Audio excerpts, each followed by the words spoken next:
Well, good morning, everybody. On behalf of Deputy Convener Councillor Kelly and myself, could extend a very warm welcome to you all this morning for this Planning Committee. This meeting has been held in the Greensmouth Community Education Unit at Abbots Road, Greensmouth, in accordance with Section 43 of the Local Government in Scotland Act 2003. Has been directed that this meeting will be conducted in such a manner as to allow a remote attendance by elected members. The meeting will also be live streamed. I'll call you out now to our legal officer for apologies. Thank you, Convener. We have apologies that have been submitted by Provost Bissett and Councillors Colley and Flynn. Thank you, Convener. Thank you, sir. That takes us now to declaration of interest, and just for clarity, I'll read this out. Members should declare any financial and non-financial interest they have in any item of business at the meeting, identifying the relevant agenda item and the nature of the interest. Have any declarations of interest at this time? Councillor Murtagh? It wasn't so much as declaration of interest, but just on the previous point, I may have to submit apologies during the meeting, but I will do my best to stay for as long as possible. Circumstances may overtake me. Okay, thank you for that. No declaration of interest? Yep, Councillor Forrest. Notice that on item 5, there is a deputation, Mr. Chris Forrest. I'd just like to tell everybody that Mr. Forrest and myself, although we live not far away from each other, I don't think we've ever met. We are no relation whatsoever. Any other declarations? None? Fine, thank you. That takes us on to item 3 on your agenda this morning. It's the minute of meeting of the Planning Committee held on the 17th of January 2024. It's pages 3 to 12. Is there any questions arising from this minute? Not intimated. Okay, thank you. That takes us to item 4 on your agenda this morning. Installation of telecommunications apparatus, including monopole and associated cabinets, retrospective at site to the south of Kirkley, Madison Road, Brightons, for CK Hutchison Networks UK Limited. It's pages 13 to 26, and this was subject of a site visit. Can I say at this stage an application has been made by Alan Mason, an objector, to be received as a deputation to be heard in respect of this item of business?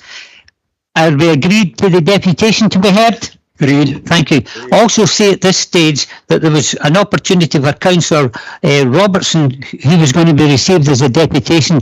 Unfortunately, circumstances have seen that Councillor Robertson will be unable to attend. Thank you.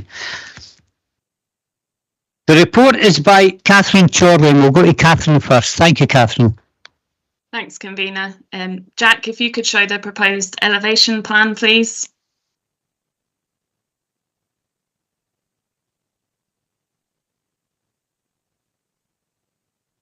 Thank you. So the application is for a 16-metre high telecoms mast. The report includes a description of the site and application, it having been called in by Councillor Robertson. The report sets out the policy assessment, including design, noise and digital infrastructure and their relevant material considerations. Consultations were carried out and have been summarised in section 4 of your reports. The Community Council comments and public representations received are included at section 6. When the equipment cabinets were originally constructed and started operating, the Council received noise complaints. These have been investigated and a noise assessment was carried out by the applicant's consultants. The applicants have since changed the fan controls in the unit. It's worth drawing your attention to the material considerations in the report, and in particular the previous application for prior notification. That's set out in the site history section of material considerations. The assessment process for this type of application is different from a planning application and limited to 2 considerations. These are siting and visual impact of the proposal. This was granted prior notification for the same height and design of mast that's currently before you. Unfortunately, it was constructed in a slightly different place. This means that it didn't benefit from those permitted development rights that come with the prior notification process, and instead they've submitted a planning application. It should be recognised that this previous approval is a material consideration in the determination of this application. Our recommendation is to grant planning permission for the reasons set out in the report and include a condition to limit noise levels from the equipment. Thanks, Kabina. I also have a written deputation from Councillor Robertson, so I don't know whether you want to discuss whether that should be read out or not. Thanks, Kabina. Thank you, convener, and this is a helpful opportunity to come in. Deputations are essentially a verbal set of representations, but it's not unknown for us to receive representations which can then be summarised by the planning officer when presenting the report. So I think there would be no great issue with Catherine, if you're okay summarising the import of what Councillor Robertson had sent through to you. Thank you, convener. Okay, Catherine. Thank you. Councillor Robertson explains that he's fully supportive of the residents' concerns regarding the application. He has concerns in relation to environmental issues, health risks, noise, visual amenity and radio waves. In particular, with regards to health risk, it relates to the IGNIRP, what we call the IGNIRP, which is an International Commission on Non-Ionising Radiation Protection. He's also questioning whether the noise has been fully assessed and does it comply with noise standards. And he has concerns about the visual impact in the built-up area and makes reference to Planning Advice Note 5/2018, stating that existing residential areas are best avoided for telecommunications equipment. And that's it. Thank you. Okay, thank you for that. Obviously, I think members maybe come back to Catherine and maybe questioning what you feel in relation to what's been said by Councillor Robertson. But this is an opportunity now for Mr. Alan Mason, who's an objector, to be received as the deputation in heard respect of this item of business. If Mr. Mason could come up and take a seat.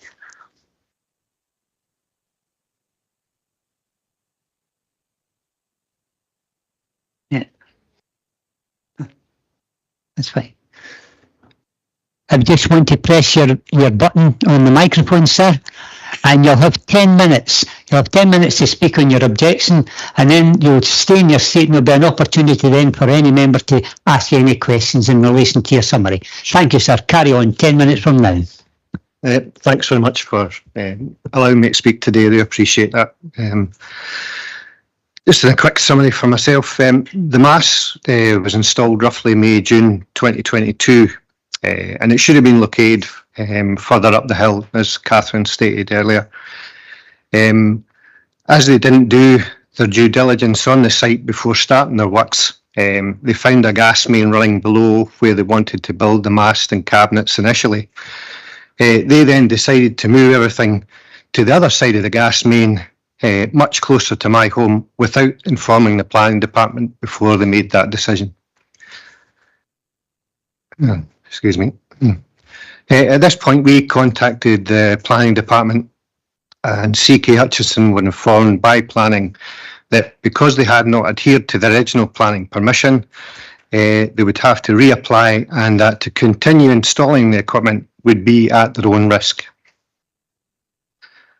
When the mast was commissioned around August 2022, it quickly became apparent to us that the noise from the cabinets was really intolerable. Unfortunately, when you visited site a couple of weeks ago, you wouldn't have been able to hear just how bad the fans get, because they were probably running at minimum temperature because the outside ambient temperature was so low. But during the summer, this really is quite obtrusive. I wish you could have seen it at a different time. The sign on the cabinet says, I quote, "I have the right to object to the apparatus under paragraph 77 of the code due to the nearness and enjoyment of that neighbouring land is being prejudiced by the apparatus." So I wrote to CK Hutchison regarding this statement on the mast, but received no reply to that letter. We then contacted the environmental department, and a gentleman called Crawford Sibbald carried out a survey in our home and confirmed that the noise from the cabinets was indeed of concern.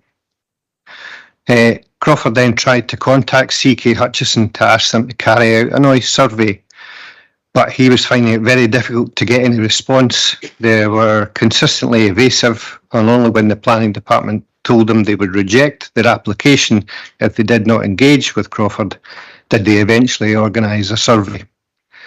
Now, the survey wasn't carried out until May 2023, almost a year after they started installing the mast.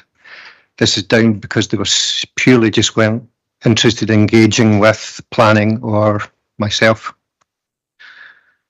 For the survey to be accurate, CK Hutchison were asked if they could stop the fans to allow for a baseline volume reading and to put the fans to maximum speed so that we could get the value at the worst case.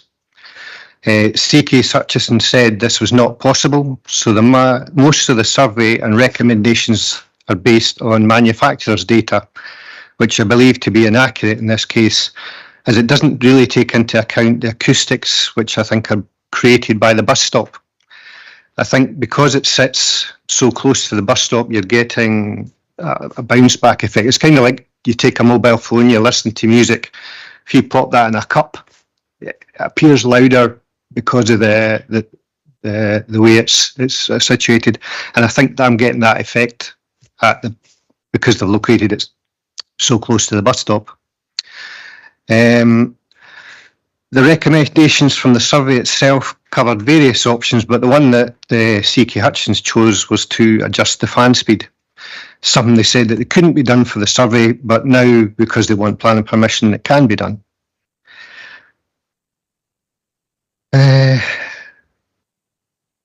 Although it doesn't seem to state it in the noise report, having spoken to Crawford, he's under the impression that they are only reducing the speed of the fan overnight. So during the day, it would ramp back up to full speed, and I work night shifts. So for me, this fix that they've put in doesn't help me at all. I'd still hear it in the bedroom. We hear it the front of the garden, the rear of the garden. It's really, really very intrusive. From a safety point of view, if they're reducing the fan speed to half speed, surely there's a good chance these cabinets could overheat. And with the location so close to that gas main, if there ever was a leak, then surely you have a source of ignition there. We've also noticed we get a bit of antisocial behaviour now. In the summer months, the teenagers are now using the cabinets to climb up on top of the bus stop. When we called the planning department to ask for advice on this, they said it was out with their realm of responsibility, and the only suggestion they had was to contact the bus service themselves. But the bus stop's been there for over 20 years, so I can't see them moving it. If you search the internet for 5G mast planning issues, objections, it all points to CK Hutchison on behalf of 3. I found out that Vodafone and O2 use a different company called Cornerstone. And when I searched the internet, I can't find any objections to the installations. In fact, there's one article says that, in fact, on the website, several parties need to work together for an installation to work, basically. And for an installation they did with Glasgow City Council, they actually worked with a local planning department to intentionally reduce any impact on the local surroundings before they even submitted their planning permissions for each mast location. So I feel this company are not trying to engage with people. They're not trying to get the best, how do I put it? They don't care about the individual or the planning process. It's just about getting the masts up. So in summary for me, CK Hutchison repeatedly misled the environmental and planning teams with their noise survey and their fix, which they implemented without consulting Crawford beforehand. They ignored the original planning consent by moving the equipment to another location, again without consulting planning first. They ignored my letter and when the VAST initially went up. And I would really just like you to agree with me and deny the planning permission for this mast and the cabinets and force them to remove it and really reassess how they choose the locations so that it doesn't disrupt people's lives. I can't tell you how much the noise affects you mentally, because you hear it when you step out the house. I hear it when I go to bed at night. And it's much more apparent in the summer. I'll grant you that. And that's it, really. That's Okay, thank you very much, sir. If you just keep your seat there. Sure. And I'm going to open it up for members. Any members get any questions?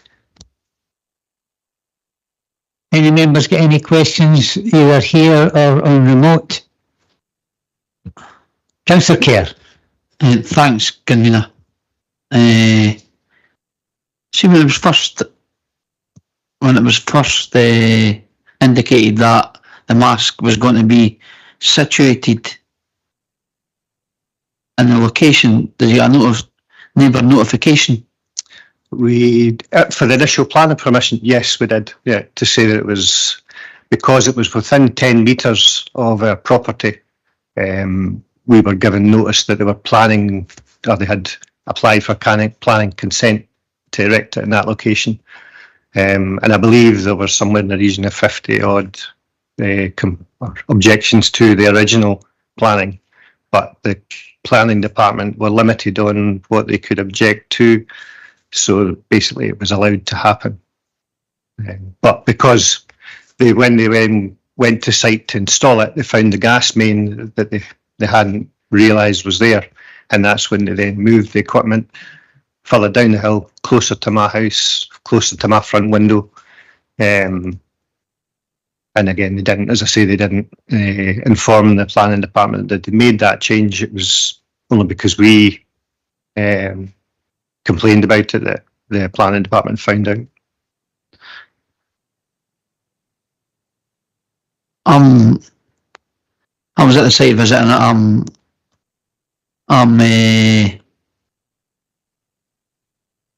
I wished I could have heard the noise, because that would have given you a better understanding of what your situation is. But in the day of it, we never heard nothing. You're not going to, no. Thanks, Convener. The thing is, the reason it's 18 months since it installed and to get here now is purely because CK Hutchinson didn't want to engage with the planning department or the environmental department. If they had, this could have all been done much quicker, and you probably had a better chance of hearing just how bad it really is. Okay. Any other members, either here or on remote? Any questions? Convener. Councillor Forrest. Thanks. Mr. Mason, thank you for your deposition. Just a wee question. Maybe I missed it. When was this noise survey carried out? It was May 23, so, May last year. Right. And the weather obviously affects this. Yes. And last May wasn't. We didn't exactly have much summer anyways, but the previous summer we did have. Yeah.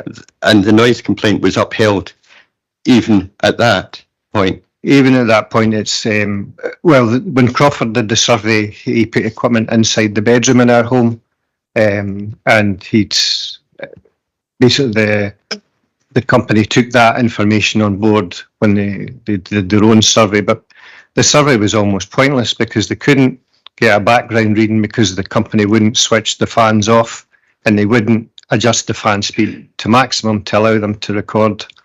Did they give a reason why? They just said it couldn't be done. Right. And yet their fix is to adjust the fan speed now. So now they can adjust the fan speed.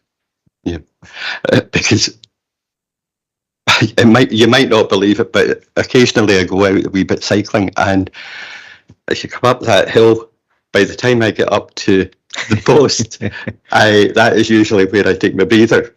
I have heard it loud. I don't know how loud it would be in comparison to yourself, but I have noted it If you and I have a conversation outside the mast, it would be elevated voices.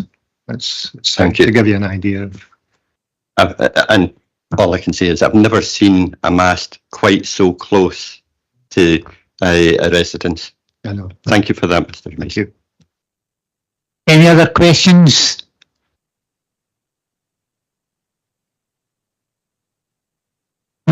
Okay, you could retake your seat, sir. Sure. Thank you. Thank you very much. Press that button again. Yes, indeed. Thank you, sir.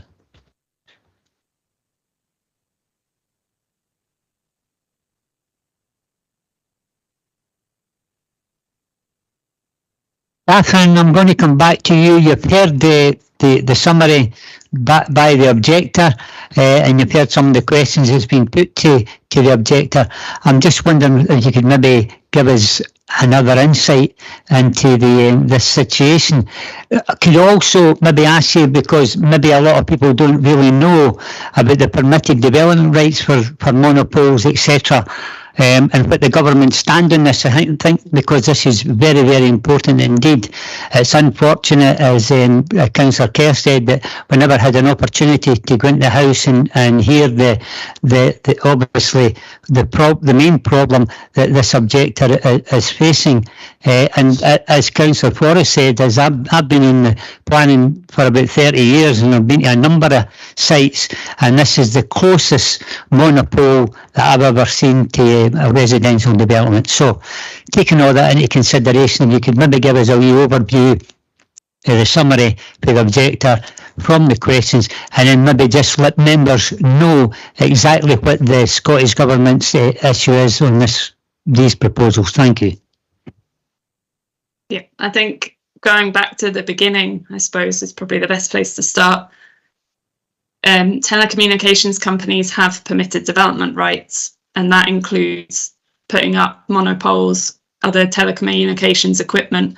Part of the sort of conditions of that permitted development is that they submit a prior notification application to us. We then have a period of time to review it, comment on it, approve or refuse it, I suppose. During that process, there is a short period for neighbour notification, but we are really limited in how we assess it. We can only assess it on siting and visual impact. Those are the two very limited reasons to review it. So we granted a telecoms mast on that basis in that area. As Mr. Mason says, they then went out on site and put it in a different place. So it no longer benefits from those permitted development rights because they didn't build what they got prior approval for. And that's why we have a planning application. And when you have a planning application, obviously you can assess it against all the policies in the development plan. And that's a much wider range of issues that you can consider and that are set out in the report. So I think that explains how we are where we are. The Scottish Government is promoting 5G, and this is a 5G mast, and that is the reason for the location and the size and the design of it. And they are pushing 5G provision in residential areas, and that results in masts being closer to residential properties. So I don't know if that helps sort of explain the background for it. Yes, indeed. Could I maybe ask a question? Because obviously one of the salient points coming forward from the objector is having to live with this continuous noise in his premise. Did officers or anybody go out and listen to what this man has got to put up with? Yeah, I think it might be worth having a discussion with Crawford, because he's been quite involved in this application as well from a noise point of view. So if you're willing, convener. Yes, indeed. Crawford, would you like to come in at this stage, sir? Yeah, I mean, it was just to say that obviously we received the complaint, as Mr. Mason had stated in his report there. That was back in around August 2022, and what we had to do was install noise monitor equipment in Mr. Mason's house for him to record the noise, because generally the main issue would tend to be at night, and it's obviously trying to capture it at its worst. So we're not always able to be there and to respond to that in night time and things like that. So so we had the noise monitor equipment that was installed in his house, and he recorded it, and it was, you know, we were able to look at the levels there, which did indicate an issue, which was then, as Mr. Mason stated, we raised that with the company and with the planning department to try and to get some resolution in the matter. So that was basically from that point. So when we did the monitoring. Right, so what you're really saying in essence then, that they have a problem in that house. They have a noise problem. We did determine that there to be an issue there with the noise from it, yeah. Okay, thank you for that, sir. Okay then, I'm going to open it up to members here. Councillor Bowes. Thank you, convener. If Crawford can stay on as well, because I think some of the answers might be here. So there's obviously noise, visual impact is primarily the problems in here. So one thing is to you, Catherine, is one part, and the other part's to you, Crawford. So the sighting of we've got a current. Can we show the difference between where it was supposed to be cited and where it is cited? And for Crawford, the answer the question for you, and you might not be able to answer this, but I'll answer the question anyway. What would the noise impact have been on the original? If they built it in the right place, with the current machinery that's in, would there been a difference in the noise impact on that? Well, sorry. You want me to come in first? That's fine. I think probably Catherine. Sorry, Crawford. I think probably Catherine first, if she can tell us the difference on sighting, and it probably makes sense then to speak about what difference that would make for Crawford to speak on what difference that would make. Yeah. Jack, would you be able to share the site plan, please? I think it's proposed site plan. So this is what has been built. Thanks, Jack. This is what has been built on site at the moment. The telecommunications mast is sitting closer to the footpath than it should have done. It should have been closer to the road. And the telecommunications cabinets should have been on the other side of the mast. So they should have ran towards the street light rather than sitting behind the bus stop.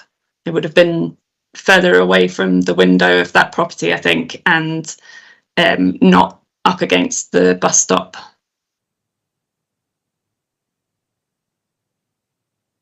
Catherine, just because the drawing's quite, but we can, that's better, a bit bigger. So how much further out should it have been, the actual mast? So it would sit in line with the rear wall of the bus stop, sort of sitting off the corner of the rear wall. Yeah. Just starting kind of there where the mouse pointer is now.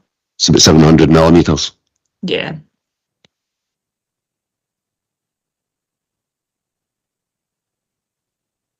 Okay, and I'm just confirming, so you can see the lamppost, so those units would actually been on the right-hand side rather than the left-hand side, correct? Yeah, yeah. So that's where I come back to Crawford and say, what difference would the sound impact have been if they'd been on the right-hand side?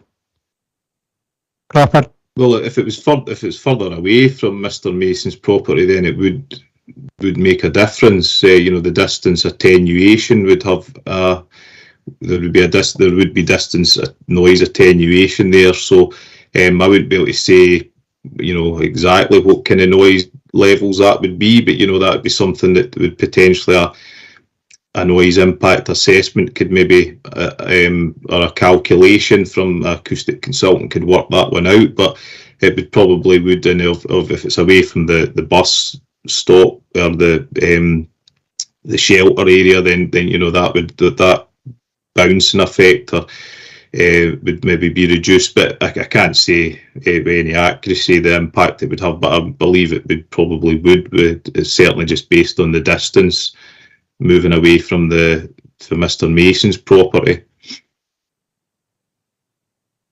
And one last question, and it's a thought in my head. I see in various places where they've got the sound deadening fence, and that goes in. It's particularly, I've seen it at Kinnaird where the motorway is running by, and they've put the sound deadening fence. With a sound deadening fence going round about it, would that assist? The acoustic survey that was carried out did offer a number of recommendations, and one of them was putting a sort of barrier around it. They did sort of point that might have limitations in terms of the location and with the bus stop and things like that. But they did have another option, which I think was suggested to be maybe the better one, was having some sort of acoustic louvres or silencers in the equipment. And I did sort of at the time recommend putting as many mitigation measures as possible, but the company did proceed and went ahead and did the option of reducing the fan speed. So that was kind of went ahead without us being able to approve that or anything. I did suggest, the more the mitigation, the better. If the equipment couldn't be moved, if that wasn't an option, then I would have suggested more mitigations in accordance with acoustic assessment that was carried out. Thank you, Crawford. Crawford, just for the sake of people that maybe don't know you, could you just tell us who you are and what your designation is? Thank you. It's Crawford Civil, an Environmental Health Officer in Falkirk Council. That's fine, thank you. Councillor Nimmo. Thanks very much, Convener. I've listened to everything that's been said so far and taken all the information on board. I'm inclined to agree with Mr Mason in relation to his objection in this case. I certainly wouldn't want one of these phone masts erected within 10 metres of my property, and I'm sure everybody else would be the same. If I was Mr Mason, I'd be objecting to it as well. Do we have any indication as to why this site was picked in the first place? Could it not have been put somewhere else where it would have had a lesser impact? And do we know what the health implications are in relation to these phone masts? Thanks, Convener. Thank you. We'll get your questions. Go back to Catherine first of all in terms of location, and then I'll go back to Crawford in relation to the health issues. Catherine?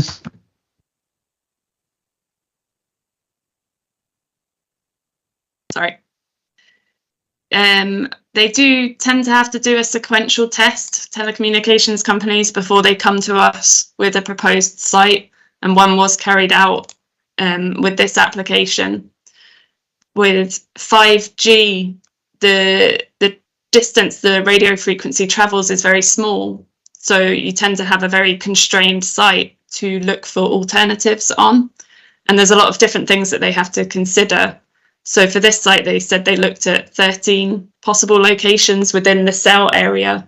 It has to be a sufficient distance from other cells, but also provide coverage in the area that they're looking to provide.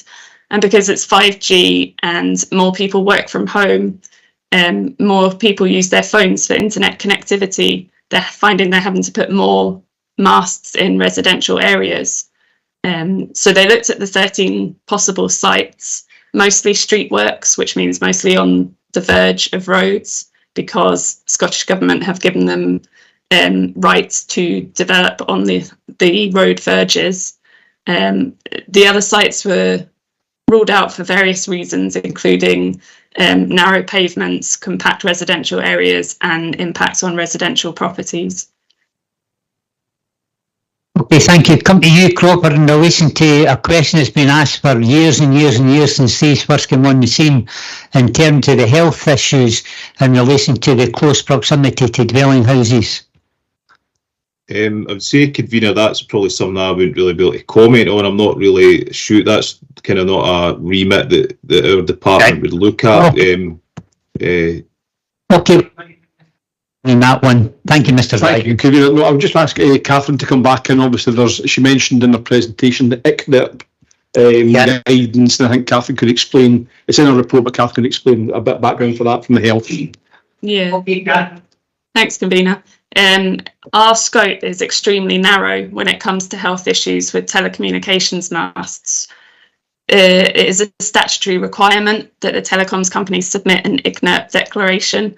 Now, we call it an IGNIRP, but it stands for International Commission on Non-Ionising Radiation Protection, and it's an independent not-for-profit organisation. So they provide scientific advice and guidance on the health and environmental effects of non-ionising radiation with the aim of protecting people and the environment from this. So this application did come in with that certificate, that declaration signed. They've carried out the necessary assessments, and it's been consistently tested at appeal that this is really, that is sufficient for planning purposes, and it's not within our remit beyond that point to consider the health impact. Okay, back to you, Councillor Nimmo. Thanks, convener. Again, just going by what I've heard, I'd be quite happy to move refusal based on the visual impact and the noise issues that the objector has been put through. I don't think that's necessary. Okay, thank you. It's been noted that you have formally moved refusal on the grounds that you've intimated. Councillor Kerr and then Councillor Forrest. Thanks, convener. With regards to Catherine's summary of where the mask is and where the 5G companies were looking to put masts, and I think everybody who was in the site visit would agree that 50 yards up the road you've got the park at the end of the old man's. And I didn't know why it couldn't have went there. But a question for Crawford. Is there any noise from the mask? Or is it just the boxes? I think it's just the fans. It's basically fans that are used because it's plant equipment that's obviously powering the mast and controlling the mast, and there's fans within it that needs to cool that equipment down, and obviously that can be louder and they'll be on higher operation when it's warmer weather. But I don't believe there's any noise from the mast itself, no, that we would have identified it would have been significant. Okay. So leading on for Councillor Bowes, moving that mast forward 700 millimetres, would it make any difference?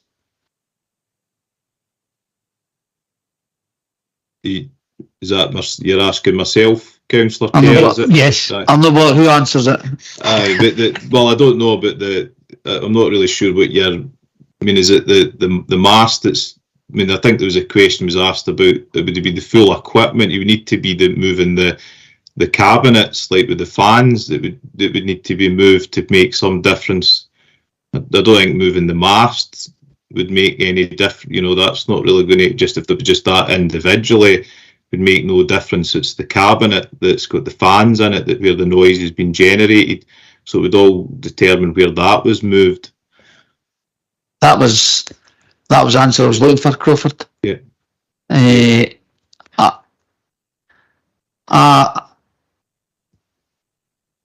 If we're going down the road that Councillor Nimmo is thinking, I didn't see the issue where the situation of the mast is, because if we're then saying, you need to move it 700 millimetres forward, I didn't see the point in that. I do see the point if we agree to move the units, but the mask, if they could, I would like it away up the top, out the road, but I don't know if that's possible. Thanks, convener. No, thank you. Councillor Forrest. My question sort of comes in with that as well. Catherine, you had stated that part of the reason they site where they site is because they get a better coverage. So therefore, the most logical thing for them to do is site it right in the middle of a residential area, and that covers everyone. However, if they were to move it up to the parkland at the top, about 70 metres, that large area of parkland would be blank and therefore not cover a lot of residents.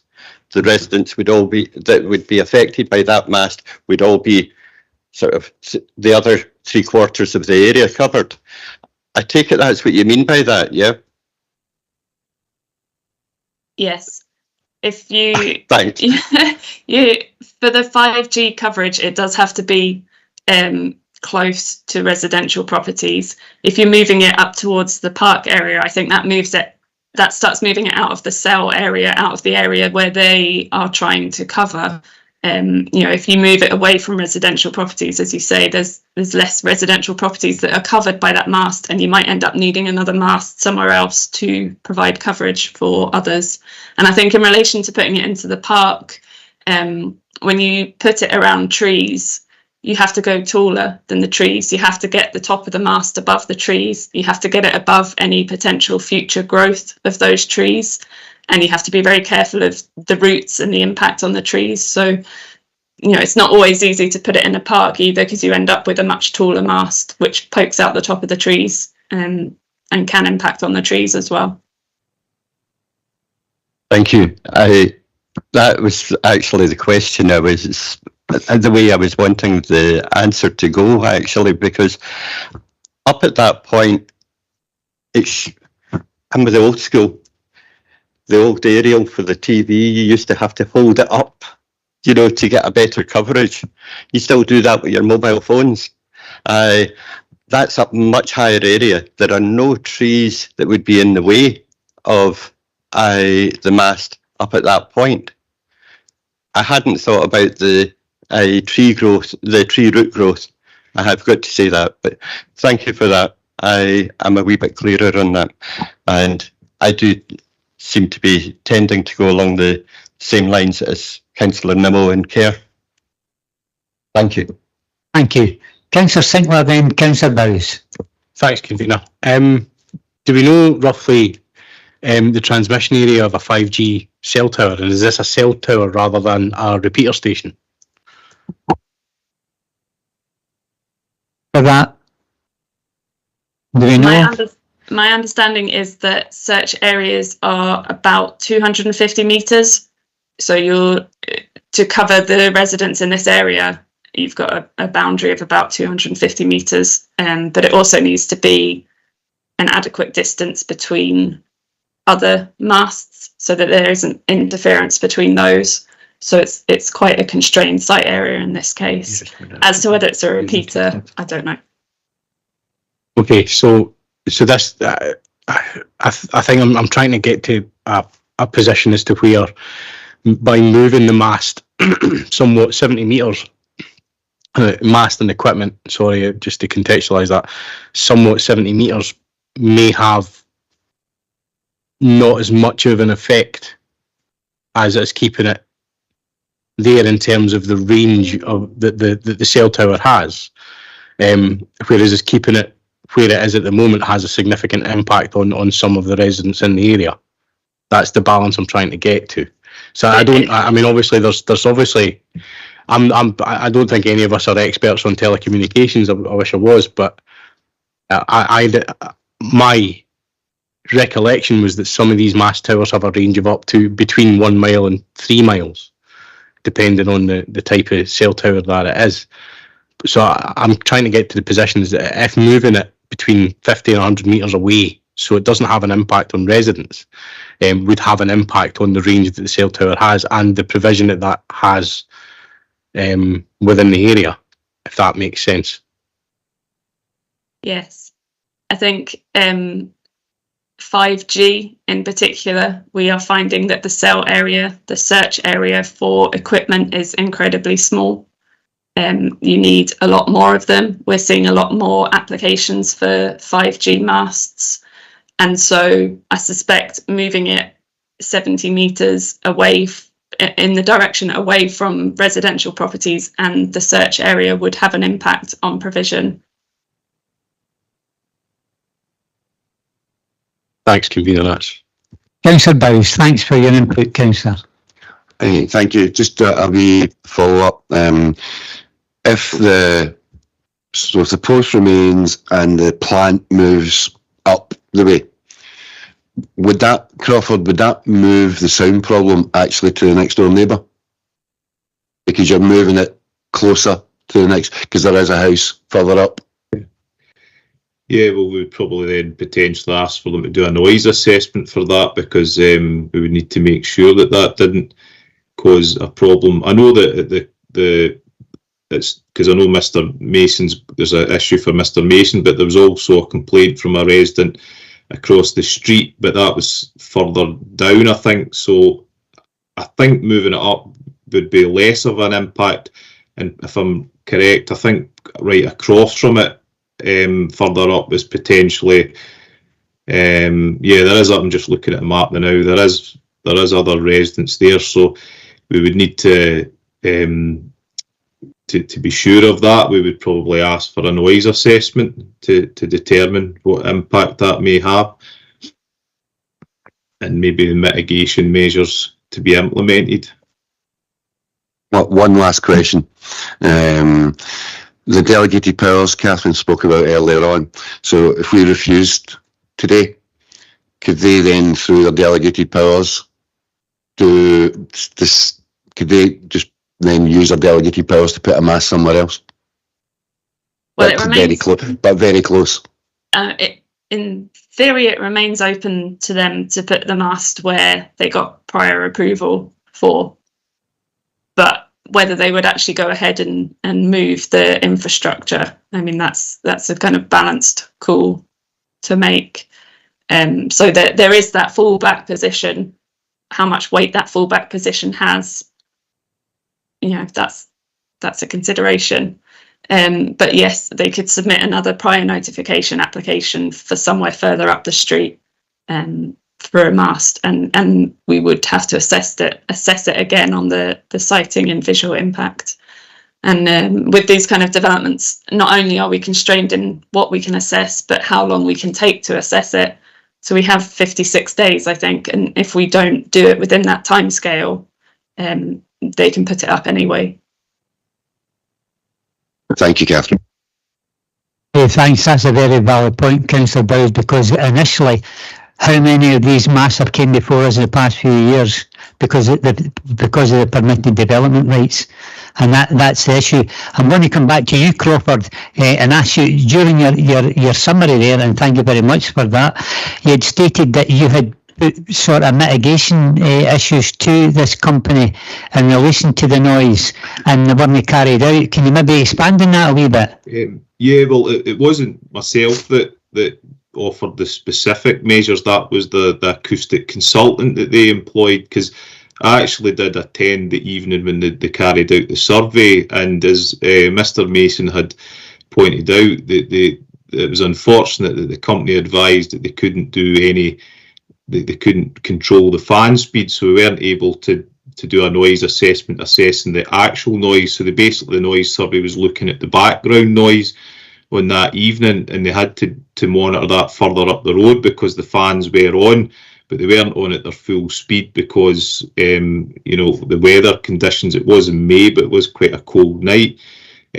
So basically the acoustic consultant did the survey using the specifications of the equipment, and they recommended mitigation measures, and I think there was about 4 different measures, and the one that they've decided to use as the control is now resetting the fans, and that they'll be controlled. The speed will be, it'll be a sort of cut off, that it won't be able to go above a certain speed at night. But there was other mitigation measures that the acoustic consultant suggested that they do.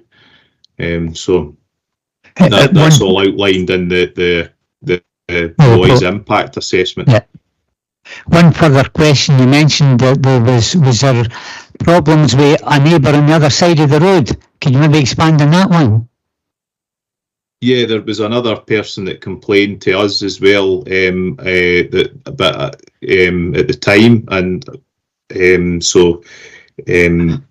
but we did all our assessments at Mr. Mason's because he was the closest property to it. I think that he would been experiencing the biggest impact, and the neighbour, we discussed that at the time with the neighbour that we were dealing with, the neighbour across the street, and that's where I did the monitoring, and that's where the noise impact assessment was carried out. But the noise assessment, it was pointed out to the acoustic consultant about the neighbours across the street, so that would be taken into account as well. So the neighbour across the street, his problem was noise as well then? They did report that to us, yeah. Okay, thank you for that. Okay, just to clarify where we are, we have a motion made by Councillor Nimmo to refuse on the grounds of visual impact and noise issues. Anybody like to come in? And we've got a seconder for Mr. Councillor Nimmo at this stage. Councillor Nimmo. Okay, we'll have a seconder here. So to clarify, we'll have a motion moved and seconded, moved by Councillor Nimmo, seconded by Councillor Kelly to refuse on the grounds. I just clarify the grounds there. Mr. Henderson. Thank you, Convener. Just taking some notes during the course of the discussion and noting the points in the motion. My notes here would be that the committee refuses planning permission as it considers that the following material considerations are of significant and determinative weight, and number one would be that the committee is not satisfied on the noise impact of the development and considers that the equipment creates an unacceptable noise impact on the surrounding area and neighbouring properties. And the second reason was related to the proposal size and siting would have a detrimental impact on the visual amenity of the area. Thank you, Convener. Thank you, Councillor Sinclair. Thanks, Convener. I'm just going to come back. Crawford, unfortunately, I'm going to come to you again. So I hope you don't mind that. You just the other now, the mitigations that the company who installed the equipment have put in, they are only overnight. Is that correct? I think it is. It's basically like it controls the fan speed, because the noise impact assessment did sort of the conclusion of that was that in terms of based on a British standard, it was a BS 4142. The British standard was what they conducted the noise survey. They determined a low impact daytime, but they determined a significant adverse impact nighttime. So I believe that that's what they've done in terms of, but I might be wrong with that. But I think that the fan speed was to be restricted potentially only at night, but sort of the highest it could be, and I think they implemented these September last year, so we've obviously came into the winter months, and so we haven't done any monitoring of that, and there's not been any survey done, but it's then relies on us to have to try and, because of what they've done is restricting the fan speed, there's not a tangible means of us determining if that's been carried out to what it should be. It's basically based on whether the noise and it could be sometimes be subjective, and it's also trying to assess it at a time when we can do when the weather conditions are at the sort of optimum for the fans to for the noise level. Okay, thanks for that. And I think the initial noise survey that we carried out within Mr. Mason's home, was that carried out only at night time, or was that carried out throughout the day? And what process did we use to do that? What I did was I left noise monitoring equipment at Mr. Mason's house, so it's like a system that we tend to do for a lot of noise complaints, and we leave the equipment there and he's able to record it. During the daytime it would be difficult to assess because there's obviously traffic noise there, so So the focus was on the night time, and I think he got it. It was August, I think, 2022, and we did that. So what happens is that the person that's got the equipment in their house, they're able to press a button that will record the noise for a period of time for like 5 minutes, and they can press it again at further at other times as well, and then that allows us to listen to the noise and then look at the level, like basically on the the noise levels and assess that. So that was how it was carried out. Okay, thanks for that, Crawford. I think I'm trying to kind of contend with the fact that the road where the mast and the equipment isn't it won't be busy all the time during the day. There will be lulls in the traffic, and therefore there won't be as much background noise to contend with whatever the fans are. But even then, with what we've heard described today, I would assume, maybe wrongly so, but I would assume that the fans will be a particular noise that's high pitched and will go on for a period of time in order to cool down the plant equipment, which will be running at whatever temperature. It's like when you're sitting in one of these older vehicles and the fan obviously kicks in to start cooling down. You hear it over the engine noise. So I'm trying to contend with that alongside the kind of decision of the company not to employ other mitigations to, stymie the noise impact from their own consultant. Their own consultant, I think we've heard, recommended 3 or 4 different options. They only went with one. I'm struggling to consider that is enough in this instance.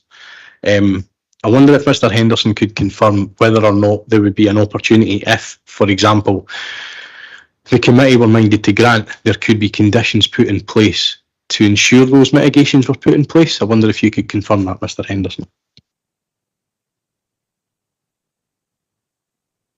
Sir, your microphone. Yeah, happy to do that. And obviously, I think, as you'll see with the report before you this morning, and you've heard obviously the discussion with Crawford and Catherine, and that you'll note the recommendation does cover a condition requiring obviously stipulation of certain parameters. I think really that parameter is probably the threshold, the key threshold here, and obviously if that parameter is not met or held, then clearly some of the mitigation that you're looking at would have to be then brought in to try and address that. Again, this borders on the line between the remit of planning and the remit of environmental health under noise nuisance legislation. And I think the condition before you this morning, as part of the recommendation of grant, is to cover that scenario. And it's difficult to be specific and prescriptive today on the measures, but I think clearly what you've heard today, that possibly there are other alternative solutions, and now the condition that's attached as part of the recommendation is to basically allow that safeguard, but really reliance in liaising with our environmental health colleagues should the noise nuisance continue. But clearly the current thinking just now is that you feel that the applicants failed to demonstrate suitably noise attenuation. But I think clearly it's difficult to be prescriptive, and actually as part of any alternative potential motion that you're looking at, Councillor Sinclair, it'd be difficult to be prescriptive. Yeah. I think really all we could do is, on that scenario, is to really comply with the recommendation of the condition to set the noise threshold. Just one final question with your indulgence, convener. Noise rating curve 20, which is noted in the recommendation, is there a level associated to that? Is there a decibel level associated to that? That's Mr. Crawford to come back, and if you could answer that. Yeah, that's to do with the frequency of the noise, because the noise level it takes into, because like there's a frequency element in the noise rating curves is something we use, and it takes into account the human perception of the noise at the different frequencies. So that's where we set those noise rating curves as a kind of standard condition for plant equipment that's a type of noise. So just to confirm, that would be a continuous noise at a particular level. Yeah, it would be like there's the noise level, which it could be like a lot sort of quieter noise level, but it would take into account, because the frequency, there would be certain frequencies it may be at a higher level, but it's the human you know, like in terms of the decibel level would be different, but the frequency would be higher and it would be more audible and more perceptible to the person. So it would be a level, basically it's like a noise, the noise meter can measure a noise rating curve. Thanks, Convener. No, thank you, sir. Councillor Kerr, then Councillor Bowes. Thanks, Convener. The way I look at it, if the company would have located the units in the area where it was supposed to, we wouldn't be having this conversation. And doesn't matter noise mitigation, noise levels, if they'd have stuck to their original plans, we wouldn't be having this conversation. I feel that they've, I don't want to be rude, but I feel that they've had no respect for the residents, no respect for the council officers. They've just said, well, doesn't suit us, we're just going to put it where we want. And that's not how the planning legislation works, Convener. Thanks very much. Thanks for your input, sir. Councillor Bowes. Save you a lot of time. I agree with Councillor Kerr. Yeah. Mr. Dryden wants to come in at this stage. Because we obviously hearing how the application has been considered and deliberated this morning in light of what Mr. Henderson has put forward as to come out of the motion. I would ask maybe Catherine to come back, and there maybe will be some policies that we could also cover to obviously reinforce the thinking that's currently been put forward just now with a motion to refuse. Okay, Catherine, you've heard the debate. Have you anything to come forward with? Yeah, I think just to add in, if your concerns are around noise issues, it might be worth having a look at policy 23 in the report, which is at 7A.6 and deals with health and safety issues, and specifically part E of that policy, which states that development proposals that are likely to raise unacceptable noise issues will not be supported. It goes on to say a few other things, but that might be something that you're considering as part of your concerns. I would just like to expand and not be supported. That's not be supported. Yeah. It says it will not be supported. It's okay. Pretty blunt in the wording. It is indeed. The issue for me quite clearly is that we all need the technology. Everybody needs the technology, especially the way that the world is moving forward. But at the same time, it's got to be acceptable and it can't be detrimental to the living standards of our constituents. I'll be fully supporting the motion. Councillor Kerry, one back in, sir. Just a bit of clarification and with a question, Convener. If this application is refused, what steps is next for this company? If they just if they move the units to where they're supposed to, do they need to come back in for a plan permission? Catherine? Yeah, thanks. I would need to check their permitted development rights, whether they now have any permitted development rights to relocate. I suspect they don't. Right, so okay. They would, if they're putting it somewhere else now, they would probably need planning permission for that, I think. No, what I mean, Catherine, Sorry. if they put it where the original planning was, would they still need to come back in, or would the permitted development rights work? Sorry. Yeah, no, they can just put that where they originally got permission for it. Right, thank you very much. Yeah. Councillor Kelly. But if there's gas mains there, how can they move it back to there? I mean, if they couldn't put it there in the first place, so surely they would have to move it somewhere else. Am I wrong? I think that's the balance, Convener, in making that decision as to whether it's a material consideration that they can put it where they originally got permission for.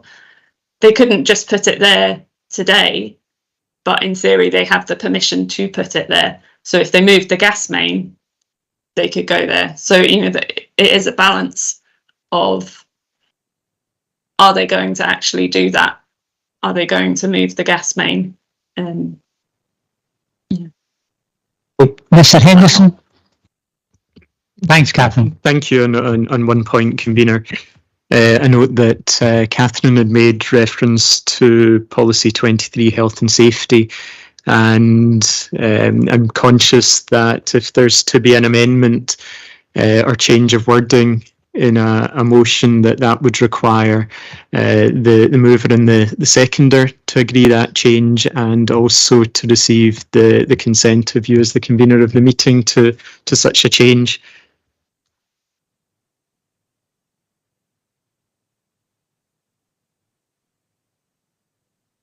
Just before we go touch that, I'd just like to go back just to clarify one point that you said, which I think is really supportive for the objector, Crawford, is the fact is that you did state that there was an issue there in that house. I'm not wanting you to elaborate. I'm just saying that you said there was an issue in that house. Yes, that. Right, that's fine. Thank you. Mr. Henderson, if you just like to expand a wee bit on what you said, just to allow members to take in what you were saying. Yes, thank you, convener. We ran through the motion not that long ago, and I think Catherine suggested that perhaps there could be an amplification of the reason related to noise impact, with a reference to the noise impact would be contrary to policy 23, health and safety. Just looking at our standing orders for the meeting, standing order 28 would require that if there's to be a change in the text of the motion, that has to be with the consent of the convener of the meeting, and also if it's seconded, that the seconder would also require to consent such an amendment and addition of that wording. So I just wanted to check if the mover, seconder and you as convener would wish that change to be made and would be agreeing that. Thank you for simplifying that. Councillor Nimmo, I'll go to you first. Are you happy? Thanks, convener. I'm happy for 23 to be referenced in the refusal. Quite happy with Councillor that. Kelly? Yep, I'm equally happy. And I'm equally happy as well. So, right, just to clarify where we are, it's been a really good and healthy debate. We have a motion moved and seconded to refuse on the grounds that Mr. Henderson will let us know. Is there anybody otherwise minded? No, or you just want to clarify exactly the terms of the decision by the members? Thank you, sir. Thank you, convener. I'll try to understand my notes once again. But it was the committee refuses planning permission as it considers that the following material considerations are of significant and determinative weight. And it is that the committee is not satisfied on the noise impact of the development and considers that the equipment creates an unacceptable noise impact on the surrounding area and neighbouring properties, contrary to policy 23, health and safety, and also the proposal's size and siting has a detrimental impact on the visual amenity of the area. Okay, thank you. Thank you, convener. Before we wind this up, we'd just like to go back to Catherine, because here's a question that's been going through my mind. Councillor Kerr asked you the question, Catherine, in relation to the fact is that if this is refused today, that this company could go back and put this monopole, etc., in that original location. So in terms of the decision taken by today, by members to refuse on the grounds as stated, what would the position be with that? So they could put it where they originally had prior approval for.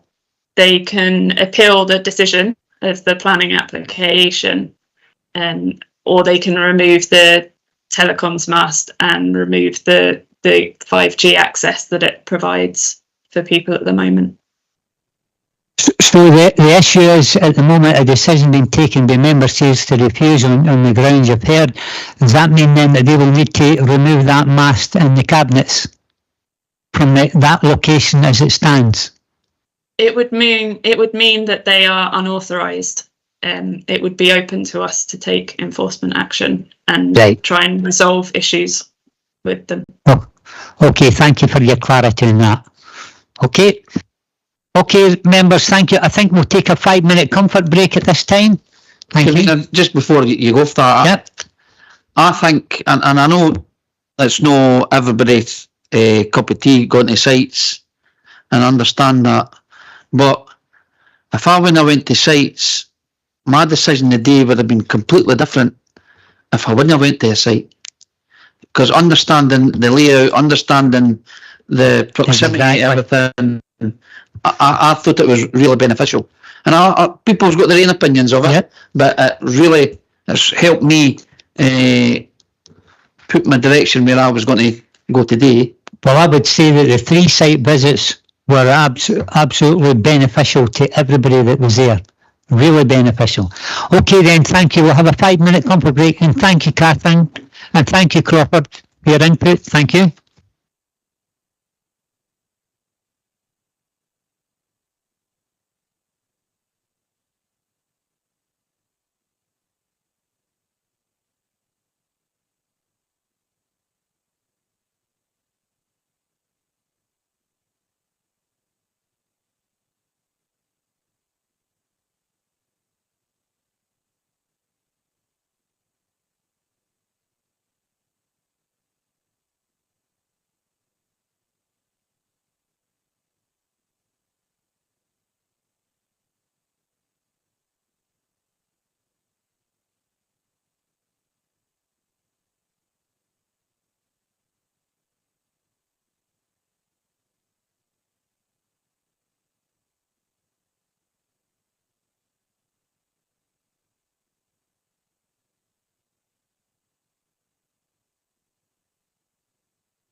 Well, thank you everybody. We'll now reconvene the meeting and we go to item 5 on your agenda this morning. Demolition of existing dwelling and construction of 3 dwelling houses at 3 Scott Avenue, Pullman, Falkirk for Mr Stephen Gillespie. It's pages 27 to 50. It's a continuation because it was the subject of a very beneficial site visit. Could I say at this stage that we have an application has been made by Mr Graham Smith and Mr Forrest to speak and represent as objectors. We also have a representation from Mr Ryan Marshall, agent for the applicant, to receive as a deputation. First of all, have we agreed to the deputation request from both the objectors and the agent? Agreed. Thank you very much. That takes us now to our officer representing the report with Mr Kevin Brown. Thank you, sir. Thank you, Convener. Jack, if you wouldn't mind, could you please show committee the proposed site drawing and block plan? Just for context, thank you. That's the one. This application proposes the demolition of a single detached dwelling house, subdivision of the plot, and construction of 3 detached dwelling houses at 3 Scott Avenue in Pullman. You can see from this drawing that that plot 1 is proposed to utilise the existing driveway at the site onto Scott Avenue, whilst plots 2 and 3 are proposed to be accessed through the existing stone boundary wall out onto Marchmont Avenue to the east of the site. You can also see at the bottom of this plan, it's Jack, if you wouldn't mind scrolling down and zooming out slightly.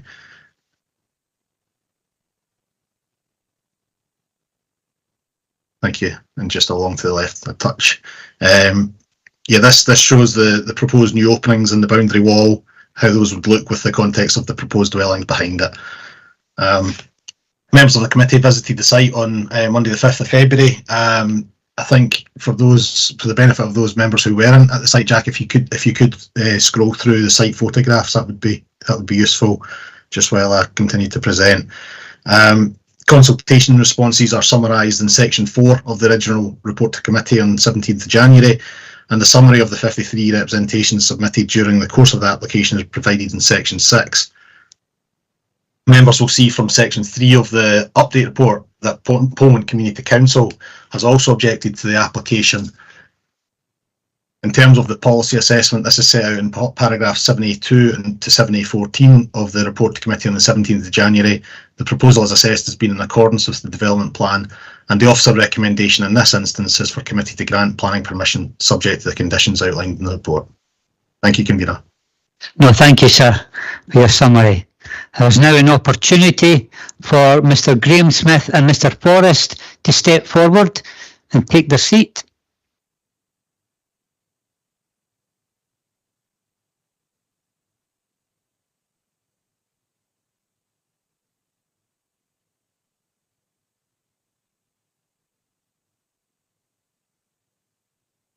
Just to let you know, gentlemen, that you'll have 10 minutes between you, and then there'll be an opportunity if you just stay where you are for members to ask any questions. You happy with that? Okay. And if you bring your microphones really forward to yourself, because sometimes, especially members that's remote, maybe won't be able to pick you up as clear as what we can. Thank you. So you have 10 minutes starting from now.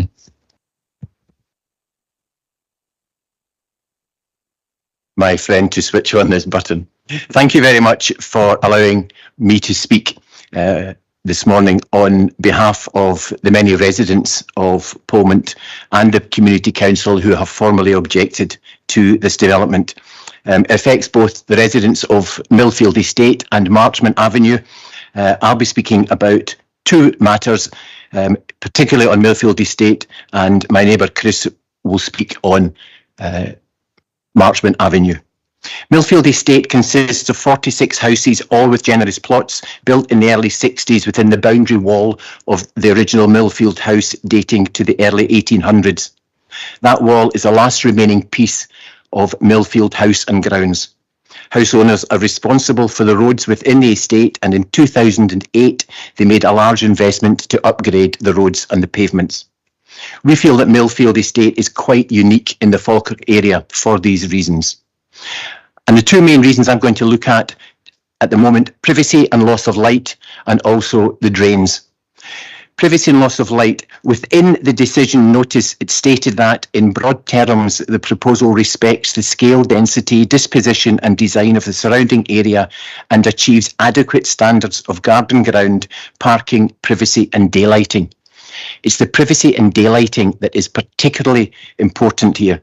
To suggest that the bungalow at 29 Lyle Crescent will have an adequate standard of privacy and daylighting when it is losing 110 square metres of daylight.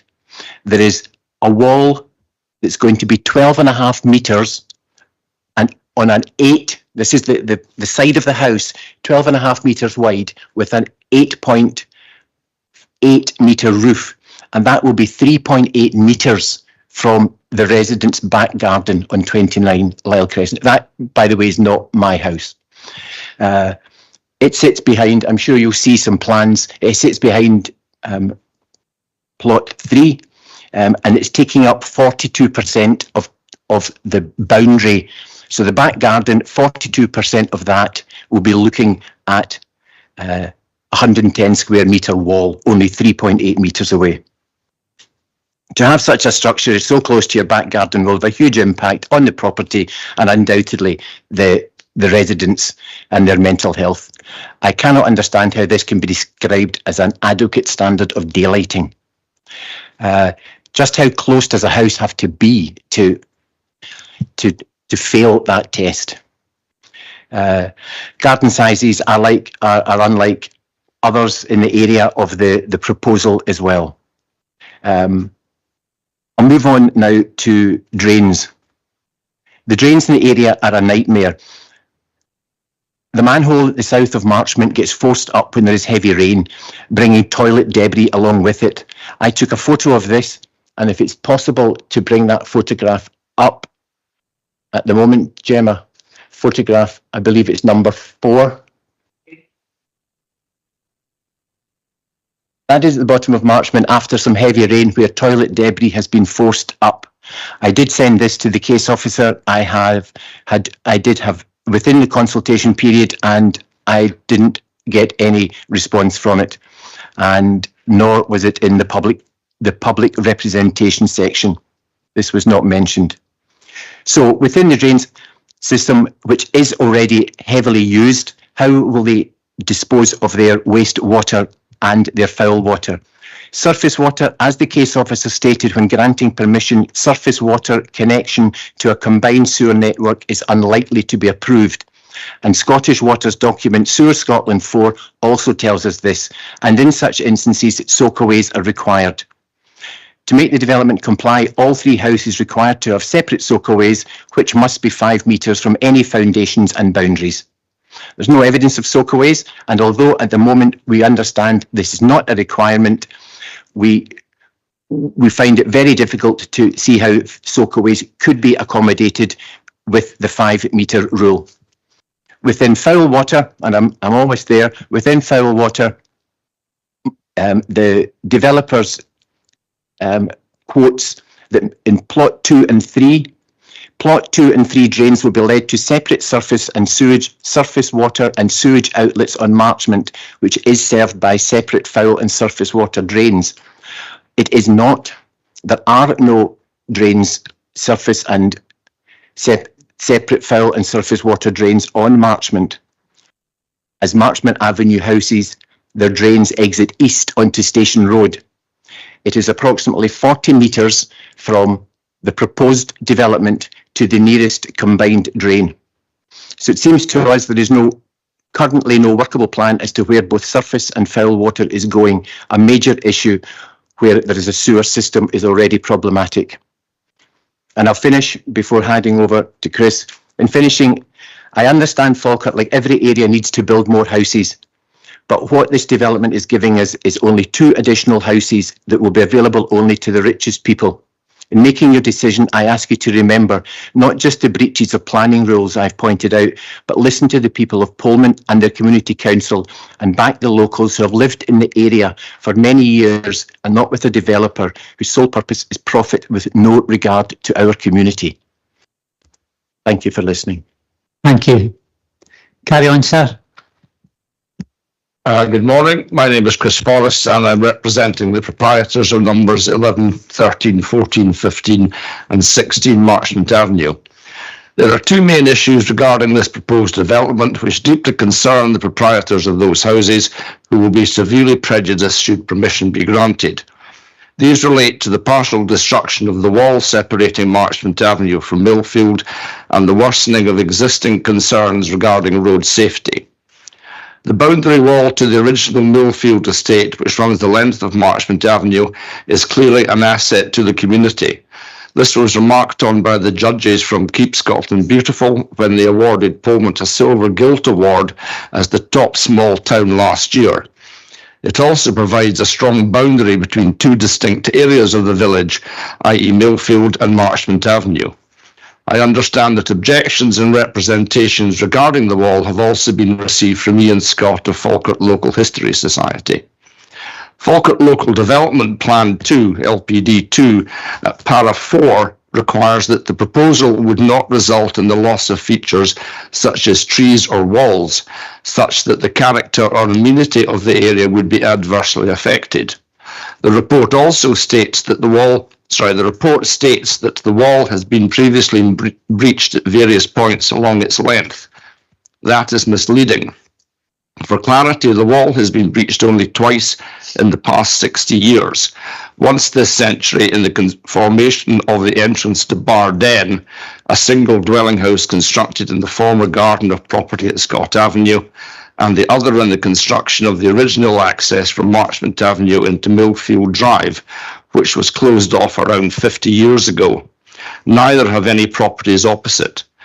The only other breach is historical, probably in the 19th century when the wall was built, and forms the access line to the north of the entrance to Park Hill, which was considered in the planning application to build the house known as the Falls. This was one of only 2 planning applications in the past 15 years to build dwelling houses on generally the west side of Marchmont Avenue. Again, neither have any properties opposite. The Falls site is accessed from the historical access from Marchmont Avenue, as previously mentioned, and the other was in connection with the erection of 3 additional houses at 7 Scott Avenue with an access via Scott Avenue. It is important and relevant to note that both these applications were determined by committee, and in both the retention of the wall came under scrutiny. The detailed report and appraisal for the first of these applications states, quote, "The boundary wall onto Marchmont Avenue would be retained, protecting the character and amenity of the area." And again, quote, "The existing stone wall to the front of the site would be retained post-development, further maintaining the character of the area and reducing the visual impact of the proposed development." The detailed appraisal for the second states, quote, "The existing boundary wall with Marchmont Avenue is considered to contribute positively to the visual amenity and character of the area, and the removal of this wall to facilitate visibility displays would therefore be unacceptable." Yet the report here suggests the proposed openings in the wall to Marchmont Avenue, also to facilitate visibility displays, will, quote, "alter the appearance of this long-established boundary feature," but concludes, quote, "that the general character and heritage value of the wall will be largely retained." That simply is not possible. It cannot be both. It has clearly been established that the Council has previously concluded that the retention of the integrity of the wall is essential. There have been no changes in the character or the area, nor in planning policy or guidance, nor anything exceptional about this application which would justify any departure from that position, and which would obviously result in the amenity character of the area being adversely affected. Road safety. Para 5 LPD 2 requires the proposed access, parking and other infrastructure is of an adequate standard for both proposed and existing houses. The development does not meet the conditions regarding access or parking. Marchmont Avenue is a busy pedestrian and traffic route and the main walking route to and from the north side of the village to St Margaret's Primary School. Unsafe speeds and traffic volume have been a real concern for some time and were raised with the Roads Department as long ago as 2016. The usable width of Marchmont Avenue opposite this site is less than 6 metres, and the footpath, which is less than optimum width, is only on the west side of the road. The proposed development would provide for 6 cars entering and exiting across same. Excuse me, sir, 2 minutes. Give you the final 2 minutes, thank you. The proposed accesses are on a bend in the road almost opposite the existing entrances to numbers 14 and 15 Marchmont Avenue. No account has been taken of on-street parking outside existing or proposed properties, which would make the road even more hazardous for all road users, including council services, emergency vehicles, deliveries and pedestrians. Neither of the existing properties opposite this proposed development have adequate sight lines, and if any cars are parked or outside or opposite either of those or any of the properties in Marchmont Avenue, visibility on exiting and the width of the road are severely compromised. It is contended that if the development were to proceed, it would materially impact on the existing road infrastructure and increase the existing conflict in highway safety. There will be an accident waiting to happen. For all these reasons and those articulated by Mr. Smith, I would respectfully request that this application be refused. Thank you very much to both of you for your summaries. It's now an opportunity for members to ask any questions, any of these gentlemen, in relation to their summaries. Councillor Forrest. Thank you. I know I've got to remain neutral on this application, just the same as I have to do on all others. I've probably had more people visit me regarding this at my surgeries than any other subject since I got elected, and I've tried to clarify the procedure, but I've also told them that I've got to remain neutral on this. And however, Councillor Forrest, just to say, for Mr. Henderson, with the legal point, it's questions only at this time. Perfect. Sorry. One of the things I'd like to ask Mr.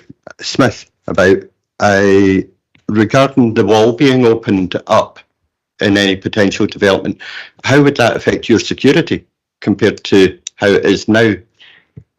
Yes, it is something that, had time permitted, I would have added and spoken about security. Millfield Estate is enclosed by the boundary wall, which does give undoubtedly an added security. What the proposal is doing is obviously breaking the wall, that you could walk straight through these gardens and onto Scott Avenue. One of the houses on Marchmont Avenue will have a boundary on Scott Avenue. As daft as that seems, there is 1 metre where it is meeting Scott Avenue. Its back garden comes all the way through, and you'll see it on some of the plans if they come up later. So in theory, someone could walk from Marchmont Avenue all the way across and step over a fence into Scott Avenue. Yes, security within, more people will be able to walk through. Should they wish to, they can cut through and get into Scott Avenue and Millfield Estate. Thank you. Thank you. Regarding you, I know you live next door, so regarding aspect of flooding in that, is there any history of flooding? There is definitely a history of flooding. I also have photographs on my phone of flooding on Marchmont Avenue. Scott Avenue doesn't get flooded, but our drains certainly get blocked. I have had twice Dynarod clearing the drains because they simply cannot cope with what is there at the moment. Yeah. Thank you. And Mr. Forrest, nice to meet you at last. The road safety aspect of Marchmont. Yeah. When did it start getting really bad? Was it when the traffic lights were installed at St Margaret's Station Road? I think there's always been an issue with the road traffic. We bought our house, we're the last house on the left-hand side. We bought our house in 1981, and I think in 1980 or 1979, prior to that, Marchmont Avenue was actually stopped up. The council acquired part of our garden as a hammerhead turning. So at that point, the council were aware of issues with traffic. Now that blockage was removed probably around 1980, but over the past, particularly the last, almost 10 years, there have been increased issues, and particularly Richard Watt, who's the proprietor of number 11, and Bill Brodie, who's the proprietor of number 13, have taken this up with the Roads Department. And the Roads Department carried out a survey 8 years ago on the road. And at that time, the average number of cars using Marchmont Avenue is surprisingly 180. And top speeds were clocked on some at over 40 miles an hour. Now, there's a blind bend just past us. These two properties are on a curve. The road was not built to sustain cars being parked outside and the level of traffic that's common with a lot of roads within the Parliament and elsewhere. If any cars are parked outside somebody's house, the width of the road is dramatically curtailed. I mean, as I said in my submission, opposite this development, and I used the word usable, the usable width is 6 meters. Now, if you put a car outside either numbers 14 and 15, and indeed any of the houses, and if a car's parked on the other side of the road, it's like the dodgems. There's an accident waiting to happen here.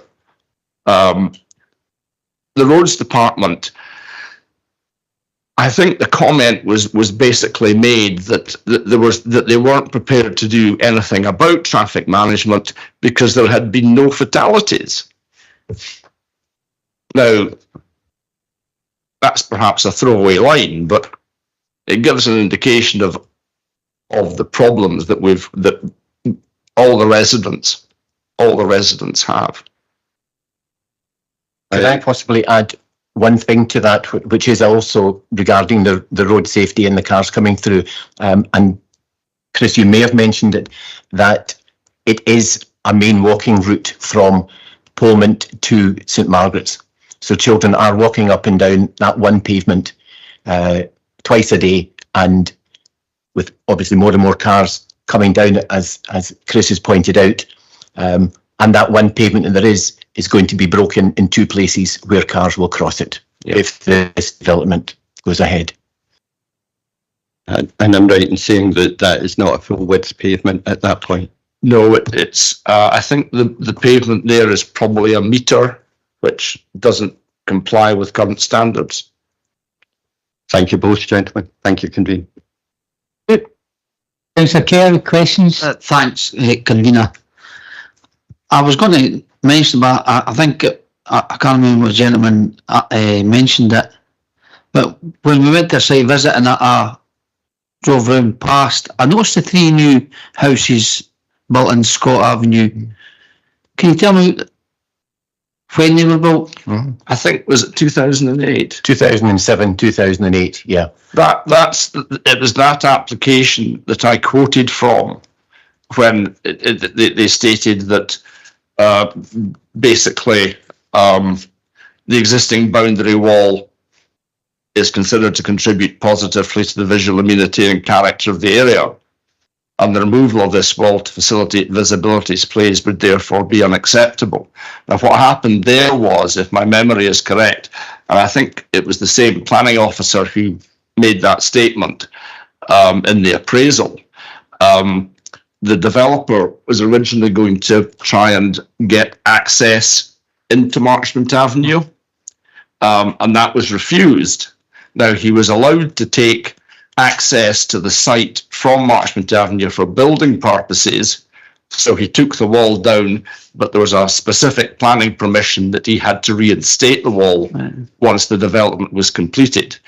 And these 3 houses take their access into Scott Avenue and out through Millfield Drive to the main access beside the petrol station. Yeah. I can also add on the drainage. These 3 new houses were required to have soakaways for their wastewater as well, because obviously of the requirements by Scottish Water, cannot go into a combined sewer. That was my next question. Yeah, they've got soakaways. Yeah. Right. Okay. Thanks, convener.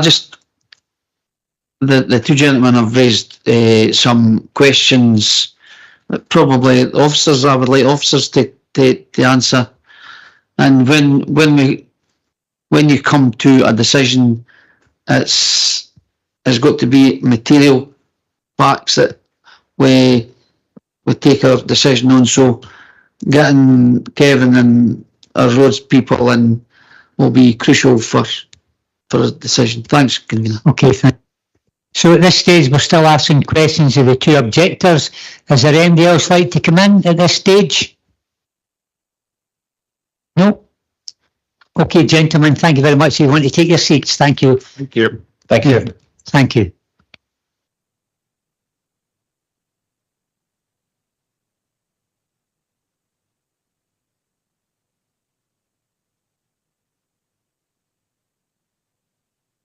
Thank you.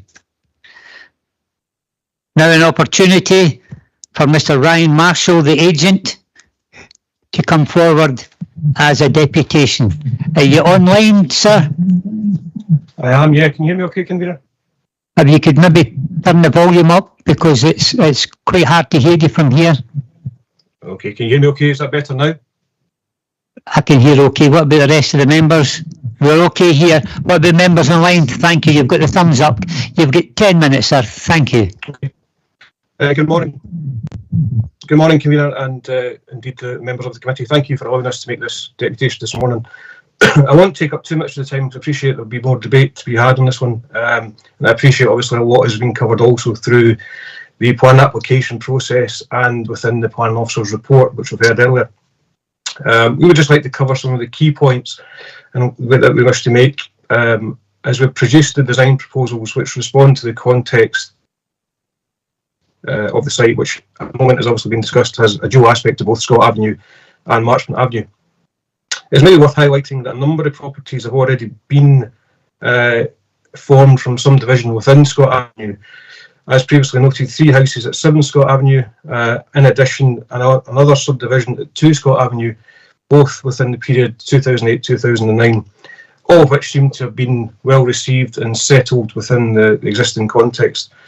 Our proposal has one house to Scott Avenue, which utilises the existing driveway and drainage proposals and essentially makes no real change to Scott Avenue in the principle of having a dwelling house there. In addition, the 2 new houses proposed will have access off of Marchmont Avenue. All key house-to-house distances from habitable rooms have been taken into consideration and all have had greater than the 18-metre minimum stipulated by the planning consent. In addition, the drainage serving the existing house in Scott Avenue has also been reused, so there's no change to this, whilst the surface water discharge from the existing house is actually being reduced in area terms. Drainage for the houses which have access from Marchmont Avenue would be discharging to the Scottish Water, Fill and Surface Water sewers, which was to the east of the site. This has been designed and detailed within the drainage report produced by Harley Haddon Engineers, and those are also supplemented by the Scottish Water drawings on record. On the whole, we feel the proposal is in full accordance with the current local plan and indeed NPF 4 in the context of what the proposal seeks to do. It is also worth noting at this point that many objections have related to the removal of boundary walls and trees. It's our understanding that at the moment neither the trees nor the boundary walls have any protection whatsoever, on the basis that any homeowner within that area could remove any of those if they so wish to do. Any consent which the committee was minded to grant in relation to this application would be a mechanism to ensure that some protection is then given to the existing fabric, which there is a great extent proposed to be retained in the keeping with the plans and elevations as submitted. I'll happily take any questions on board, and thanks for your time. Thank you. Thank you, sir. Now an opportunity for members to ask any questions of the applicant's agent. Councillor Kerr. Thanks, Convener. Did you consider, with the other 3 houses going into Scott Avenue, did you consider taking access from Scott Avenue for these 3 houses? Because they're a big issue in both ways. One for the drains in Scott Avenue, but the other regarding the wall. So did you consider taking the 3 houses service from Scott Avenue? Thanks for the question, Councillor. It was at the early stages we looked at both the aspects of how access would be maintained and also the fact that Scott Avenue is actually a private road. Marchmont Avenue is a public road. The existing access to Scott Avenue we felt was more robust in keeping the existing access as it is, so that there's less traffic issues potentially on what is a narrower road. Thank you. I don't know if you're frozen or you're still with us. Aye. Thank you. Okay. Thank you. Councillor Redmond. Thanks. Just one of the questions I had was back the objectors. Once the site's complete, is there going to be, would there be a walk-through path for people to go between Marchmont and the other street? No. So it would be a secure area. Yes, the principle is that the only openings to the wall on Marchmont Avenue are as detailed on the elevation, which is really just for the driveway width. The properties proposed which would be served from Marchmont would obviously have the same boundary fence treatments to the rear and the sides of the properties. So the access between Marchmont Avenue and Scott Avenue as the garden areas would have to be protected obviously to the proposed houses as well. Thanks. Councillor Forrest. Thank you. I've just got a couple of questions for you. Plot 2 will have a Marchmont address. You'll access it by vehicle from Marchmont Avenue, but there's also a 1 metre gap that leads into Scott Avenue. This was brought to my attention by Mr. Smith earlier. Is there a reason for that?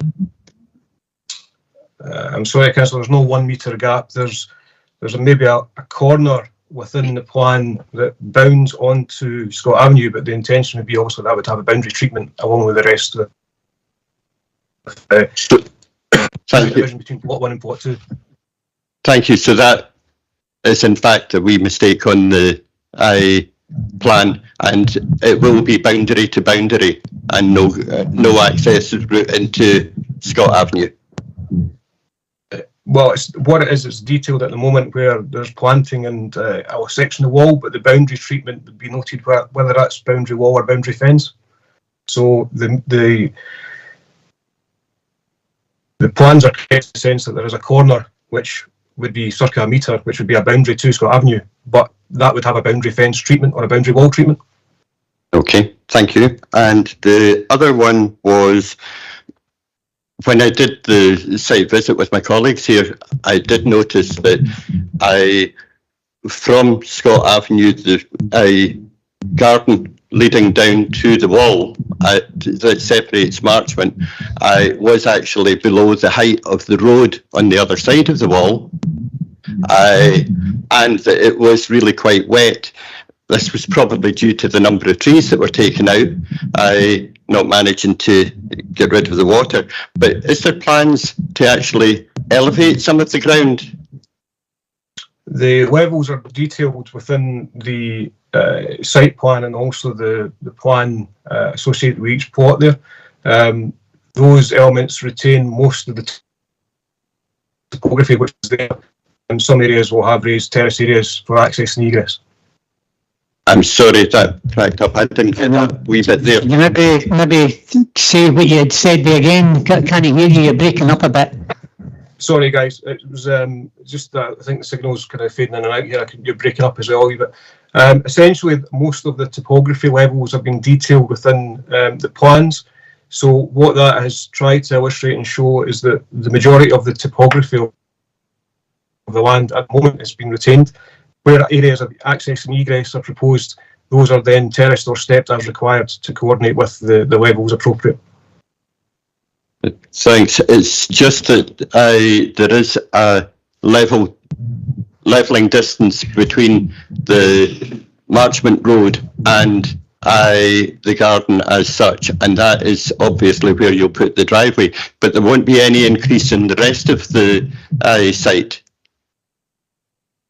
No, on the site levels that we have, the level difference between the driveway point at Scott Avenue and the level difference on the driveway access at Marchmont Avenue is about 500 millimetres, and that's across a distance of about 20 to 30 metres. So that the gradient for the garden ground itself essentially would be soft landscaping would be retained, but there would be obviously a level change required from the Marchmont Avenue access to coordinate the driveways and access levels from that. Thank you for that. It looked a lot more than 500 mil to me at that point. Perhaps it was the ground levelling out after the trees had been taken out. I can only refer to the documents on the topography survey that we have here. So again, the survey levels have the access driveway at Scott Avenue at 49.3. In the Marchmont Avenue at 49.85. Okay, thank you for that. Thank you, Convener. Thank you, sir. Councillor Nimmo, questions to the agent? Yep, thanks, convener. I'm just wondering if it would be possible for you to revise your plans to allow all three properties to access onto Scott Avenue instead of one of them having to access onto Marchmont.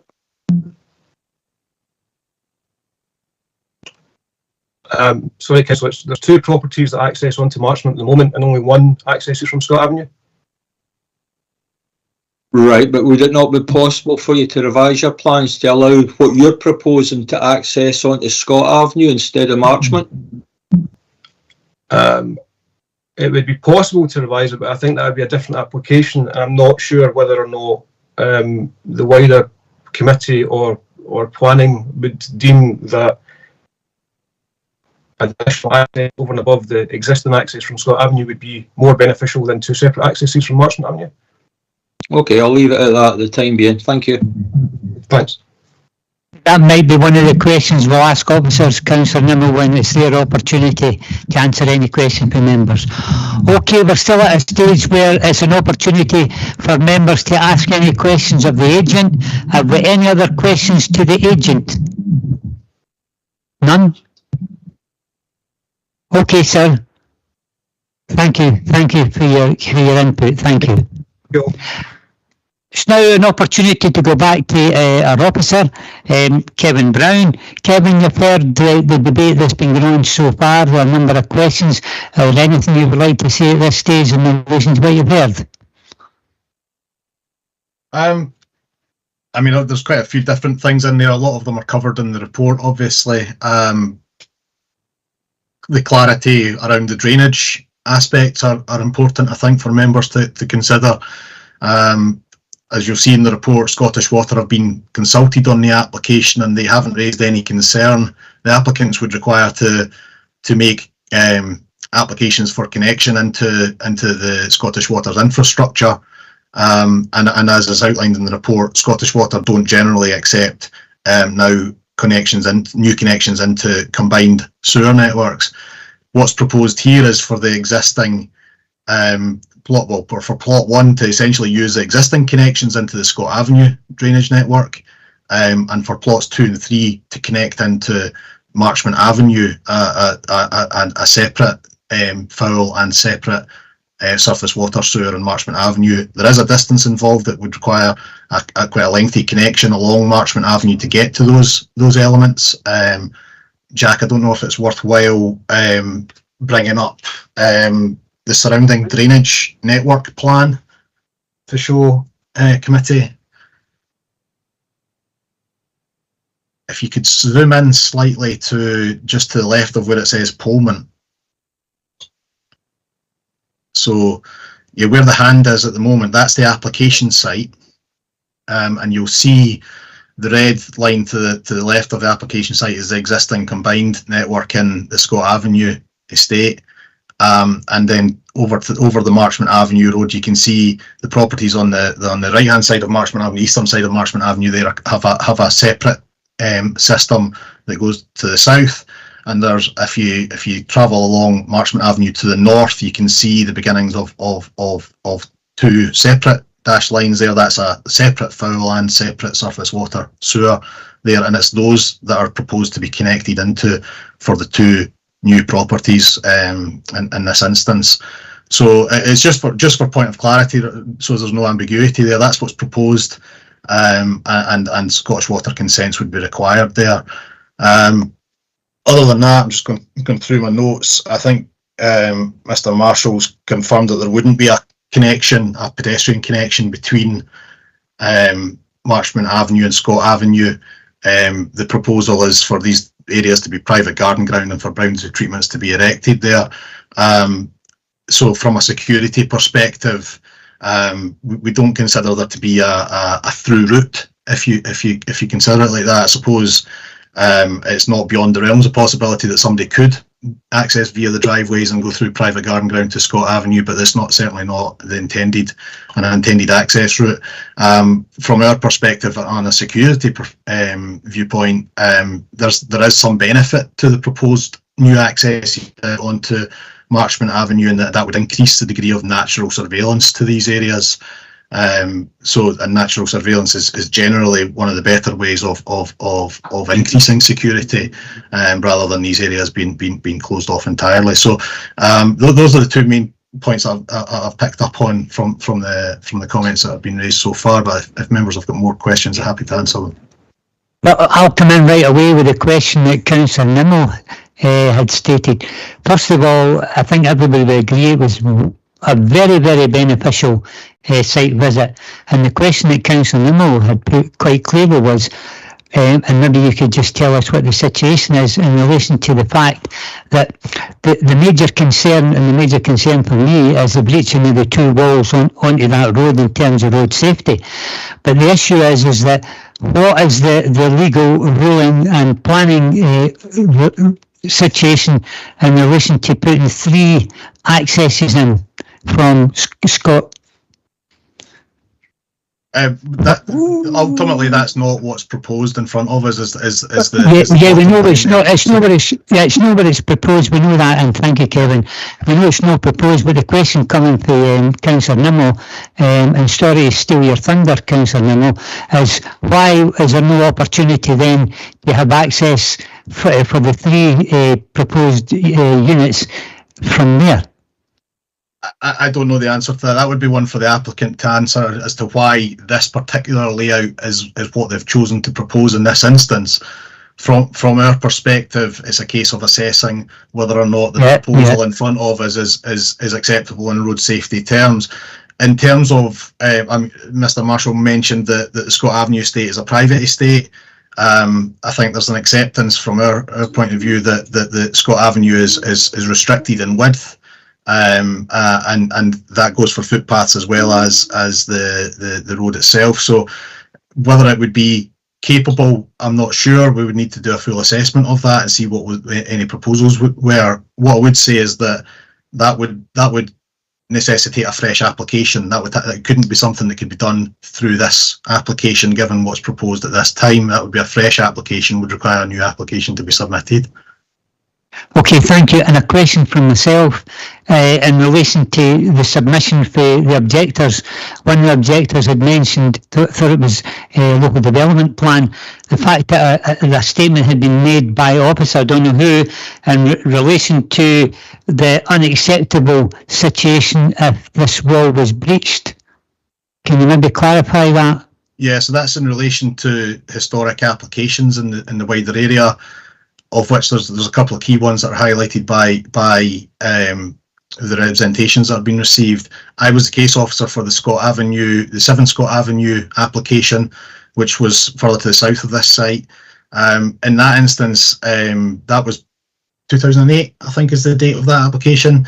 That was prior to us having any advice from Historic Environment Scotland on the listing or the attempted listing status of the wall.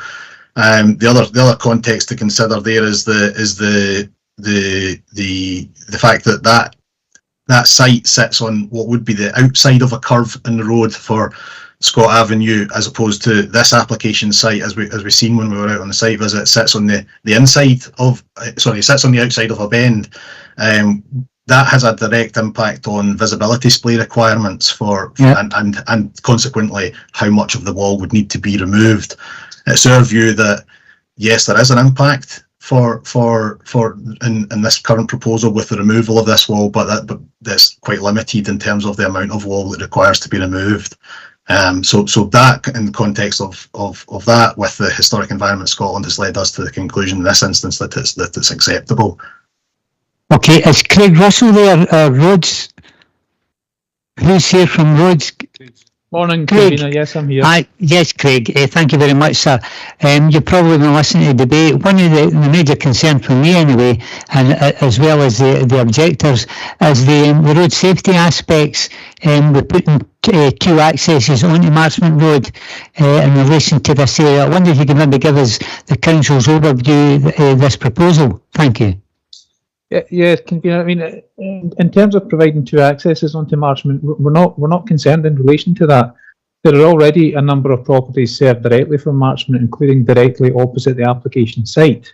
As Kevin just mentioned, the accesses for the proposal are situated on the correct side of the bend, on the side of the bend that you would wish to form an access. The existing properties aren't. The proposed properties have the required level of visibility. I can't speak to the existing properties. The footway is on the correct side of the road to serve the proposed properties. It isn't on the east side of the road where the existing properties are. So the proposed properties meet a number of the standards that are required nowadays, including visibility. The correct number of parking spaces has been provided for each plot. Comment was made by one of the objectors whose name I don't have to hand at the moment, unfortunately, about the number of vehicles that use Marchment. I think this was quoted from a survey 7 or 8 years ago, perhaps. 180 vehicles is the number I've written down. Now, I assume that was the figure over a week, but that's an assumption. I don't have the survey to hand. While on the call, convener, I was looking at other surveys throughout the area, and hopefully a lot of you will be familiar with David's Loan, the location of the old Development Services building. Just for comparison, David Loan had a traffic volume of 178 vehicles per hour, compared to Marchment, which I assume would have been 180 vehicles over the entire week. So in terms of the busyness of a road, it's a lot less busy than a David's Loan, which is less busy than a Graham's Road, which is less busy than a motorway. So it's quite down on the scale of busyness, if I could call it that, convener. There were a couple of points made by the objector who spoke about on-street parking, for example, causing a potential hazard. On-street parking is common throughout the area. It doesn't necessarily create a hazard. There are no accident statistics for Marchment Avenue in the last 10 years to January 2024. There's been nothing on that road since 1999. I hope that summarises for you, convener. Just one further question before I open it up to the rest of the members. Our officer took us to show us the two locations where this will was be breached. One of them, just across the road from where these entrances are proposed, there was another house with another entrance, which to me would mean that we're a wee bit dangerous in relation to people accessing and coming in, because they seem to me to be too close together. There's no minimum requirement for a driveway to be separated from another driveway, or a driveway opposing another driveway to be separated from each other, convener. If you look at any sort of modern housing development, you will have, in some cases, you'll have continuous driveways, which are opposite continuous driveways. So a driveway opposite a driveway isn't in itself intrinsically unsafe. There are situations on the busier road network where you may wish to have a staggered junction arrangement where one road is I don't know 50 metres east of the next road. So examples do exist where roads have to be staggered, but not for driveways. Thank you very much for your input. Right, members. Councillor Nimmo. Yeah, thanks, convener. Just a quick question for either Kevin or Craig. Does Falkirk Council at the moment consider Marchment Avenue a safe route to school up to St Margaret's? Because I know there's been a long history of pupils using this road to get to school, even when the primary school was in Green Park Drive.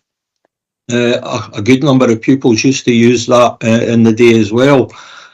Do we regard it as a safe route to school? Convener, I can come in here only to say that I understand safe routes to school are classified by a transport planning unit. I don't have access to that classification, so I couldn't answer that, I'm afraid. Okay, thanks, Craig. Thank you, convener. Craig, stay there for a second. It was my understanding that Marchment Avenue was a safe route to school. So thank you, Councillor Nimmo, for bringing that up. Now, the splays from the proposed development, I would be looking across the road and down to either side, correct? That's right, Convener, through you, the visibility displays would be looking left and right from the exit, yes. And there's a few houses that are directly opposite the exit entrance to the new development. But most of the houses on Marchmont Road have actually got blind entrances, which means, as you well know, the traffic's got to move out. That would add to a hazard on display that could be, a matter of seconds in doing. The 180 vehicles a week, that survey really needs to be upgraded, I think, because I know it. I use that road, and I can use it 2-3 times a day. It is probably 180 a day, quite easily. The on-street parking, many of the houses on Marchmont are 4-bedroomed houses, and they only have room, because of the age of them, for 2 cars. So therefore, they do tend to park out on the opposite side of the pavement, from the pavement.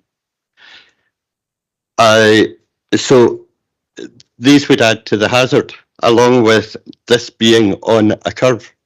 And there is a slight incline on the road there as well. So, displays are all important here. I think you'd agree with that, wouldn't you? Yeah, Convener, through you, visibility displays are one of the fundamental components that we look at when we're considering an access or a junction or any sort of development, really. And so, yes, visibility displays are important. The visibility displays here for the 2 accesses onto Marchmont, they meet the requirement. The requirement is 2.4 metres back by 43 metres in this instance. Those displays have been provided for each of these 2 plots. In addition to that, a section of the wall on Marchmont will be reduced in the vicinity of both accesses to ensure better visibility for pedestrians. So the standards in terms of the required visibility are met for both of these accesses. Right. Okay. There was one other thing that I was told. I've been told a lot of things, and I'd like some clarification. That's all it is, Craig. Way back in March 2016, the traffic lights had been installed recently at St Margaret's and Station Road, and some of the residents were concerned that that road was turning into a wee bit of a rat run. So they had requested Roads Department to come out and speak to them about it and see if they could put in 20-mile-an-hour zones, blind entrances, anything at all that could alleviate the situation. And I'm not going to name the officers, but they were told that the road was too narrow for. Sorry, I'll start here. Any future development in Marchmont, which included access to and from Marchmont Avenue, would necessitate having pavements on both sides of the road. He also declared that the road was too narrow, and the current pavement, being single track, clearly encouraged pedestrians to walk on the road. Now, that's a daily occurrence with the school kids and mothers pushing prams down to the playgroup down at the Green Park. Since 2016, have the rules changed, or was this just something that perhaps one of your predecessors had said? I'd really like to know that. Since 2016, no, the rules haven't changed, Convener, through you. If we're dealing with a brand new development site, the requirement that we would look to achieve is a 2-metre wide footway. But this isn't a new development site. This is 2 proposed plots on an existing road with an existing footway. If this was a more significant application, for talking sake, 100 houses, we may well have sought an improvement to the adjacent infrastructure, be that a widening of the footway, be that better street lighting, an amendment to the road layout, for example. This is 2 plots. And so we have to be mindful of the scale of the development and the scale of the alterations that can be requested, all based upon the scale of additional traffic and pedestrian traffic that would be generated by that development. I can't really speak in detail to what you just read out, Councillor. I understand that, Craig, and thanks for your forbearance with that. As I said, this was just a wee bit of clarification that I wanted for that. Thank you for your help. Okay, then we're still at questions to officers at this stage. Councillor Bowes. Thank you. Sorry, I have a few questions, so hopefully we'll get through them. So on first one is oversight, and I suppose that goes to you, Kevin. And I'm guessing that the oversight main concern will be the house on the north side of the site. Can you confirm what the distances are? I know it's window to window distances, I'm sure it is. You sort of mentioned that on site. And if they comply with current regulations. So I have a few questions. I'll start with that one. We'll do one and answer. Thank you. Jack, if you wouldn't mind, could you bring up the proposed site and block plan again, please?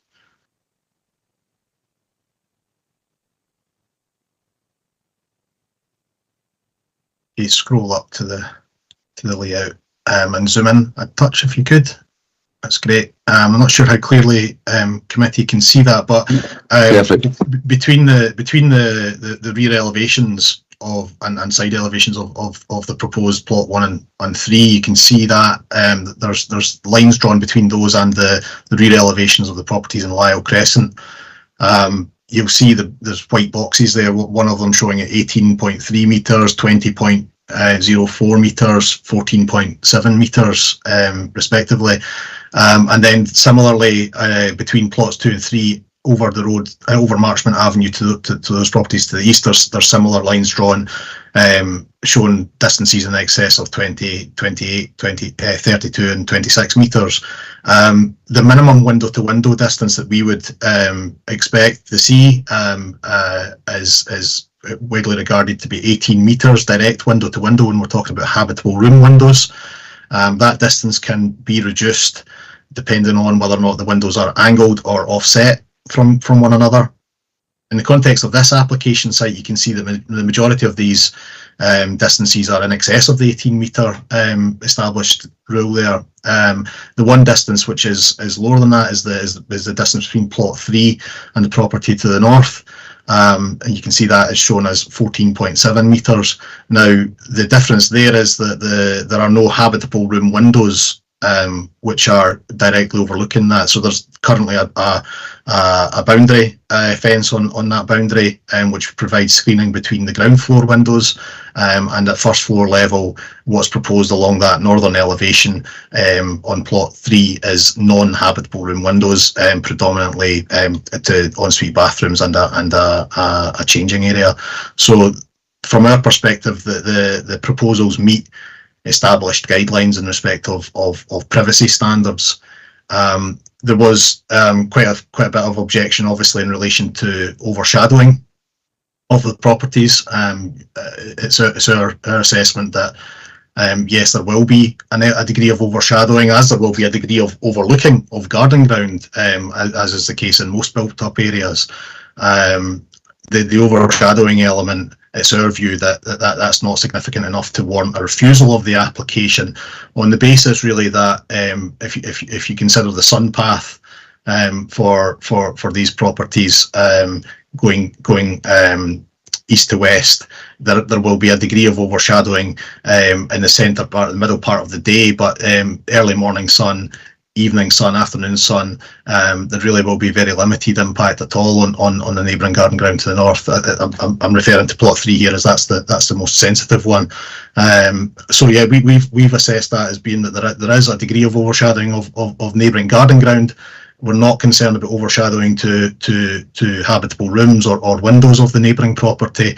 It would undoubtedly be a significantly different outlook from those garden areas to the south, but from a privacy and overshadowing perspective, we don't feel that that's significant enough to warrant refusal of the application. Thank you, Kevin. You actually preempted my second question, was what type of windows are on that side, but that's good. You've answered that. You've answered that in one go. So, and next, what I'm going to move on to is the drains itself. So there is comment on the drains, Scottish Water involved in it. Is there? I didn't see in the recommendations list. Is that included? There's got to be agreement on that with Scottish Water for the project to proceed. It's not contained within a condition. It's questionable whether or not that would be appropriate as a condition, and given that it requires a separate consenting process in its own right. The fact of the matter is that a connection will not be allowed unless Scottish Water deem it to be acceptable. So the applicant would have to go through that, as they would have to apply for a building warrant or any other consents that may be relevant in this instance. Yeah, I get where you're going with that. It's because if you don't get the consent for Scottish Water, you don't have any drains in the house. So I understand that.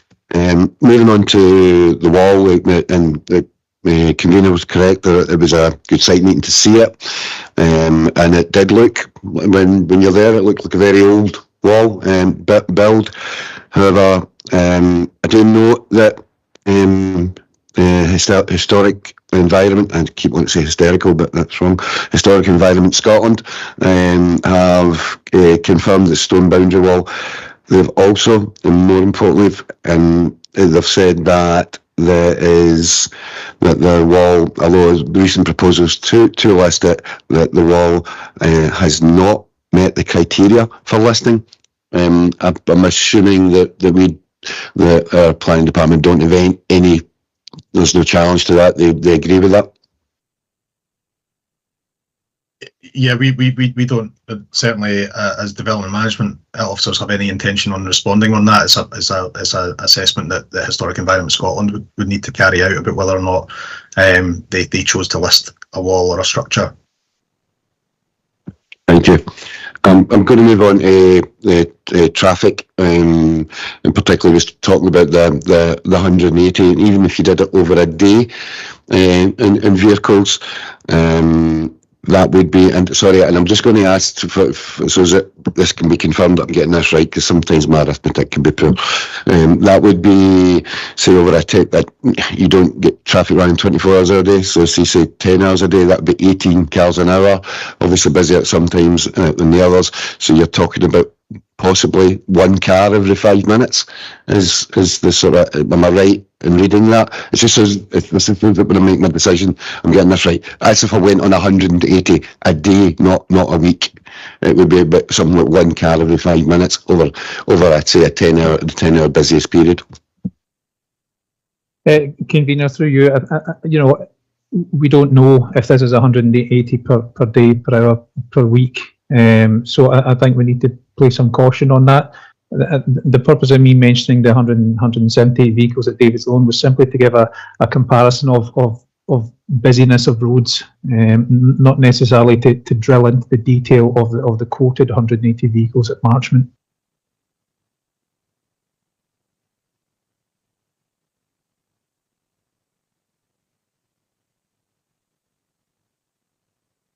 Right, thank you for that. I'll leave it at that just now, Convener, if you don't mind, and I may come back in later. Thank you. I'm going to come back to you, Craig, and then maybe bring Kevin in as well on an issue. My main issue here in reflection of that site visit was the road and the breaches, the two breaches to the wall. I'm going to ask this question because it's relevant as far as I'm concerned. It's been brought up already, I think, by Councillor Kerr. If this application came in for the accesses, the three accesses for the proposed three houses to be taken in the other area, what would your view be on that? I know it's sort of prejudging something that's not there, but the fact is that to me it's a considerable attention to me in terms of my decision. If there was an opportunity for the applicant to put three accesses in there up at Scott Avenue, what would you be saying to that in terms of the roads officer? Convener, don't think I can answer that one. You're Right. you're asking me to comment Right. on a proposal that, Okay. that I haven't seen. Right. I couldn't give you any sort of steer one way or the other, I'm afraid. That's fine. We'll bring Mr. Dryden. Yes, thanks, Kevin. I was just going to say Mr. Russell's quite correct. I think for officers, it's difficult to actually give you that kind of comment. We'd have to obviously that's not what's before us this morning for consideration. But certainly, obviously, if an alternative proposal was to come in, it would be as Mr. Brown correctly said earlier on, it would require a fresh planning application. It'd be only at that point in time could we fully assess it and provide advice. Thank you for that. Okay, any other member? Councillor Forrest. Just one quick quick wee one. Regarding the number of vehicles using this, it just comes back to the fact that I wish that we had had a traffic survey done on this road, because what Mr. Kerr, Mr. Forrest had said regarding the numbers, their data was going back to 2016. It's 8 years later. Traffic's bound to have increased. I don't know how many, and nor does the officer. So 180 may well be at 180 a minute, an hour. We don't know. So I'd just like to make that point. Good point. Councillor Sinclair. Thanks, Convener. Just a quick question. I'm not sure who would be right to answer. We've heard about overshadowing of the building and the distance window to window from the building. Would there be a difference? Because I can see from historical photos of the site that there were a number of large, incredibly tall trees in the boundary of the site, especially at the boundary of plot 3, where that would be at the moment. Would those trees be taken into consideration when overshadowing is considered? And if there's any comment that could be made on daylight and right to light where that's concerned. If I can come in there, the application needs to be assessed on the basis of what's on the ground at the current time.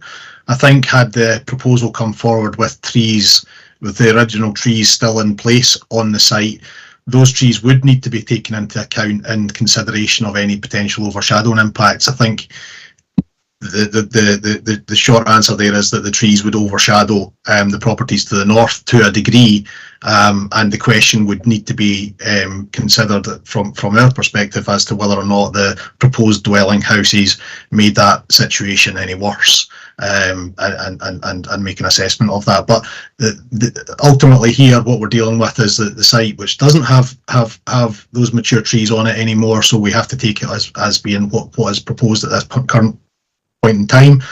What I would say add to that is that there is some vegetation within the garden ground of the property to the north of plot 3 as well, which is slightly higher than the boundary fence which is there. So that has influenced our considerations as to how much of the garden ground would be overshadowed by plot 3 at any given time of the day. And as I say, with the sun moving through the sky east to west throughout the course of the day, and with that sunlight being at different heights at different times of the year, it's our view that yes, there would be a degree of overshadowing of the garden ground, but that would not be significant given that the garden ground is quite wide at that point. It's only going to be a limited impact. Okay, thank you. Okay, thank you. Councillor Kerr. Thanks, Convener. I had loads and loads of questions to ask. Everybody's asked them. Things about visibility, drains, road safety, the width of the footpath, and the officers have answered most of them. But Councillor Sinclair mentioned it earlier. These trees that were taken down, Kevin, was there any TPOs on them? No, there was no TPOs on them. The trees were taken down before the application was submitted, so we didn't have any influence on that through the course of the application, obviously. Okay, and my other question regarding trees. Do you know if there's any proposal to plant any other trees in the development? So the layout shows nominally a variety of trees within the garden grounds of the proposed plots. What we have placed in the conditions recommended to committee is a requirement for more detail to be provided in respect of those planting areas, partly from a landscaping perspective, but also partly to do with biodiversity enhancement. That's a requirement now through National Planning Framework 4 that each site achieves a degree of enhancement in biodiversity terms over the original status of the site. So yeah, there's a condition there that would require a bit more detail to be provided if members were minded to grant planning permission. Right, thanks, Kevin. Thanks, Convener. Okay, thank you. Has there anybody got any other questions for Councillor Bowles? Sorry, Convener, one last one. Because we've had a number of sites in the past where we've had overdevelopment of the site, and in this case, there is an amount of garden area shown. Kevin, can you tell us about the garden, the actual size of garden, and it doesn't feel as if it's overdeveloped looking at the drawings, but can you tell me in a in a planning context how this site sits with it? Historically, members may recall that we used to work to plot ratios as part of the assessment of planning applications, and it would refer to a 1:4 plot ratio in terms of the amount of garden ground to the amount of development on the site. We don't focus in on that 1:4 plot ratio element anymore. It's not referred to in the local development plan or our guidance in any detail.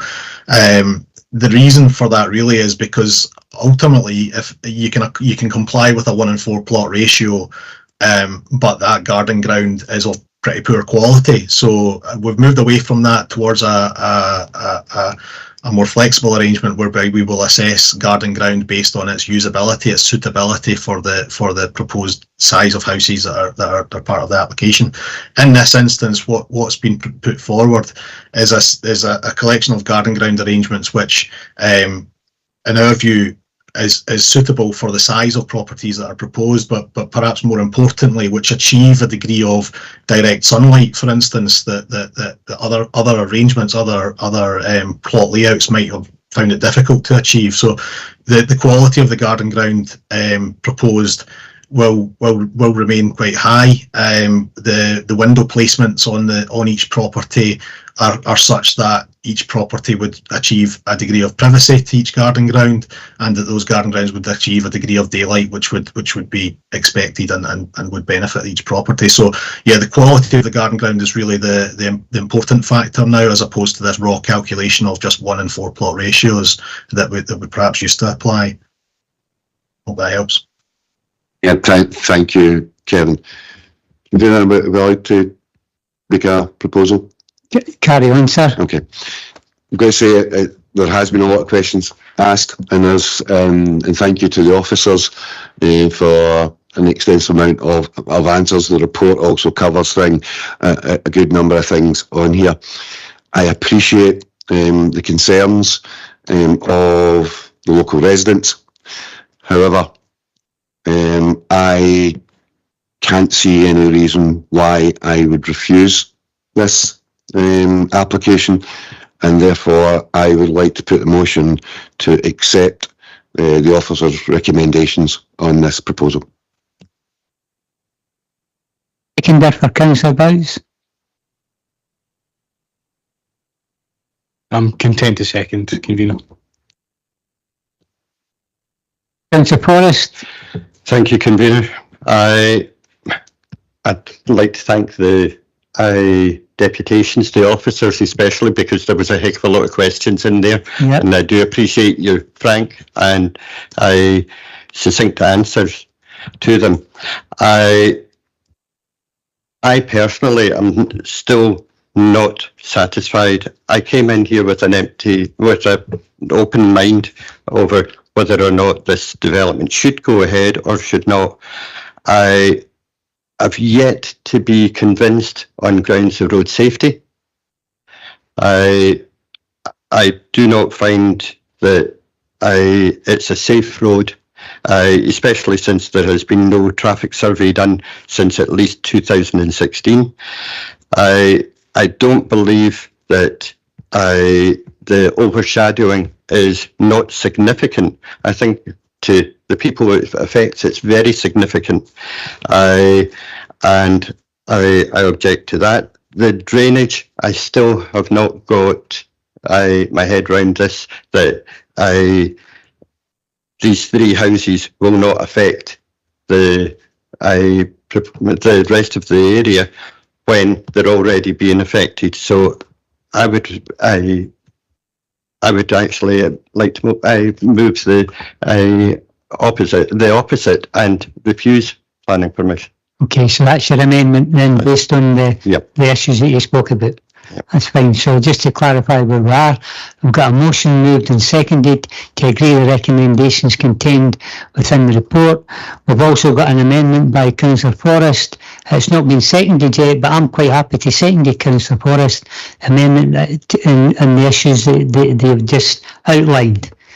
Is there anybody else who'd like to come in at this stage? Okay.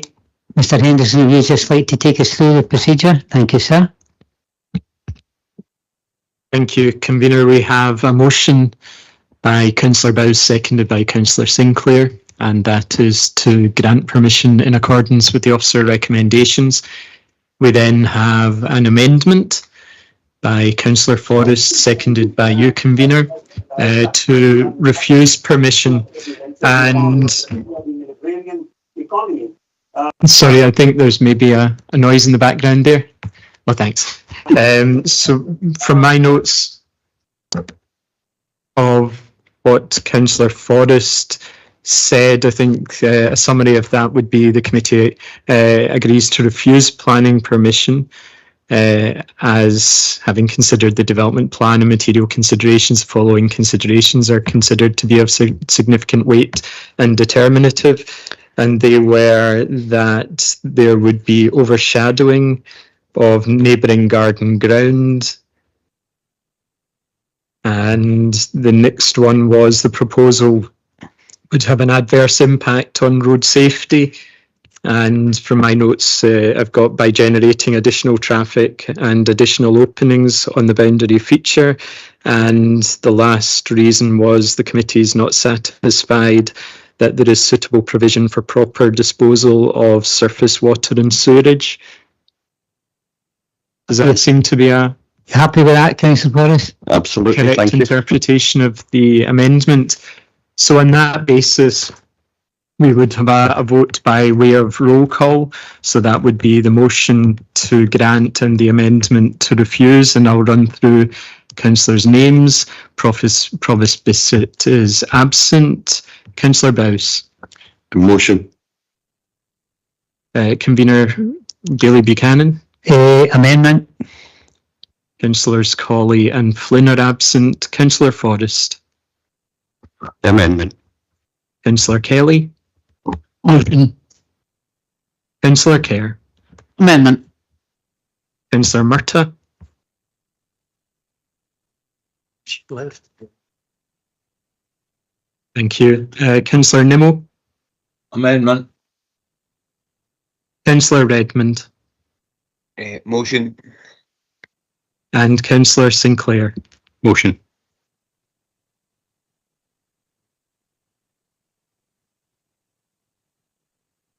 We have 4 votes for the motion, 4 for the amendment, which creates an equality of votes. And in that circumstance, the convener has the ability to cast a casting vote. I will do for the amendment. And the amendment is duly carried. Thank you. Thank you, Convener. Okay, thank you, Mr. Hen. Just like we're going to break for lunch now, but I'd just like to thank the officers who took part in the first part of today's meeting. Thank you very much. And we'll break now and come back at 1:30. Thank you. Thanks, Convener.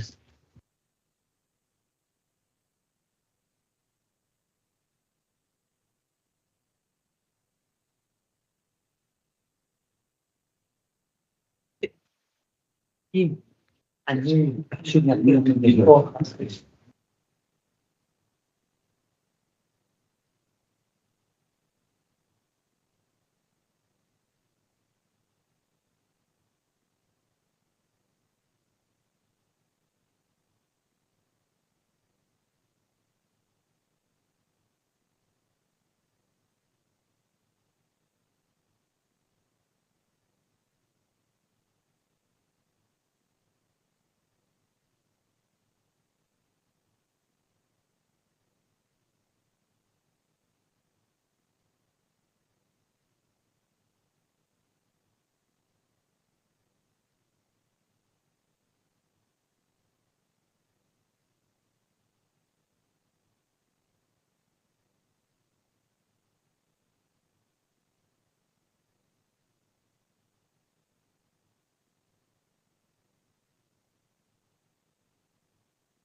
Councillor Moody sent me a wee message to say that he's got an appointment at 3:50. Just in case things are going on, he may need to leave the meeting. Okay, fine.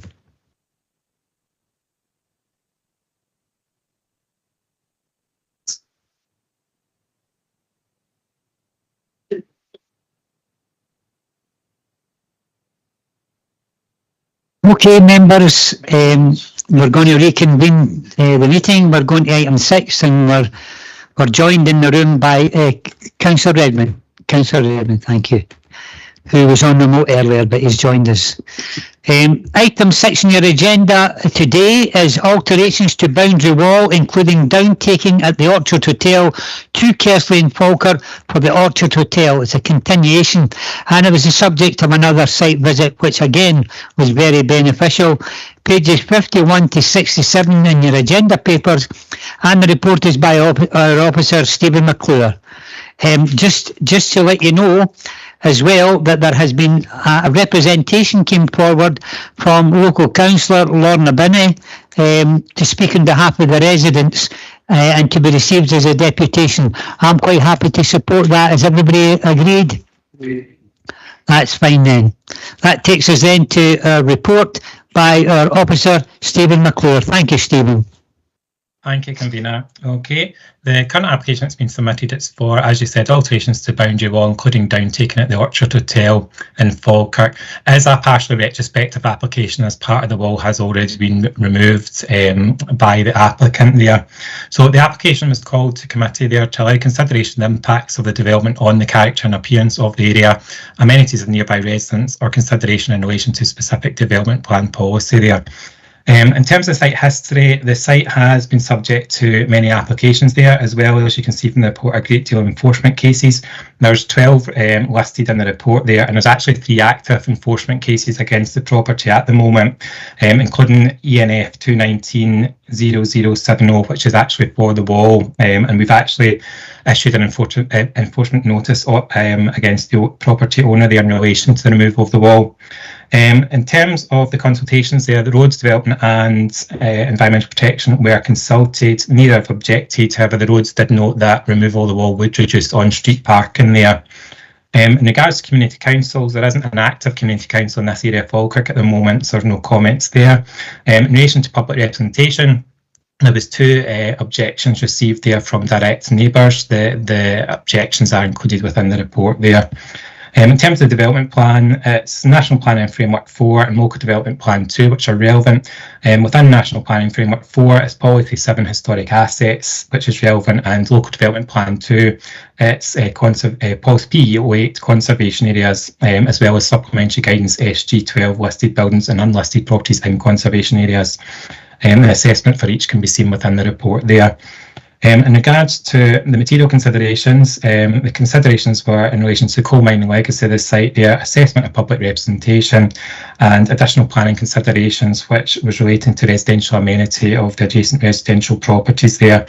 Again, this can be seen within the report.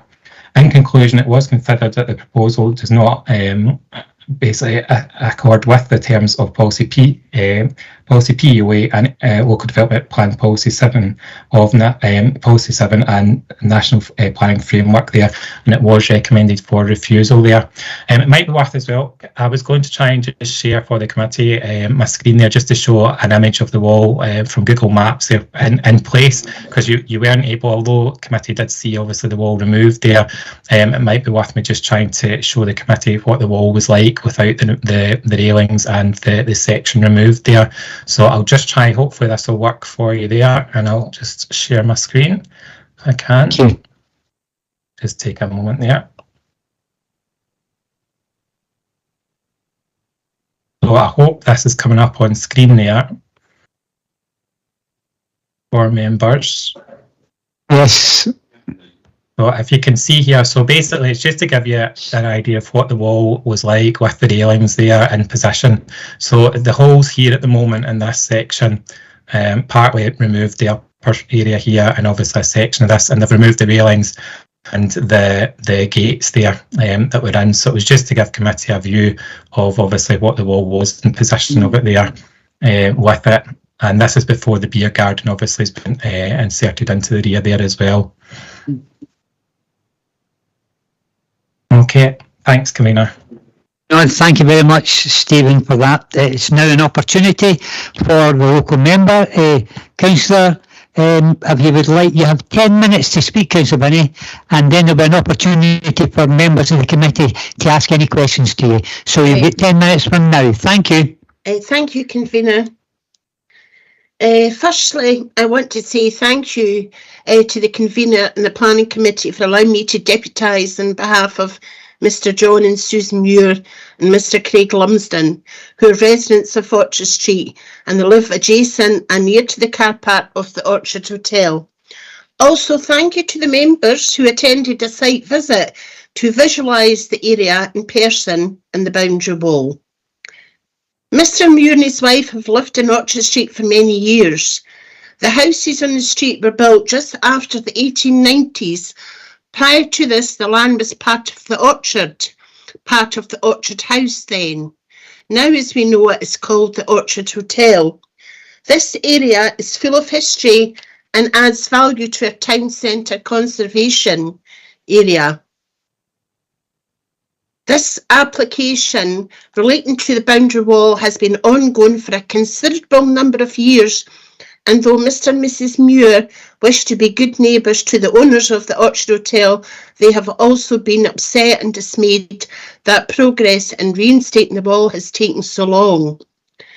With this present application, P2301015058, they are fully supportive of the professional recommendation that planning permission is refused for the reasons given in the report, knowing that the officer knows the timeline and circumstances at each stage, and now no indication or conversations of this shoot application was made during the time, only until the application was received that the owners now wish to remove this wall.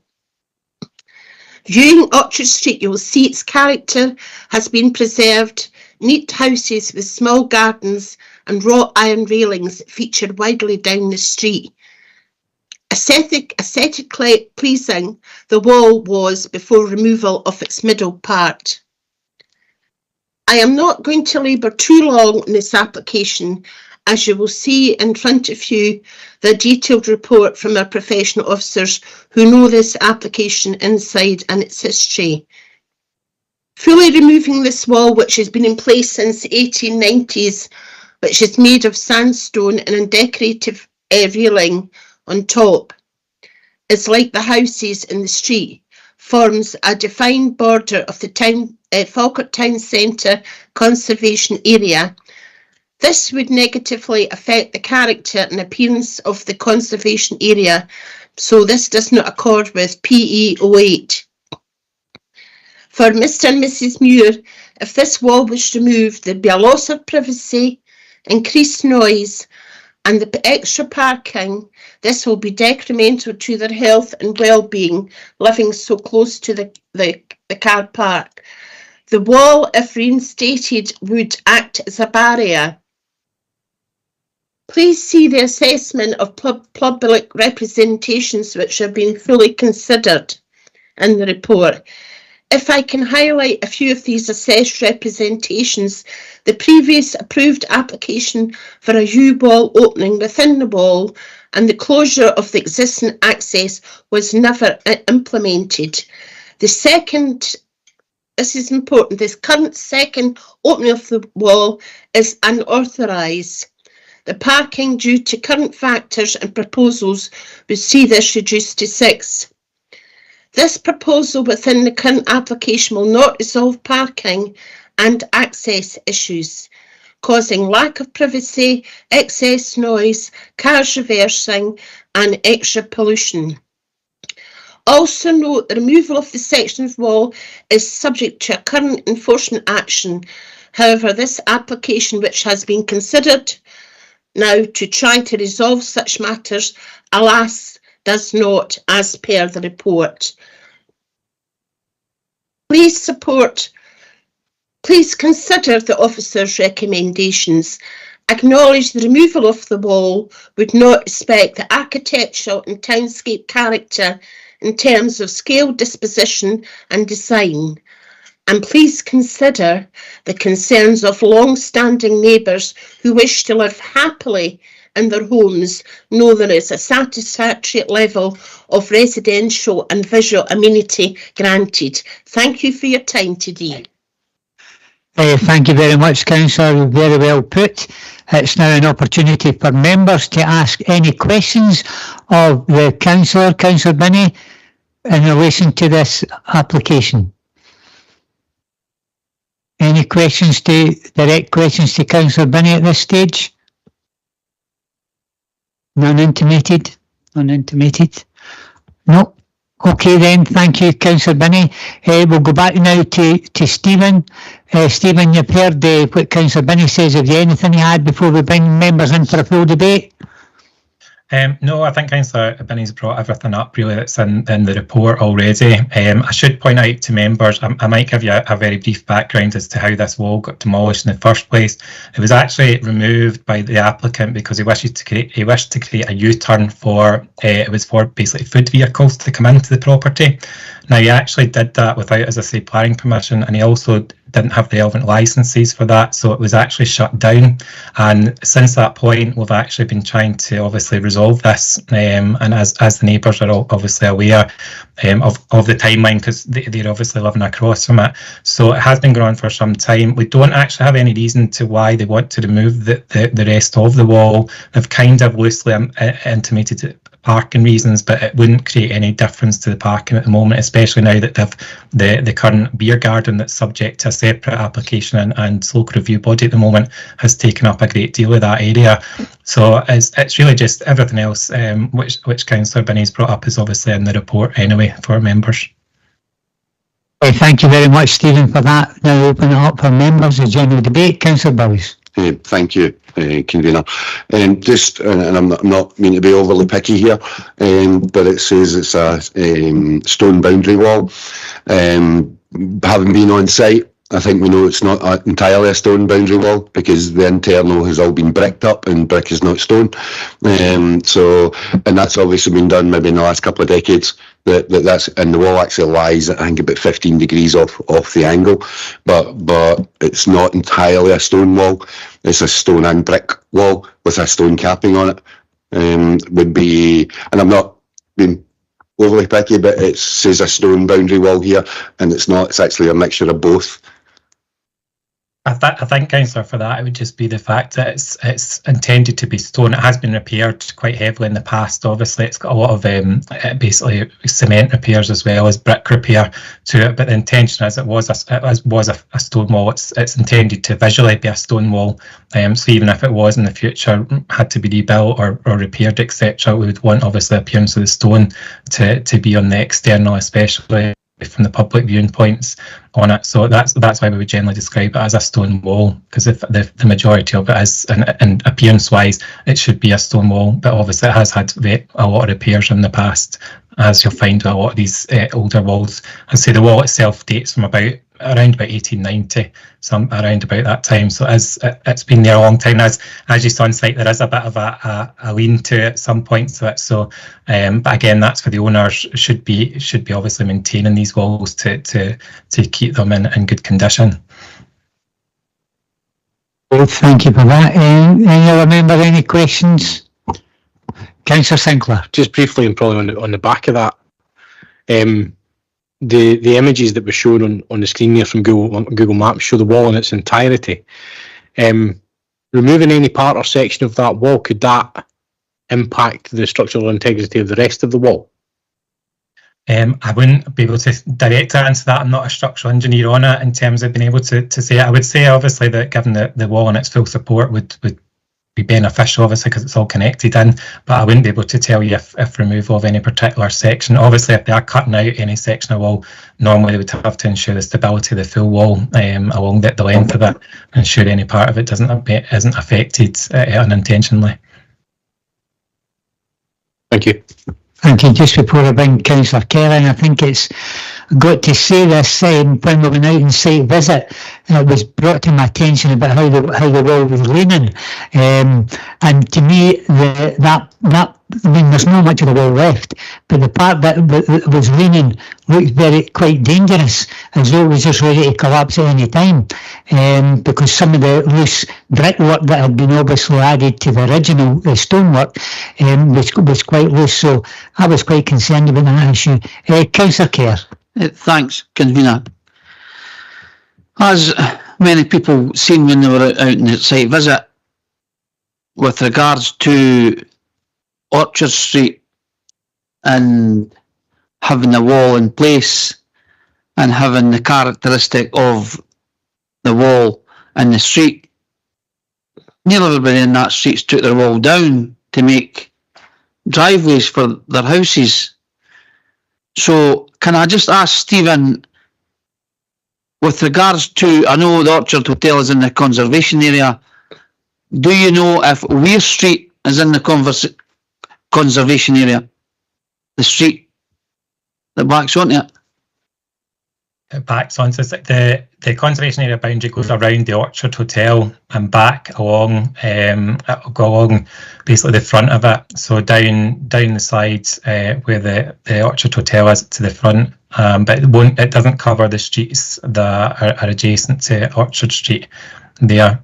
Basically, in terms of the wall, I mean, I can bring up the Google image again if that would help. There are quite a few of the properties that do have their full railings and walls in place on Orchard Street. There's a lot missing, and obviously have been altered in the past. They can do that without obviously planning permission. It's not in a conservation area. I would suggest quite a lot of the railings, if you go along Orchard Street, are probably just been removed, probably way back in the war, to be honest, when they were cutting all the railings away. But the walls in most of the properties, they're not a full height wall like this. They are lower walls. They're about maybe a foot to 2 foot high along the street. But there are a few properties that still have it, especially the top section across from the Orchard Hotel as well. But the Orchard Hotel itself is obviously in the conservation area, so the policy and guidance covering that boundary wall and the Orchard Hotel itself does differ from that out with the conservation area. And in terms of conservation area policy, it does note that original boundary walls shouldn't be removed unless there's a very obviously significant reason. I mean, we're obviously pragmatic with it. To give you a background as well, the owner actually has another planning permission which is live at the moment. For many years ago, they wished to move the entrance to the wall, the entrance through into the back there, just slightly south, and that was to create, so when you drove in you'd be able to park on either side, so left and right. They didn't implement that ever. As I say, it is still live and they could implement that if they wish, and it would obviously give them probably a better parking regime on the site. But it was also designed at that point to allow vehicles, like delivery vehicles, to adequately reverse in, because at the moment the majority of vehicles just drop off on street, and it does again for residents. It's not ideal having that on street there.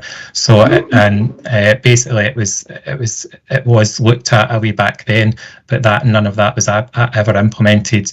The problem with, as I say, the owner has constantly up until the submission of this application state that they were looking to kind of reinstate the wall, and discussed it with us, and it wasn't until the application came in that we noted they wanted to remove the full wall. So we haven't had any great detailed discussion in that matter up to that point, and during the application process there wasn't a huge amount other than them just saying they want to remove the remainder of the wall. As I say, it does form the Orchard Hotel itself is listed, the building, and as I say, the boundary wall forms a robust boundary to the conservation area, but it's twofold for us. It's both character and appearance, obviously, for the conservation area and the boundary of it. There's also obviously partly for the residents as well. It gives them a sort of separation between what is a commercial business and obviously a residential street, and there is give and take in that, obviously, but it did give a bit of protection from the car park area, because as you see when you're out in sight, obviously the properties are directly across the road from there. So, but as I say, if you want, I can bring up the Google Map image quickly and I can, if that works again, and I think so. Show you. Yeah, I can let you see Orchard Street again, and show you.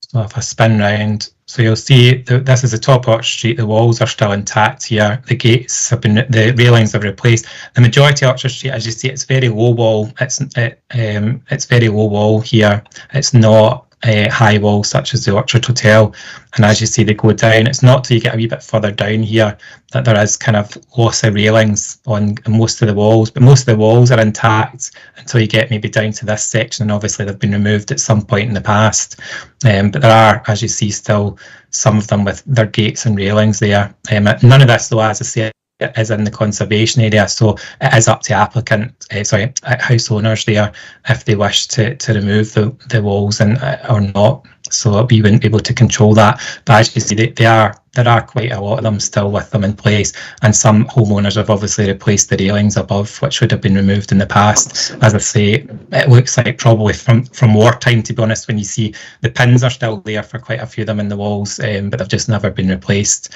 at that point. So, and as I say, this is the Orchard wall here. And as I say, if you can see my mouse moving about there on the screen, what they wanted to do originally was remove this section, save the stone and rebuild it here, and that would have allowed parking all the way up here and all the way in this side here, and also some parking here. The beer garden, obviously at the moment, which is subject to different application, is currently taking up a lot of the car park, but as I say, this more centralised entrance would probably still give them a bit more flexibility as well. There's also a space I should point out here for this, a different business, this section here, and so they have a parking space of their own which has to be maintained there too. So I hope that gives a sort of better idea of the area. It is relatively a neat street, to be fair, for it's not in the conservation area, but as you see, most of the properties do have original features still. It's not been as removed as some of the other streets you see in Falkirk. Thanks, Stephen. Thanks very much, Stephen. I just think that all the way down that full street, the side of the orchard, there isn't a wall left. And why I mentioned Weir Street was that's the street towards the old municipal buildings. It's in the conservation area, and there's no wall left in that area. That's across for the old council buildings at Weir Street. There's not a wall left. And what I would say was, in looking at the policies and looking at policy 7 in the national planning framework, and it says it in policy B, number 7B, and number 3, repair of a building is not, this is where it will be supported. Repair of a building is not economically viable, and there has been adequate marketing for existing or new uses, a price reflecting its location and condition for a reasonable period. And also number 4, demolition of the building is essential to deliver significant benefit to economic growth of the wider community. That could be construed that would be in support of taking the wall down, I would say. I would also mention what the convener mentioned regarding the wall leaning. I think it's a health and safety issue, the wall being there, and whether it's supported or not supported, today's application, I really think that needs to be looked at. Would, in your professional advice, if we were to say it needs to be rebuilt and the bit that's been taken down, at what cost would that be, Stephen? Have you any idea? No, it's not something we would do. Obviously, it's up to, if someone does something without planning permission in place, then obviously it's on themselves at any cost that they incur if it requires to be replaced. In terms of the wall leaning, I mean, building standards would obviously be able to go out and check from their point of view if there's any public safety issue in regards to the wall. Any wall obviously is to be maintained, no matter if it's a commercial business or your own private property. Obviously, you need to maintain your own buildings. So if there is any issue with it, I mean, that shouldn't negate any regards to obviously policy and guidance covering the wall itself, just because it's in a possibly a poor state, the bit that's left over. In terms of what you've quoted there from the policy, that's aimed at conversion of buildings. It's not really aimed towards repair and maintenance of walls in historic areas, or and keeping that's to do with obviously buildings being converted over and ensuring obviously there is financial ability to do so by the conversion, if there needs to be any loss of historic fabric, etc. And this, and the Orchard hasn't given any specific real reason for this to be removed. As I say, originally it was removed to allow vehicles to go into the site, which licensing then shut down because again it was all unauthorised. I think it was reported by the residents to both ourselves at the time and to licensing or environmental protection. Wanted to myself, environmental protection and licensing spend a great deal of time with the Orchard. As you see, I mean, in the report in front of you, you'll see the amount of enforcement cases against the property because unfortunately the owner doesn't ever engage with us. He just tends to do things without planning permission or any other permissions really in place, and then tries to obviously gain them afterwards, which in some instances it might be acceptable. Obviously what you've done, it's not necessarily to say that it wouldn't be acceptable, but as I say, in this case at the moment we have 3 live enforcement cases at the Orchard Hotel again. But as I say, the wall wasn't ever removed for the current intention that's been noted in terms of creating sort of parking, additional parking. If you do look at the plan of the site, it doesn't seem to create any additional parking by removal of it, and it appears obviously that because he's removed the section now, they just want to remove the rest of it and get it over, because I presume obviously it would be cheaper to do that for the business. But as I say, it doesn't. It shouldn't result from obviously, as I say, just being able to remove the wall without any actual reason. As I say, if you're looking for a kind of reason within the policies to remove the wall, they would need to obviously give us that reason of why they require to remove it and the purpose of removing it from being a historic wall in the conservation area. But as I say, we've not really had any justification in that way. Convener, as I've always says, it's people's interpretation of the policies. That, and with Mr McClure saying it's that just for buildings, it doesn't specify that's for buildings. It's for conservation areas and walls, buildings and everything. So in my interpretation of the policy, be different from Mr McClure's interpretation. With regards to parking, I'm sure for parking in the conservation area can't be taken into consideration because the full town centre then becomes eligible for parking if it's in the conservation area. Is that correct, or am I wrong?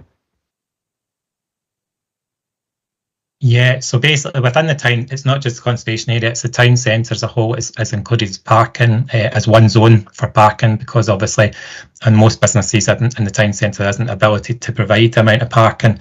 So the Orchard Hotel doesn't require a specific number of spaces. They did used to have obviously additional spaces on site. They are still a hotel, so they do have obviously accommodation overnight.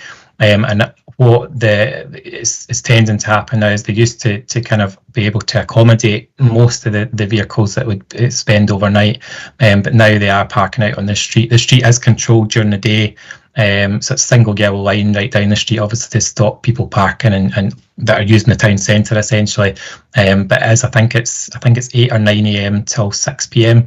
and then afterwards you can park on street. So they are now finding that from the residents monitoring it, that there are additional parking now on street, just because obviously there has been a loss of parking within the site. But the parking within the site is a bonus, obviously, just because of you don't necessarily require it, and because it's within the town centre zone.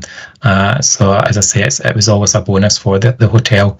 So, but as I say, there isn't any specific sort of justification for the wall being removed in relation to parking at the property.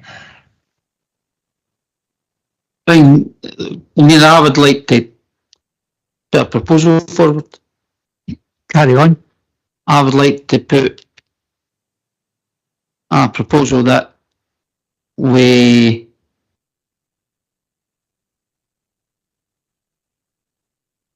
go against the recommendations and quoting that policy that I mentioned, policy 7, B, 3 and 4. And with regards to the characteristics of the wall, I think is demonstrated in the rest of the street that most of the walls have been taken down by the residents in the street. There is some that's kept it, but I don't think the characteristic of the street will be any detriment being taken down compared to the rest of the street. Mr. Henderson, and this time, Councillor Daly Kerr. Thank you, Convener and Daly Kerr. I'm just looking at, it was MPF 4 policy 7 that you were referring to, and it was paragraph B. It might be worth the planning officers just running through the policy considerations here. I think that wording says development proposals for the demolition of listed buildings will not be supported unless it's been demonstrated that there are exceptional circumstances and that all reasonable efforts have been made to retain, reuse and or adapt the listed building. Considerations include whether the building is no longer of special interest, building is incapable of physical repair and reuse as verified through a detailed structural condition survey report, repair of the building is not economically viable, and there has been adequate marketing or existing and or new uses at a price reflecting its location and condition for a reasonable period to attract interest from potential restoring purchasers, or demolition of the building is essential to delivering significant benefits to economic growth or the wider community. I'm just mindful if a decision is taken on an interpretation of the policy that we are looking at the policy in detail and it's as best we can correctly interpreted. And I'm just conscious that we're seeing there listed building and demonstration of efforts being made, etc., to retain, reuse or adapt the listed building. I don't know what my planning colleagues' thoughts are in relation to what if we're talking about policy 7, it's really, in terms of the wall, it would be policy 7 section E that would be really relevant to it, which is development proposals and conservation areas will ensure that existing natural and built features which contribute to the character of the conservation area and its setting, including structures, boundary walls, railings, trees and hedges, are retained. So that's really the section that within the National Planning Policy, National Planning Framework 4 policy that reflects obviously the wall. And as I say, it's basically to maintain it, and unless there's a very specific reason, obviously, that they need to remove it. As I say, maintenance of a wall doesn't negate removal of it. As I say, it would have to be repaired and obviously kept and maintained as with everybody's walls. But as I say, the section. As I said before, that was noted as really in relation to buildings. It's not really related towards, as I say, structures like walls, etc. I'd just like to come in and just concur with what Mr. McClure said. Stephen's correct that the relevant policy area, if is of the view that you wish to take or put forward, would be in line with what Stephen said in policy 7E, as opposed to the building references that you're referring to. Okay. Just want to maybe summarise that situation at the moment. Well, thank you, Convener, and thanks for bringing me back in. I think we do need to focus on the appropriate part of the policy and our considerations here. And I suppose it's just a reminder to everyone that decisions, according to Section 25 of the 1997 Act, are taken on a basis where you consider the development plan and all relevant material considerations, and then they're weighed up. So I think it could potentially be the case that from what Councillor Kerr is saying, or Bailey Kerr, apologies, is saying is that he might be saying that there are material considerations which override the terms of the local development plan and MPF4, but you would need to think through and be clear what these reasons and material considerations might be in the circumstances of this case.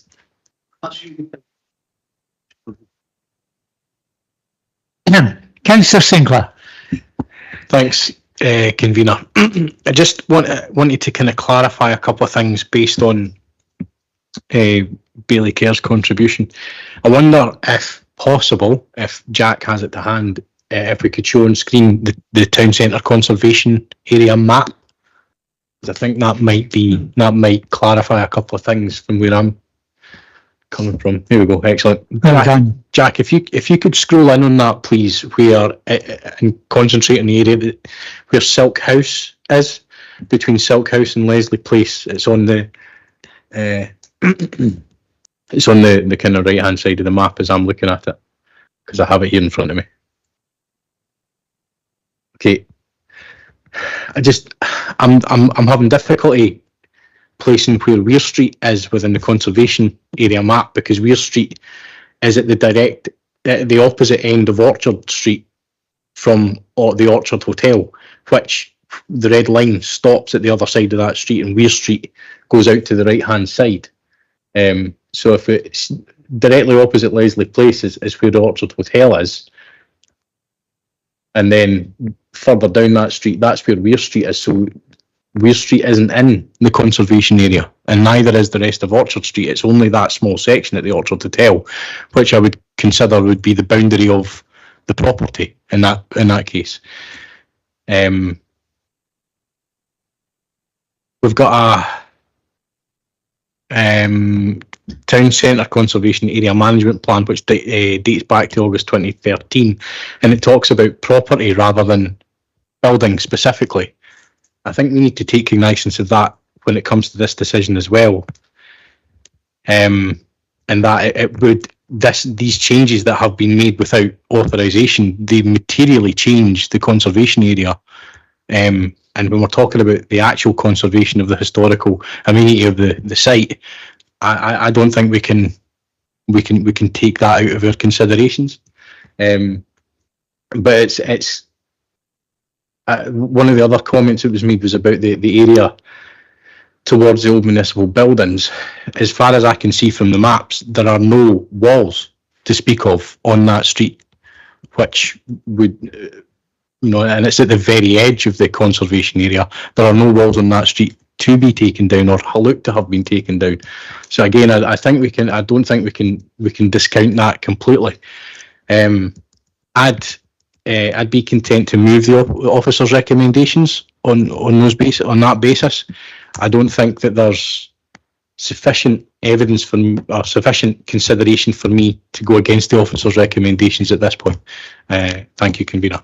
Okay, just to clarify where we are, we've got an original motion by Councillor Kerr. You agree with the application? We've got I'm just checking with my colleague here. We've got an amendment by Councillor Sinclair to agree to recommend to go against it. We haven't got a seconder for anybody at this stage.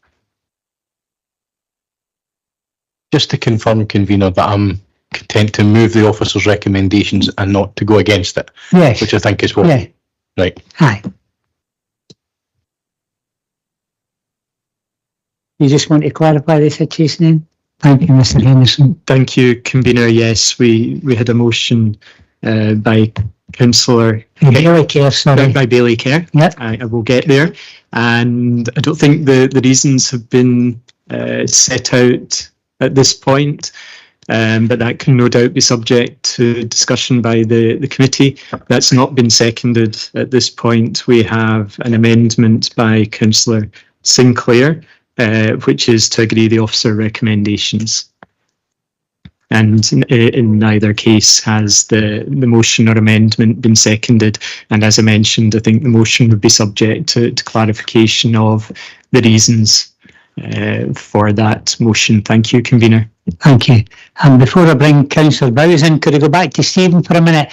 Stephen, the photographs that you showed in relation to the wall is completely different from what you see now. You haven't got a recent photograph of that area. Yes, if Jack could put up, I've got photos in the file there. If Jack could put up either probably photo 4 or 9, Jack, or that one, yeah, as well, that would be fine.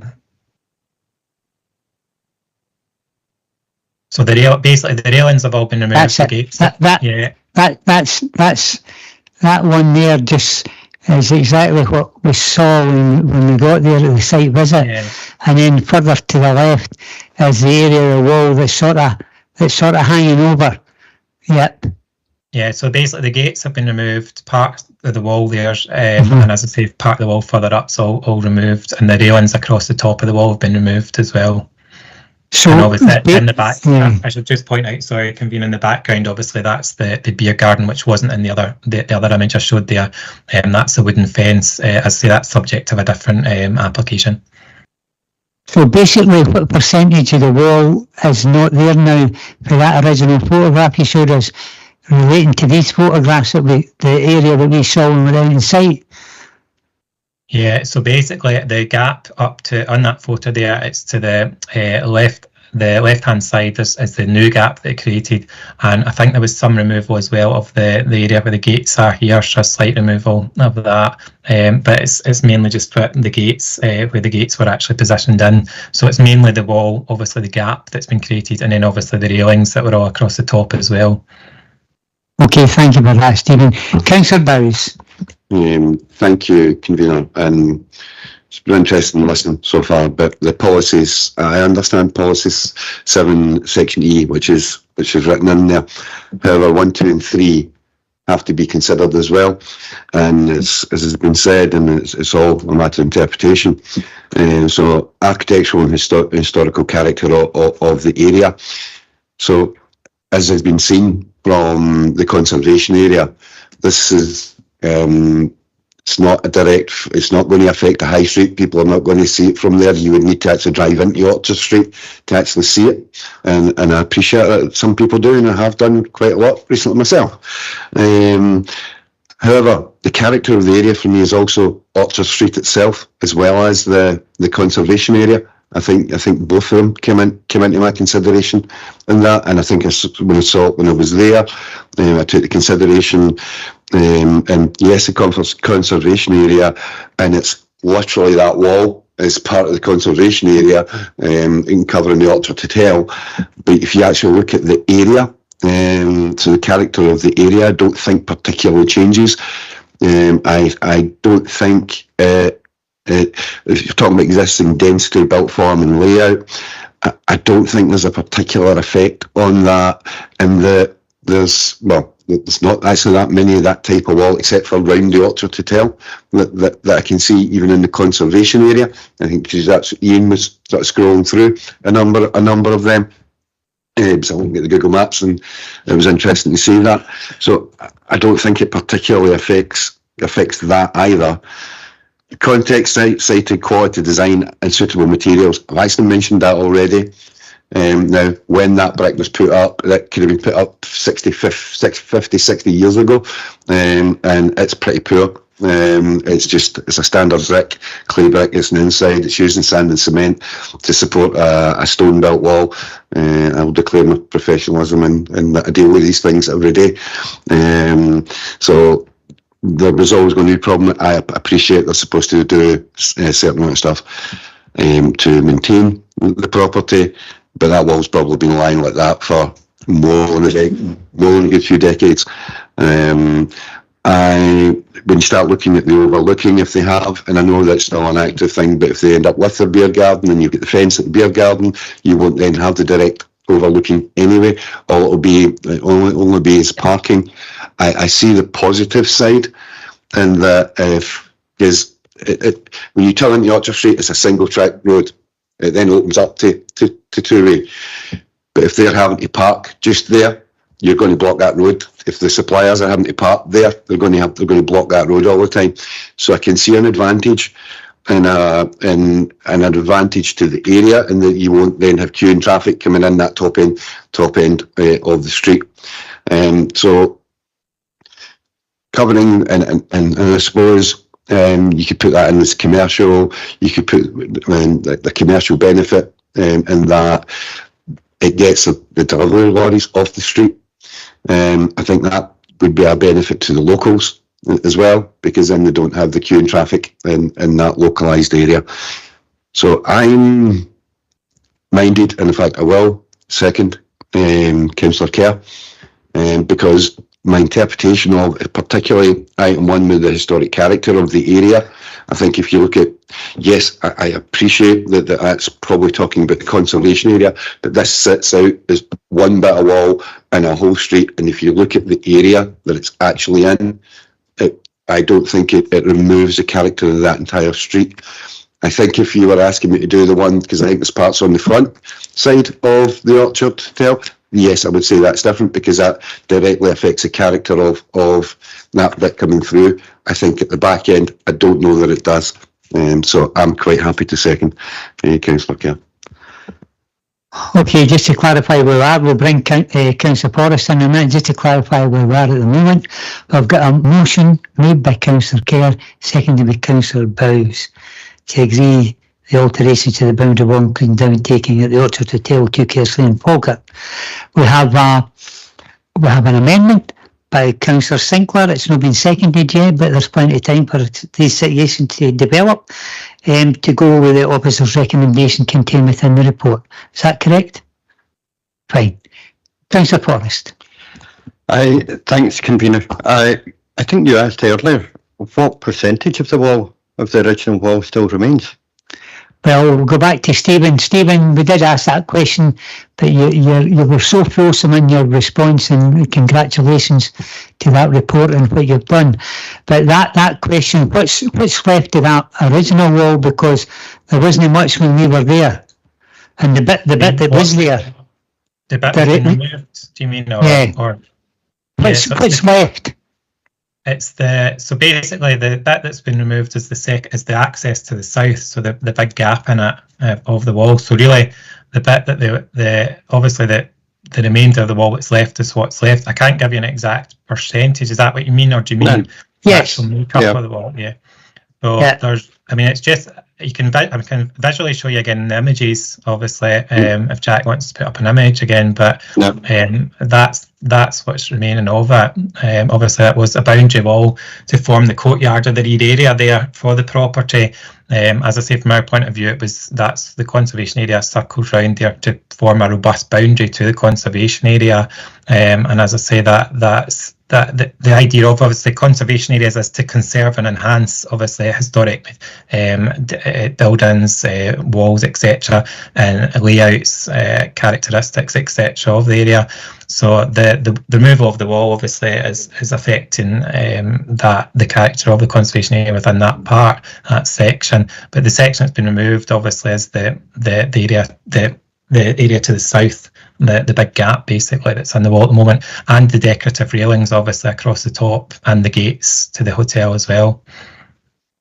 Okay, thank you. Sorry. Mr. Sorry. Want to come in, sir? Yeah, I just wanted to, I think just fully what Stephen said, which is correct, obviously, of the officer assessment, is that, well, it's difficult to give a precise percentage. I think Stephen mentioned earlier in his discussion as well that it's a view that there's a substantial section of that wall has been removed, the railings, which the view of officers is actually to the visual detriment of the character of the conservation area, which actually, this location, we notice on the edge, it's a dual frontage. Site. It's obviously the back, but it's a dual frontage. I think that's where the point is coming. It's difficult, unfortunately, to give you a precise percentage, but I would say, as Stephen mentioned earlier in his presentation, it's a view of officers, it's a substantial downtaking of the wall, which is causing the concern, hence the recommendation before you. Thanks. I was looking for a percentage, roughly, because it's a bit like Only Fools and Horses triggers new brush. It was the first new brush he'd had for 7 years, but he'd replaced the shaft 6 times and the brush half a dozen times as well. There's not a heck of a lot of that wall left, and what we saw to the rear of it, I mean, the facade of what was left still looked okay. it had been packed with bricks and whatnot from the 50s, 60s, 70s, whatever. And it's just, how far does the wall have to go before you give up on it, or alternatively force a complete rebuild? That's what I was looking at. Yeah, if it's that point of view, I mean, anything can be rebuilt. I mean, obviously we had a £6 million obviously THI within the town centre, where we had lots of materials obviously rebuilt, corrected from previous errors as well. So obviously buildings do require constant maintenance, and walls, etc. Everything requires it. In a conservation area like this, obviously, is appearance and character that gives the benefit to obviously preserving these. So the wall may require obviously to be rebuilt. Obviously, if it was the section that's been removed required to be rebuilt, it would have to be rebuilt with face and stone. Internally, it wouldn't have to be constructed as originally in the 90s. It's not that. It's more about obviously the character and appearance of the area. So the stone, in essence, at all times we look to obviously have original stone preserved if it can be. Sometimes stone has to be replaced and obviously repaired out, but it's given the overall appearance of the area, obviously, and how that's maintained. As I say, some of the buildings in the town centre, for example, have had a lot of new material externally on them to repair them, because, as I say, they required it. And the same with some other walls, etc. It's internally they're not constructed now as they would have been originally. It's not big lumps of stone now, it's maybe just facing stone to give an impression of stone. But the conservation area, obviously, it's about preserving the conservation area. That is one of the reasons, obviously, Falkirk did get a grant previously as well, is obviously because it is a well preserved area, and we do follow policy and guidance on the area, because they do look at these things for that. And as I say, the construction of a wall, a lot of the time, if a historic wall is removed, a lot of time it does have to have some modern intervention to bring it up to standard, to obviously ensure that it is safe for the public, etc. around it. So it doesn't have to be the historic material, that it's more about character and appearance. And as I say, this was the Orchard Hotel surrounded as one of our robust boundaries to the conservation area, because of its character and appearance, as I say, and the wall did form part of that character and appearance. Orchard Street isn't yet within a conservation area. Possibly in the future, these things are always looked at. But as I say, that was where the conservation area at that point stopped and created the boundary, because of the robustness of that boundary between the commercial business and the residential. And obviously the wall forms from our point of view, an important part of that.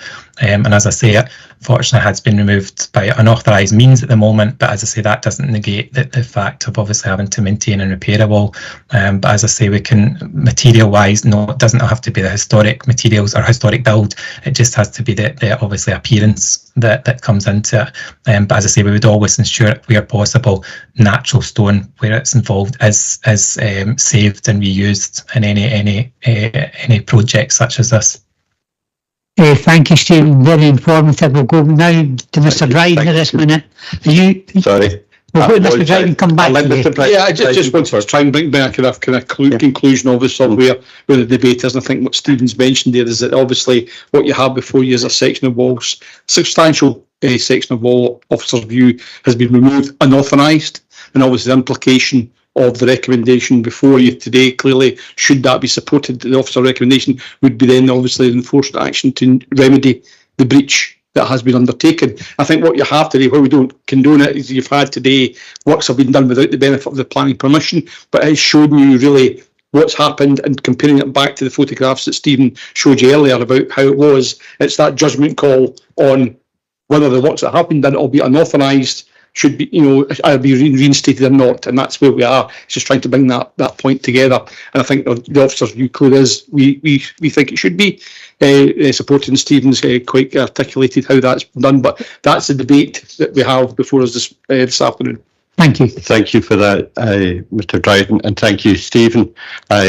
For those reasons there, then I would be happy and content to second Councillor Sinclair.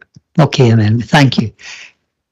Councillor Redmond. Thanks. Just on the back of a lot of what's been said, you kind of mentioned enforcement action. So if we moved the officer's recommendation today, but then obviously we heard from Mr. McClure that, and we saw the wall on site, it's not, you wouldn't build a wall like that anymore, it wouldn't be up to modern building standards. So I suppose it's sort of two questions. What enforcement action could you take to make sure the applicant carried this work out to reinstate the wall? And then if they did have to reinstate it, would they have to apply for planning permission or a building warrant again to make sure it was up to modern standards, but in keeping with the area? Yep, who wants to come into this one?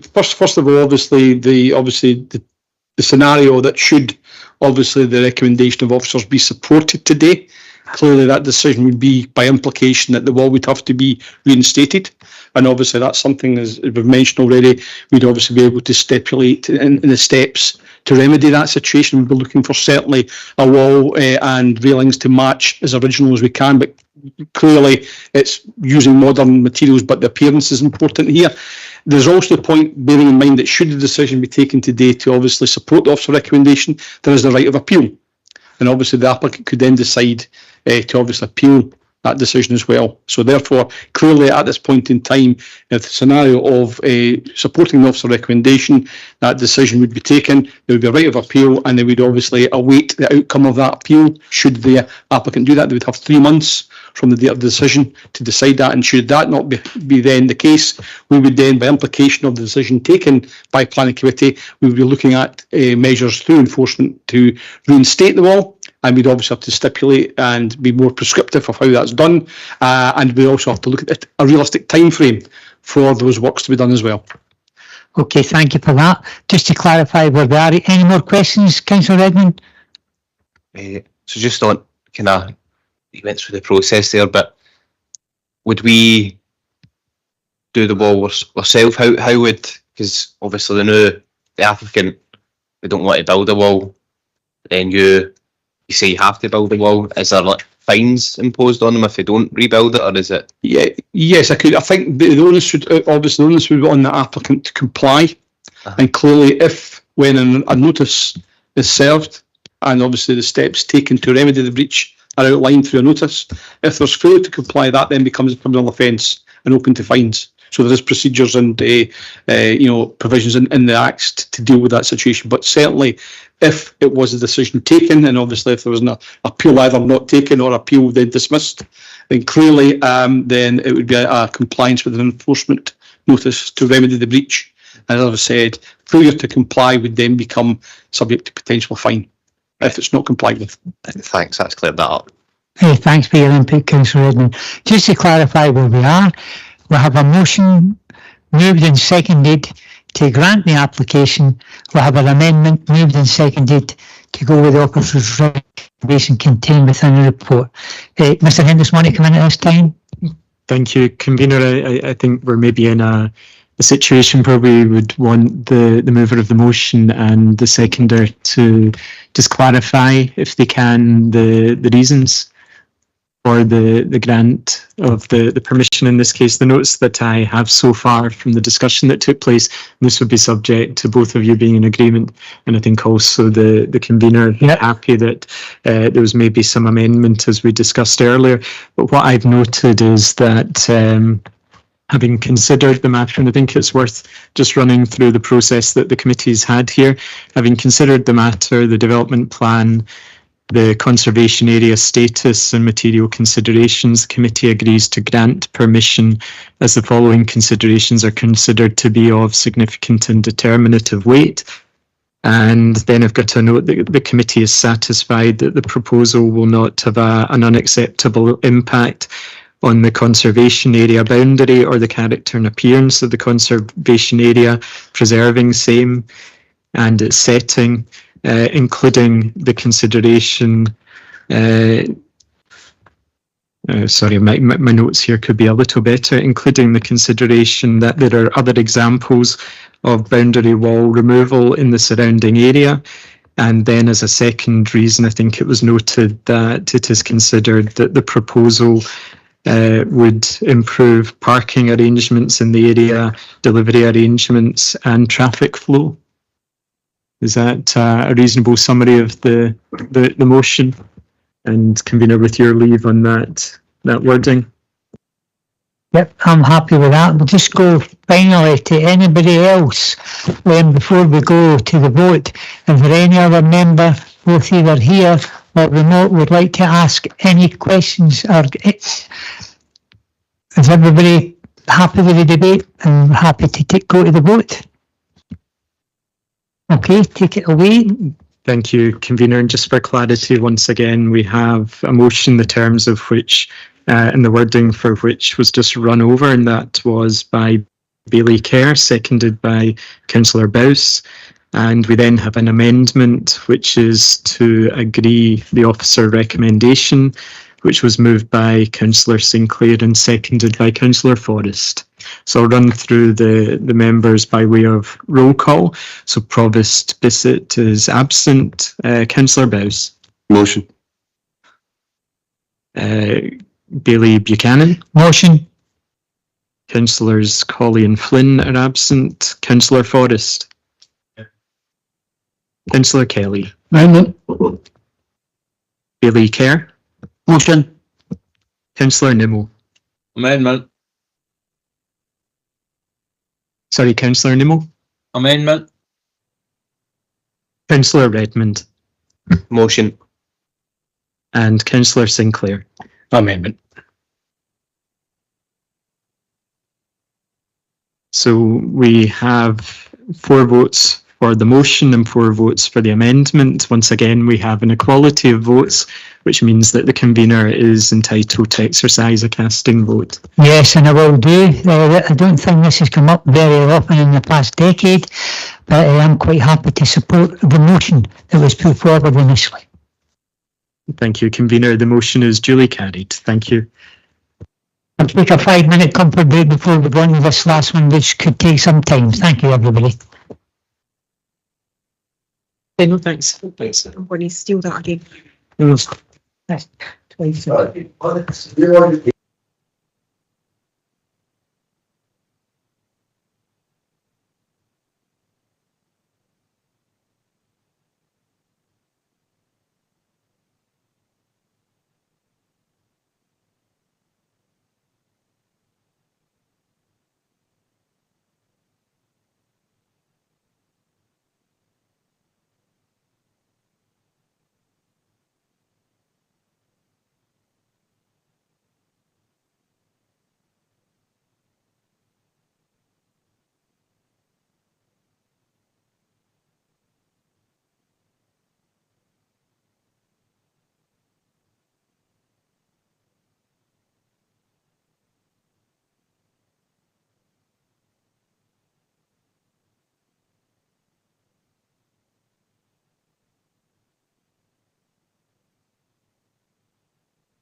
I would definitely go back. That's for sure.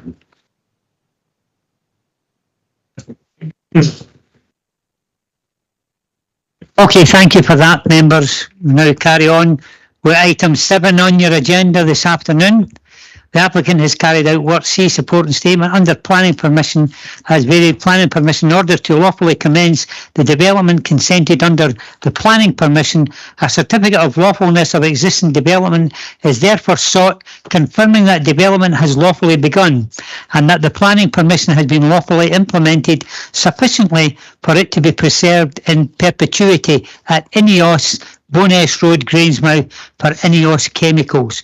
Now, before we bring in our officer, I would just ask at this stage if members are happy to hear a deputation request, first of all for Councillor McCabe and also the agent Chris Devlin. Are members happy with that? Agreed.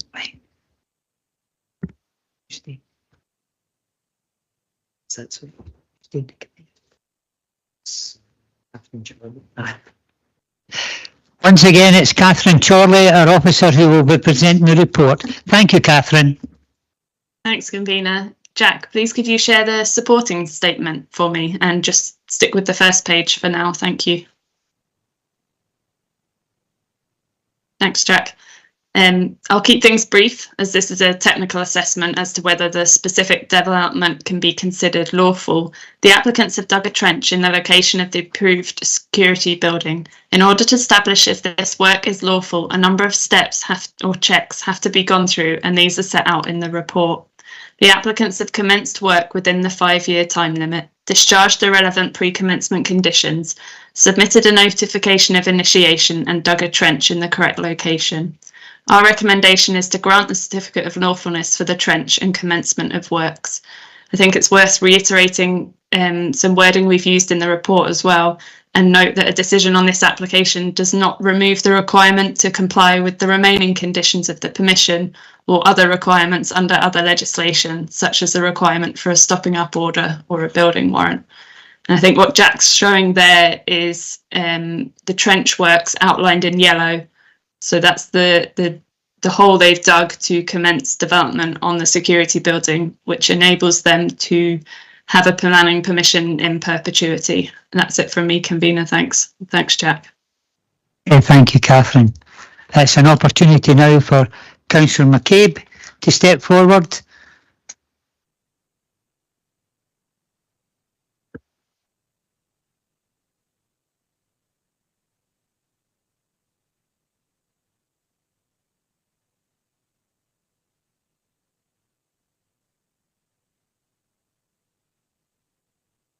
You know the rules, Councillor McCabe, 10 minutes, starting from when you get your papers down now, and then an opportunity for members to ask any questions. Thank you, sir. Thanks, Convener. Thanks to Catherine for it. Speaking to the report. She mentioned, here we're discussing a certificate of lawfulness, not a planning application, but as a technical process. And yet all it does, and it's contained within the report, is it cross-refers to a planning application which went to appeal previously and caused a great deal of concern to the local community. You can have a look at the comments of the Community Council. Section 5. I haven't spoken to the Community Council, but I was quite, in actual fact, the agenda item, I only looked at it this morning. And you'll see that the Community Council say, why have the applicants felt an application is necessary? One of the questions I'm asking. What exactly is the application for? One of the questions I'm asking. And then we get into the concern that the NMV process is being used to extend the permission. I'll leave that for the Community Council to be asking. I'm proposing that the committee refuse the certificate of lawful use. If the applicant had actually commenced works within the 5-year period, then the submission of a notification of initiation of development was required. That submission was submitted on the 31st of August 23 and notifies intention to start on the 4th of September 23. That's under section 17. If you have a look there, you'll see where it says developers submit a notification of initiation of a development form prior to commencing work.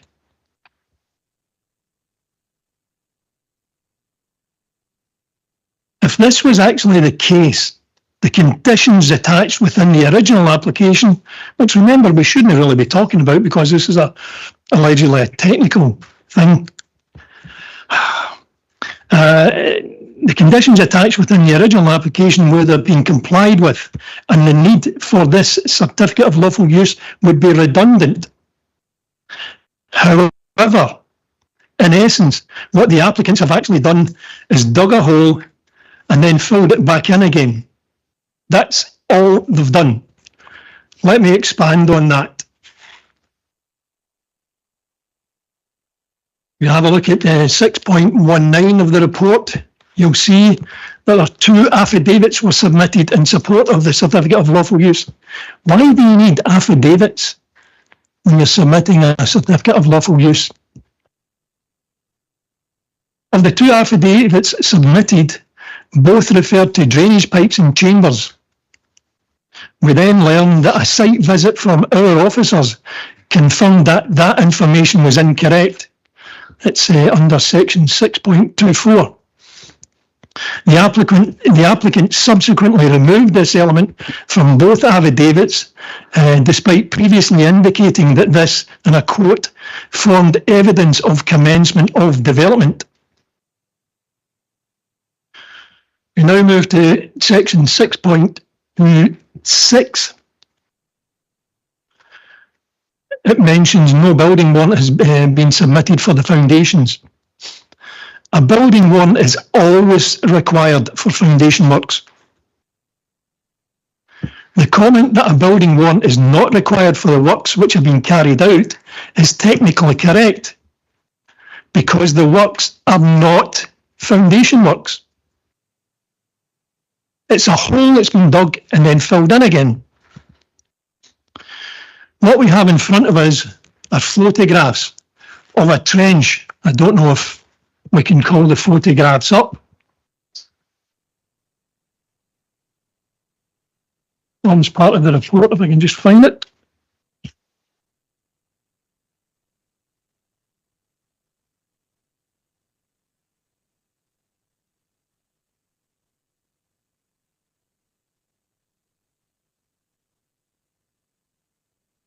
Could we, here we are.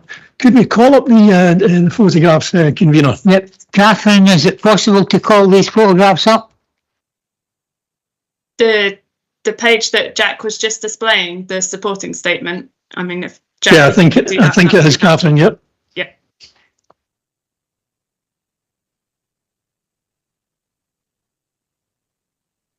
Thanks, Jack. I don't know if we can zoom in at all, Jack. But the area that we're talking about is actually not the big black line that you see in the front, not the trench at the front on either of the 3 photographs, but the yellow that's been highlighted there.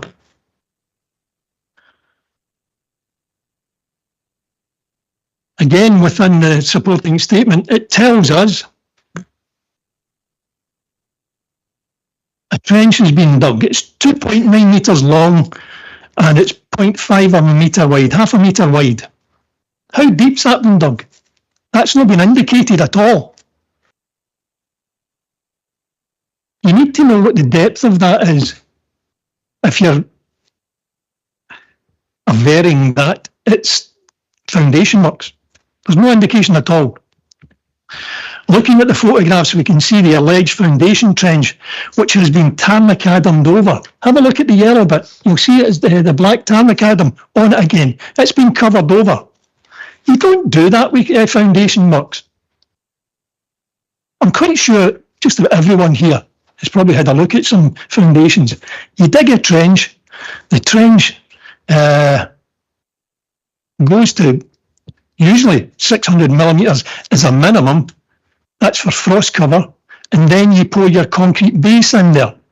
Off your concrete base, you build a brickwork substructure and bring it up to ground level. You don't dig a trench and fill it back in. There's no evidence of a concrete pour at all here. Therefore, there's no evidence of construction work being carried out in what's been provided in the application and supporting statements. If you look at the uncovered trench, that's the bit in front of us there, you'll see that both the two sides, it shows it being tarmac addamed over, but the one in the middle, I'll draw your attention to that.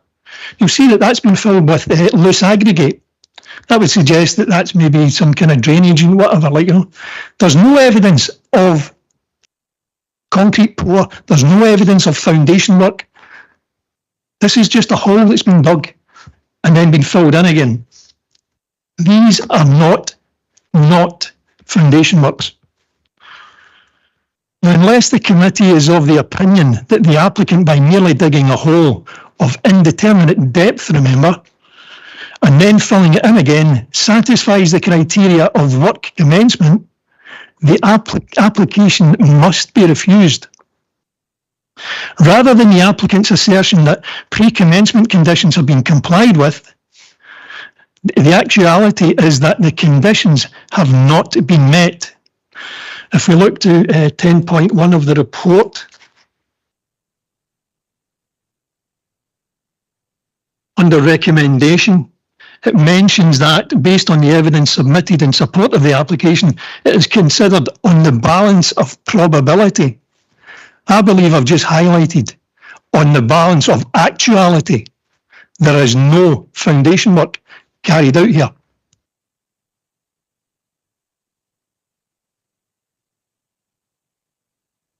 We can just refer, again, part of the report. I'll just hold this up. It's the page which shows the planning application location plan for this certificate of lawful use. And what it shows is the extent of the site. You'll see it's probably about 200 or 300 metres long. And what I'm indicating here, see that wee black dot, that wee line that probably none of you can see from the distance you are? That's the extent of the works that they're saying has started on this site to develop this application. That's me finished, convener. Just to say that there's been no evidence of foundation work carried out here. And it's been backed up by the visit from the site visit from officers. Thanks very much for your time, convener. I appreciate it. Can you just stay there just now? Yep. Any member has any questions to Councillor McCabe at this stage?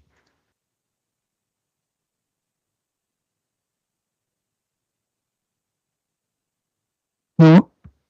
Okay, thank you, sir. You can retake your seat. Catherine, when Councillor McCabe retakes his seat, I'm coming back to you, because obviously you would be taking notes of what Councillor McCabe has been saying. Yep.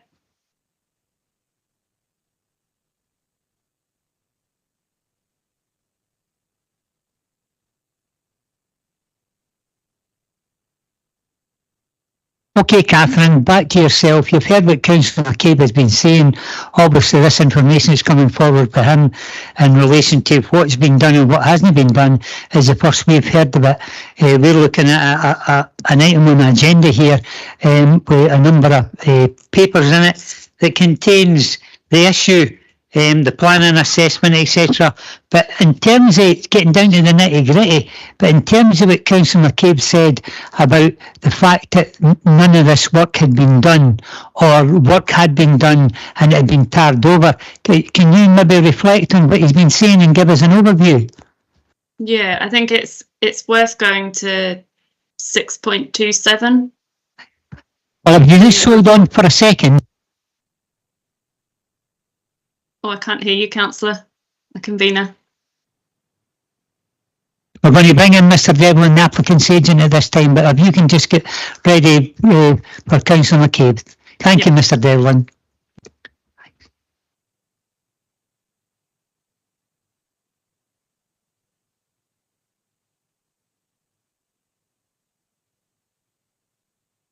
You just press your buzzer on, sir, and you'll have 10 minutes starting from now. Thank you. Thank you, Convener. My name is Chris Devlin. I'm a partner with the law firm Anderson Strathern. Thank you for your time today. I'm here to speak today on behalf of the applicant, Ineos Chemicals Grangemouth Limited. Members, this application is for a certificate of lawfulness, and the applicant gratefully supports and adopts the position and conclusions that have been set out in the report submitted to the committee by the council's officers. To that, I would like to add my own comments. Much of my comments will be familiar to those of you familiar with the officer's report, but I do wish to reiterate certain elements that have been stated. First of all, to discuss the certificate of lawfulness regime. Members will be aware that the Town and Country Planning Scotland Act 1997 does contain provisions for certifying the lawfulness of proposed or existing operations, uses or activities in, on, over or under land by applying to the planning authority for a certificate of lawfulness. The procedure provides a mechanism for obtaining from, in this case, Falkirk Council, a statutory document certifying the lawfulness for planning purposes of existing operational development, including whether or not a planning permission has been implemented to secure it in perpetuity. Members will be aware that the procedure requires an applicant to provide evidence to the planning authority of the lawfulness of the development that has been undertaken. As has been pointed out, this is not a matter to be decided by means of planning judgment, as with a planning application, but this is a matter to be decided by objective assessment of the evidence before the committee. It's not a matter of whether development should go ahead by reference to the development plan. Planning permission has already been granted. It's simply a matter of, on the evidence, has the applicant carried out the works that the applicant says have been carried out? And Circular 10/2009, which is the Scottish Government guidance in respect of certificates of lawfulness, points out that the civil standard of balance of probabilities is the standard to be applied, and not the criminal standard of beyond reasonable doubt. A little background. Planning permission for the construction of a security management centre, two security gatehouses, security fencing and 5 pipeline bridges with supporting infrastructure was granted on appeal to the Scottish Ministers on the 21st of March 2019 and subsequently varied by non-material variation dated the 25th of May 2023. The applicant has carried out works to implement the planning permission, and by this application seeks a certificate of lawfulness to confirm that the permission has been lawfully implemented, shall not lapse on 21st March 2024, which is the deadline for implementation, and is there preserved in perpetuity. I'm now going to turn to the various requirements for implementation, which also are discussed from paragraph 6.2 onwards in the report to committee. In order for a planning permission to be lawfully implemented, or for development lawfully to have begun, there are 3 requirements that must be satisfied. The first is that all pre-commencement of development planning conditions must be discharged. The second is that, pursuant to the discharge of those conditions, a material operation has been carried out. And the third is that both of these matters must be done prior to the date on which the planning permission lapses. So turning first to the discharge of pre-commencement conditions. The planning permission sets out various pre-commencement of development conditions which must be satisfied, and these are conditions 1, 4, 6, 10 and 11. And as of the 10th of August 2023, prior to the date on which works occurred, the Council has confirmed in writing that those pre-commencement of development conditions are discharged, and written confirmation has been supplied as part of the evidence pack for this application. For completeness, conditions 2, 3, 5, 7, 8, 9 and 12 do not require to be satisfied prior to commencement of development. although compliance with these conditions is still required, and of course the applicant will comply with these conditions as necessary, but simply these conditions do not require to be complied with at this stage for the lawful implementation of the planning permission. Consequently, in my submission, the first of the three tests has therefore been satisfied. The next stage is to carry out a material operation. And Section 27 of the Town and Country Planning Scotland Act 1997 prescribes the time when development has begun. Section 27 subsection 2 prescribes that development shall be taken to commence on the earliest date on which a material operation comprised in the development begins to be carried out. As relevant to this application, Section 27 subsection 4 defines a material operation as follows: the digging of a trench, which is to contain the foundations or part of the foundations of a building.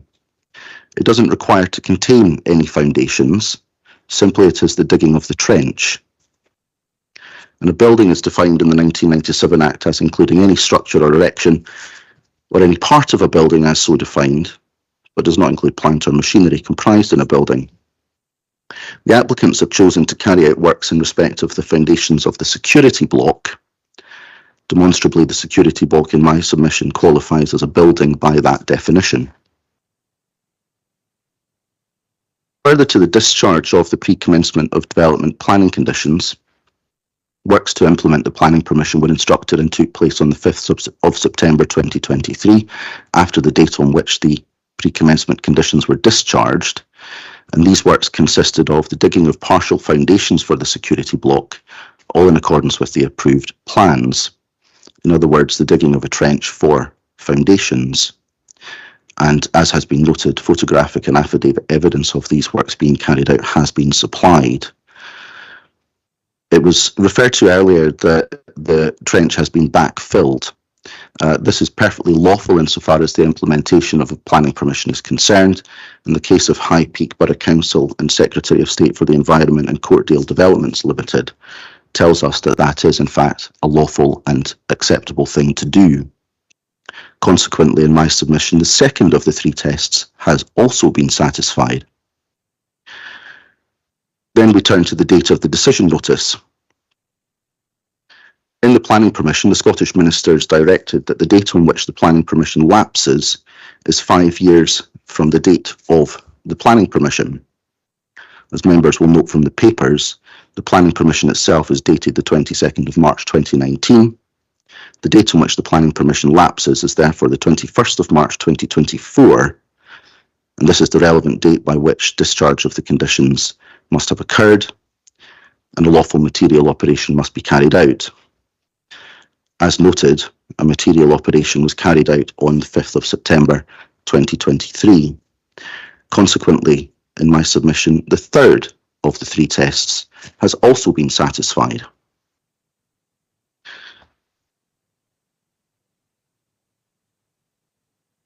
Before I turn to my conclusions, I'd just like to draw members' attention to some comments that were made earlier and comments that have been made as well by the Community Council in respect of intention to build out the planning permission. The courts have told us in case law that a party's intention to build out a planning permission in full or in part is not relevant to the question of whether a planning permission has in fact been implemented. Either in law, either the material operation and the discharge of conditions and so forth has been complied with, or it has not. And in this case, members can see from the evidence that INEOS has complied with the requirements to implement the planning permission. Once again, there is case law in Scotland, Eastern Bartonshire Council against the Secretary of State for Scotland and McTaggart and Mickle, that tells us that no intention to develop is actually necessary for the purposes of the question of a certificate of lawfulness application as to whether permission has been implemented. Finally, some conclusions. Circular 10/2009 that I referred to earlier is the Scottish Government guidance that deals with certificates of lawfulness, amongst other things. And it states at page 24 that if a planning authority is provided with information satisfying them of the lawfulness at the time of the application of the use, operations or other matter described in the application, then they must issue a certificate to that effect. The applicant submits that more than sufficient evidence has in fact been lodged with the council to meet the applicable standard of balance of probabilities in this example, that the planning permission has been implemented, and consistent with the conclusions of the council's own officer. Therefore, it's the applicant's submission that the certificate of lawfulness as applied for should be granted. Thank you very much. An opportunity now for members to ask any questions of Mr. Devlin. One of the Councillor Redmond. Thank you, sir. One of the phrases you used was build out. It's been alleged that you've been asked to build out. You're trying to build out planning permission. What do you mean by that phrase? Build out planning permission. Was that just recently when I was talking about the intention? Yeah, about the community council and said that you were trying to build out planning permission. What does that phrase mean? What I was trying to do there, councillor, was to draw the distinction between what you as members in my submission have to decide today versus what the community council has actually raised as an issue. An application for a certificate of lawfulness is largely a legal question, actually, in some respects. Simply, has INEOS carried out the relevant works? It would not be permissible in my submission for members to refer to intention to fully build out the remainder of the planning permission, to fully build out the security block, the booths, the gates, etc., etc. What is being applied for here is in effect confirmation that the permission is not going to lapse, and therefore that INEOS have in perpetuity the opportunity to build out all of those other component parts of the planning permission. So it's actually the certificate of lawfulness, and the question of the certificate of lawfulness is actually a very narrow point, and the intention for the applicant then to go off and to build out the remainder of the planning permission, the security blocks and so forth, is actually not a relevant consideration. Has that answered your question? Yeah, that describes it a lot better. Thank you. So we're just INEOS, I don't know if you'll be able to answer that, but they're not looking to start it right away. Is the intention to start it? And also, do they have a building warrant for the project, or is it just this small aspect of the project they've got a building warrant for? Insofar as I'm aware, they haven't applied for building warrants for the remainder of the buildings and so forth that would be constructed as part of the planning permission.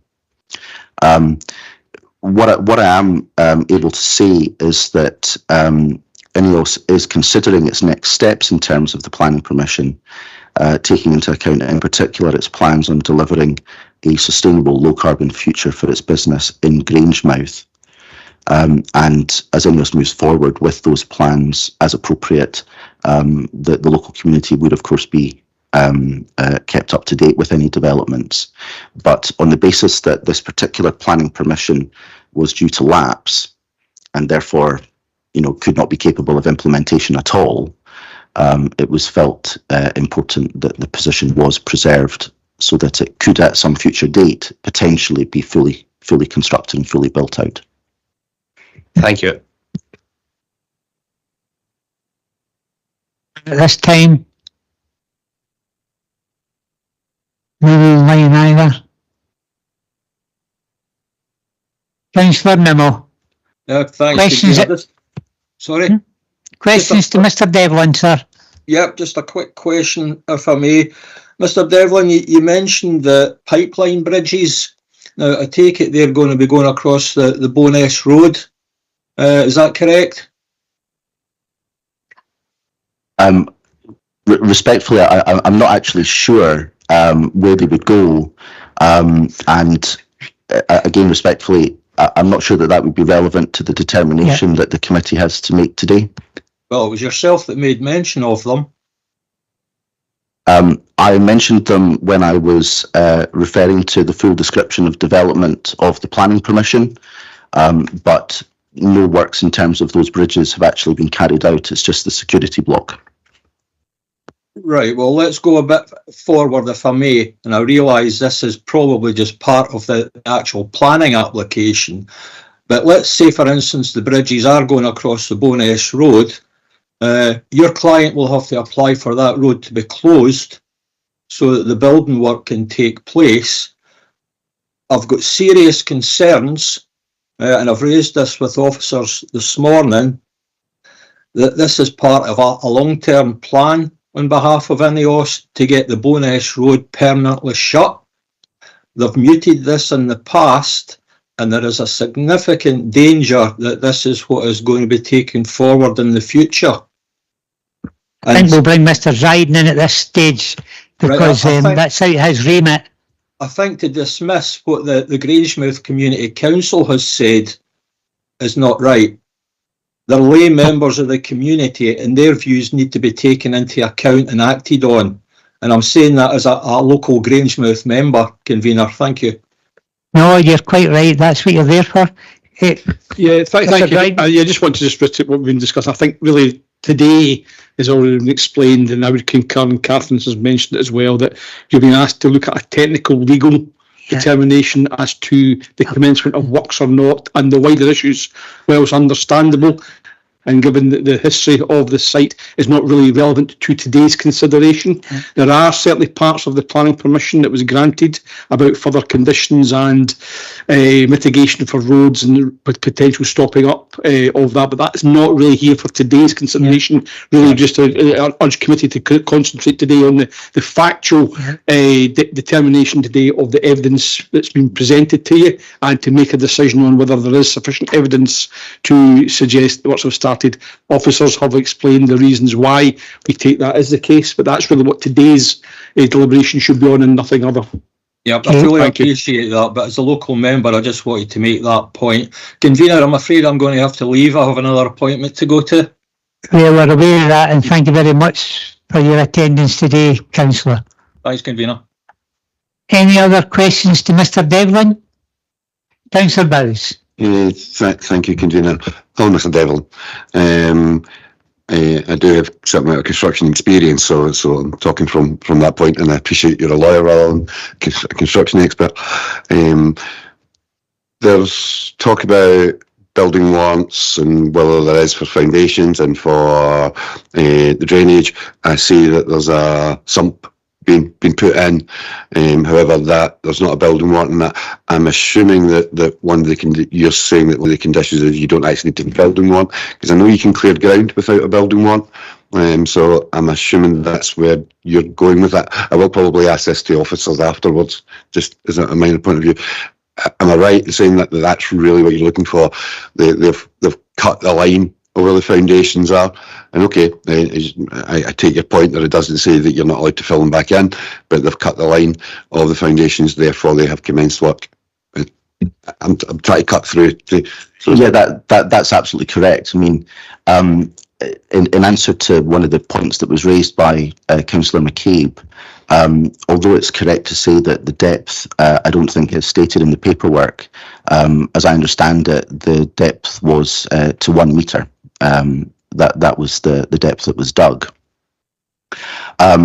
Insofar as the building warrant is concerned, I do understand, I do believe that one is not necessary specifically for foundations, but in any event, again, I understand that there is case law which, does indicate that the implementation of a planning permission, even in the absence of a building warrant where one might be necessary, is still a lawful implementation of the planning permission, provided the necessary elements of the Town and Country Planning Scotland Act 1997 have been complied with.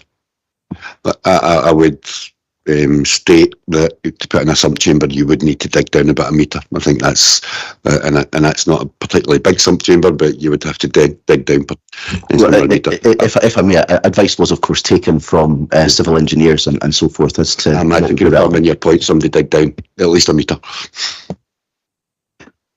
Okay, To simplify this, if you go to 1.1 in terms of the description of the proposal, it's the applicant seeks a certificate of lawful existing use, indicating that pre-commencement conditions have been complied with and that works have been carried out to implement the above permission.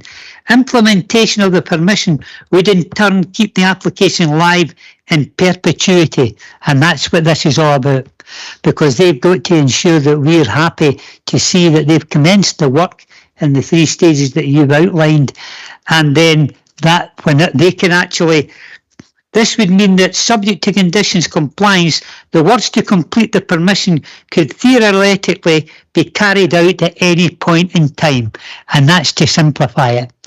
Any other questions to Mr. Devlin at this stage? Okay, Mr. Devlin, you can take your seat, sir. Thank you very much.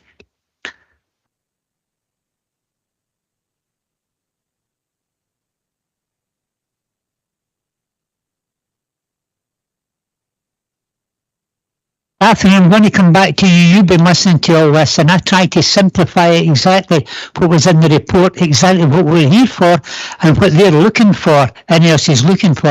And I think that 1.1, the description, simplifies it. Have you got anything to say in relation to what was said, either by Councillor McCabe or Mr. Devlin, or any questions that have been brought forward at this stage from members?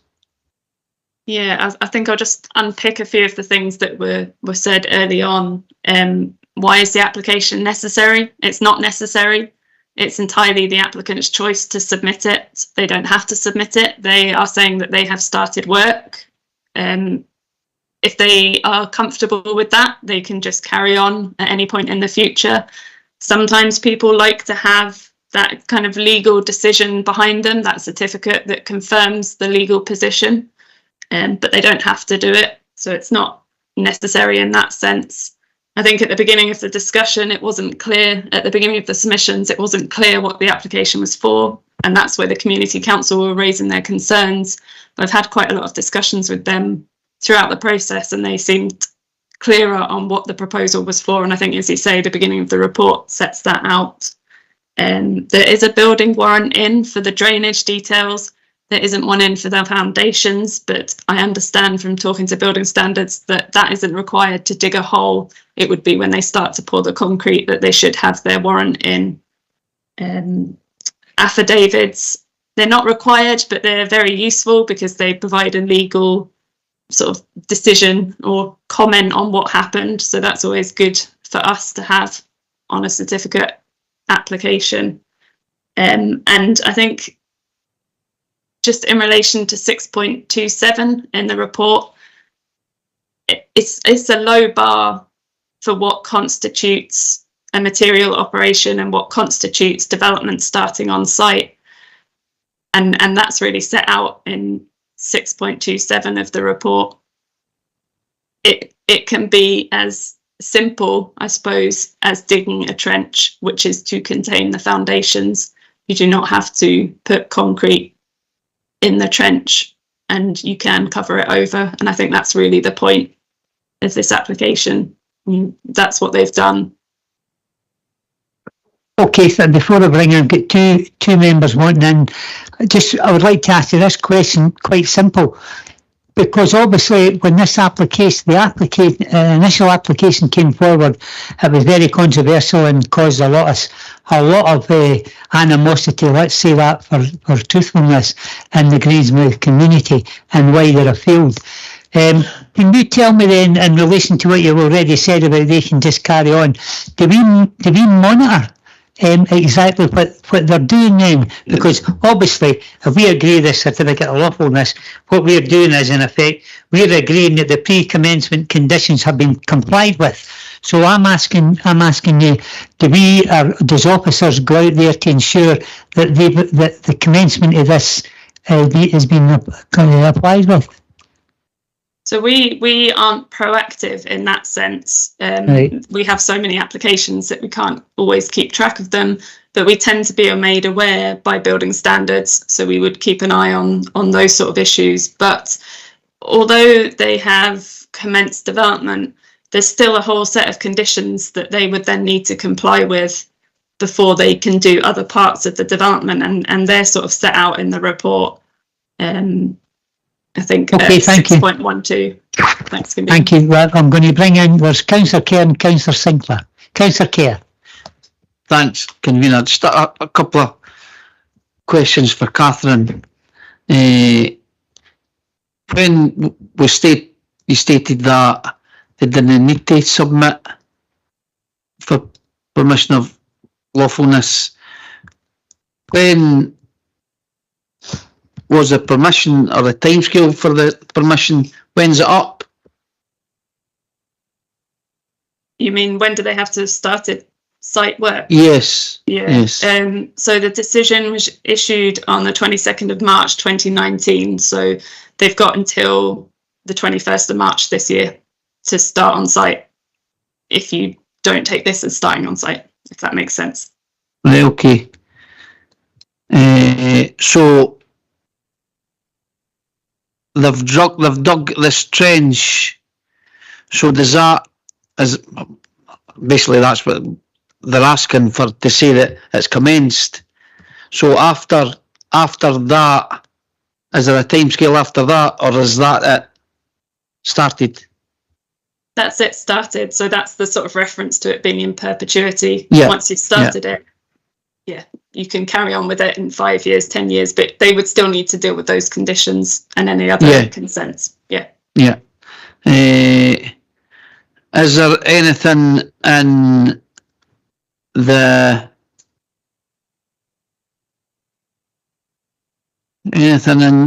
conditions that was placed when it was given permission regarding what kind of work it needed to be for it to be said it's been started?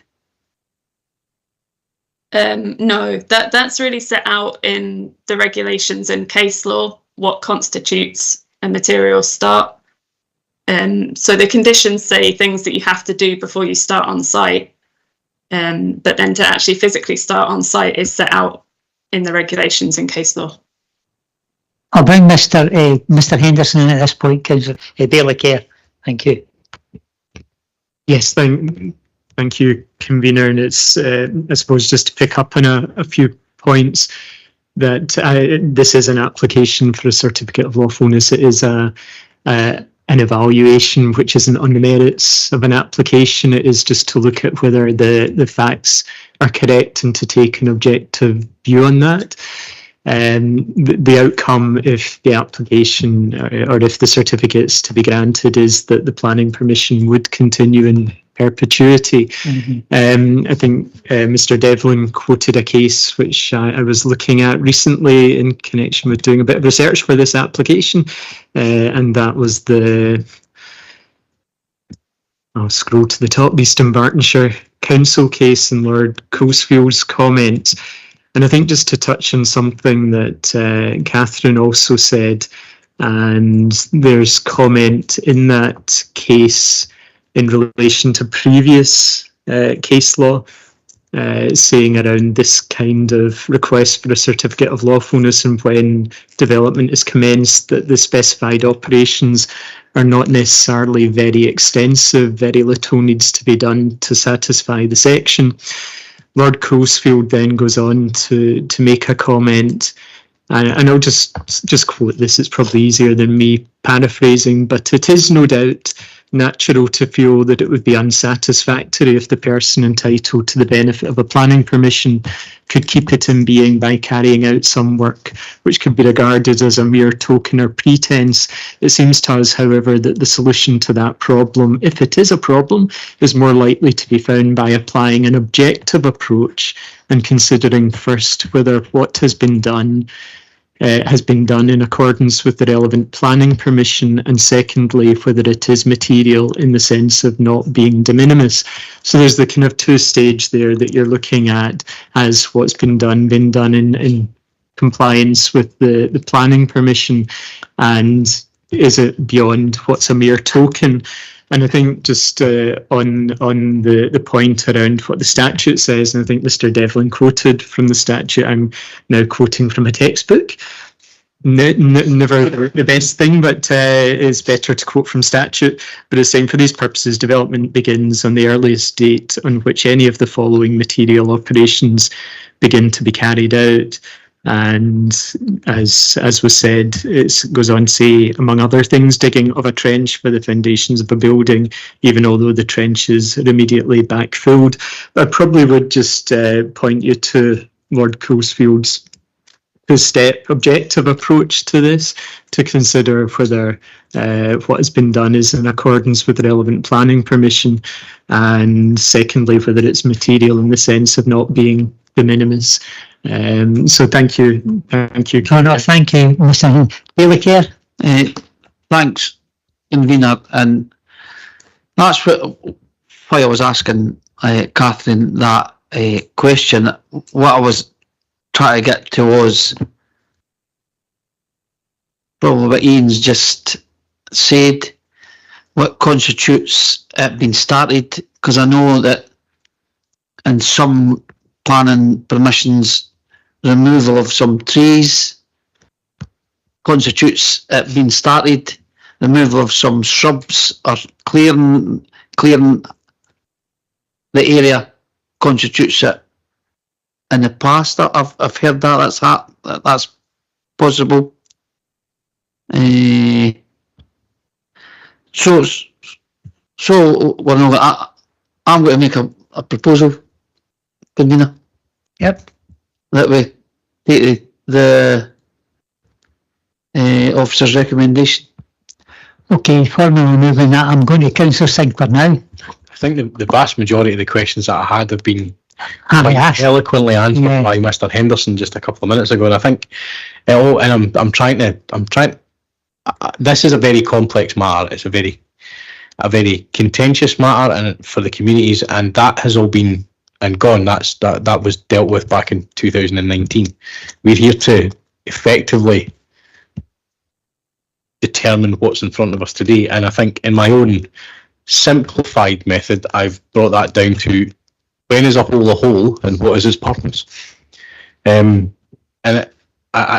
not to try and be jovial about it, I think it's important to understand the reference to sufficiency and relevant works. I think Mr. Devlin mentioned relevant works, and it's to whether or not we consider this as presented in front of us to be relevant works.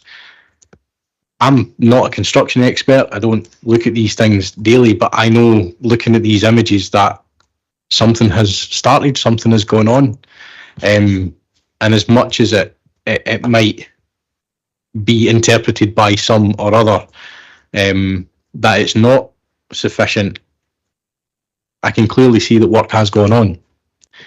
I'm minded to second Bailey-Kerr. Okay, thank you. Catherine, you would, I think, we all understand, especially the local members, Councillor Nimmo, maybe brought in some issues in relation to maybe things that are coming in the future, because obviously there's still concerns there about the closing, the proposed closing of the Bowness Road, etc. But we're here, as everybody said, we're here today to see whether the commencement conditions have been complied with and that works have been carried out to implement the above permission. And I'm quite happy to say that is the case, and I would be supporting the proposal moved by Bailey-Kerr and seconded by Councillor Sinclair. Does somebody want back in there? Councillor Redmond?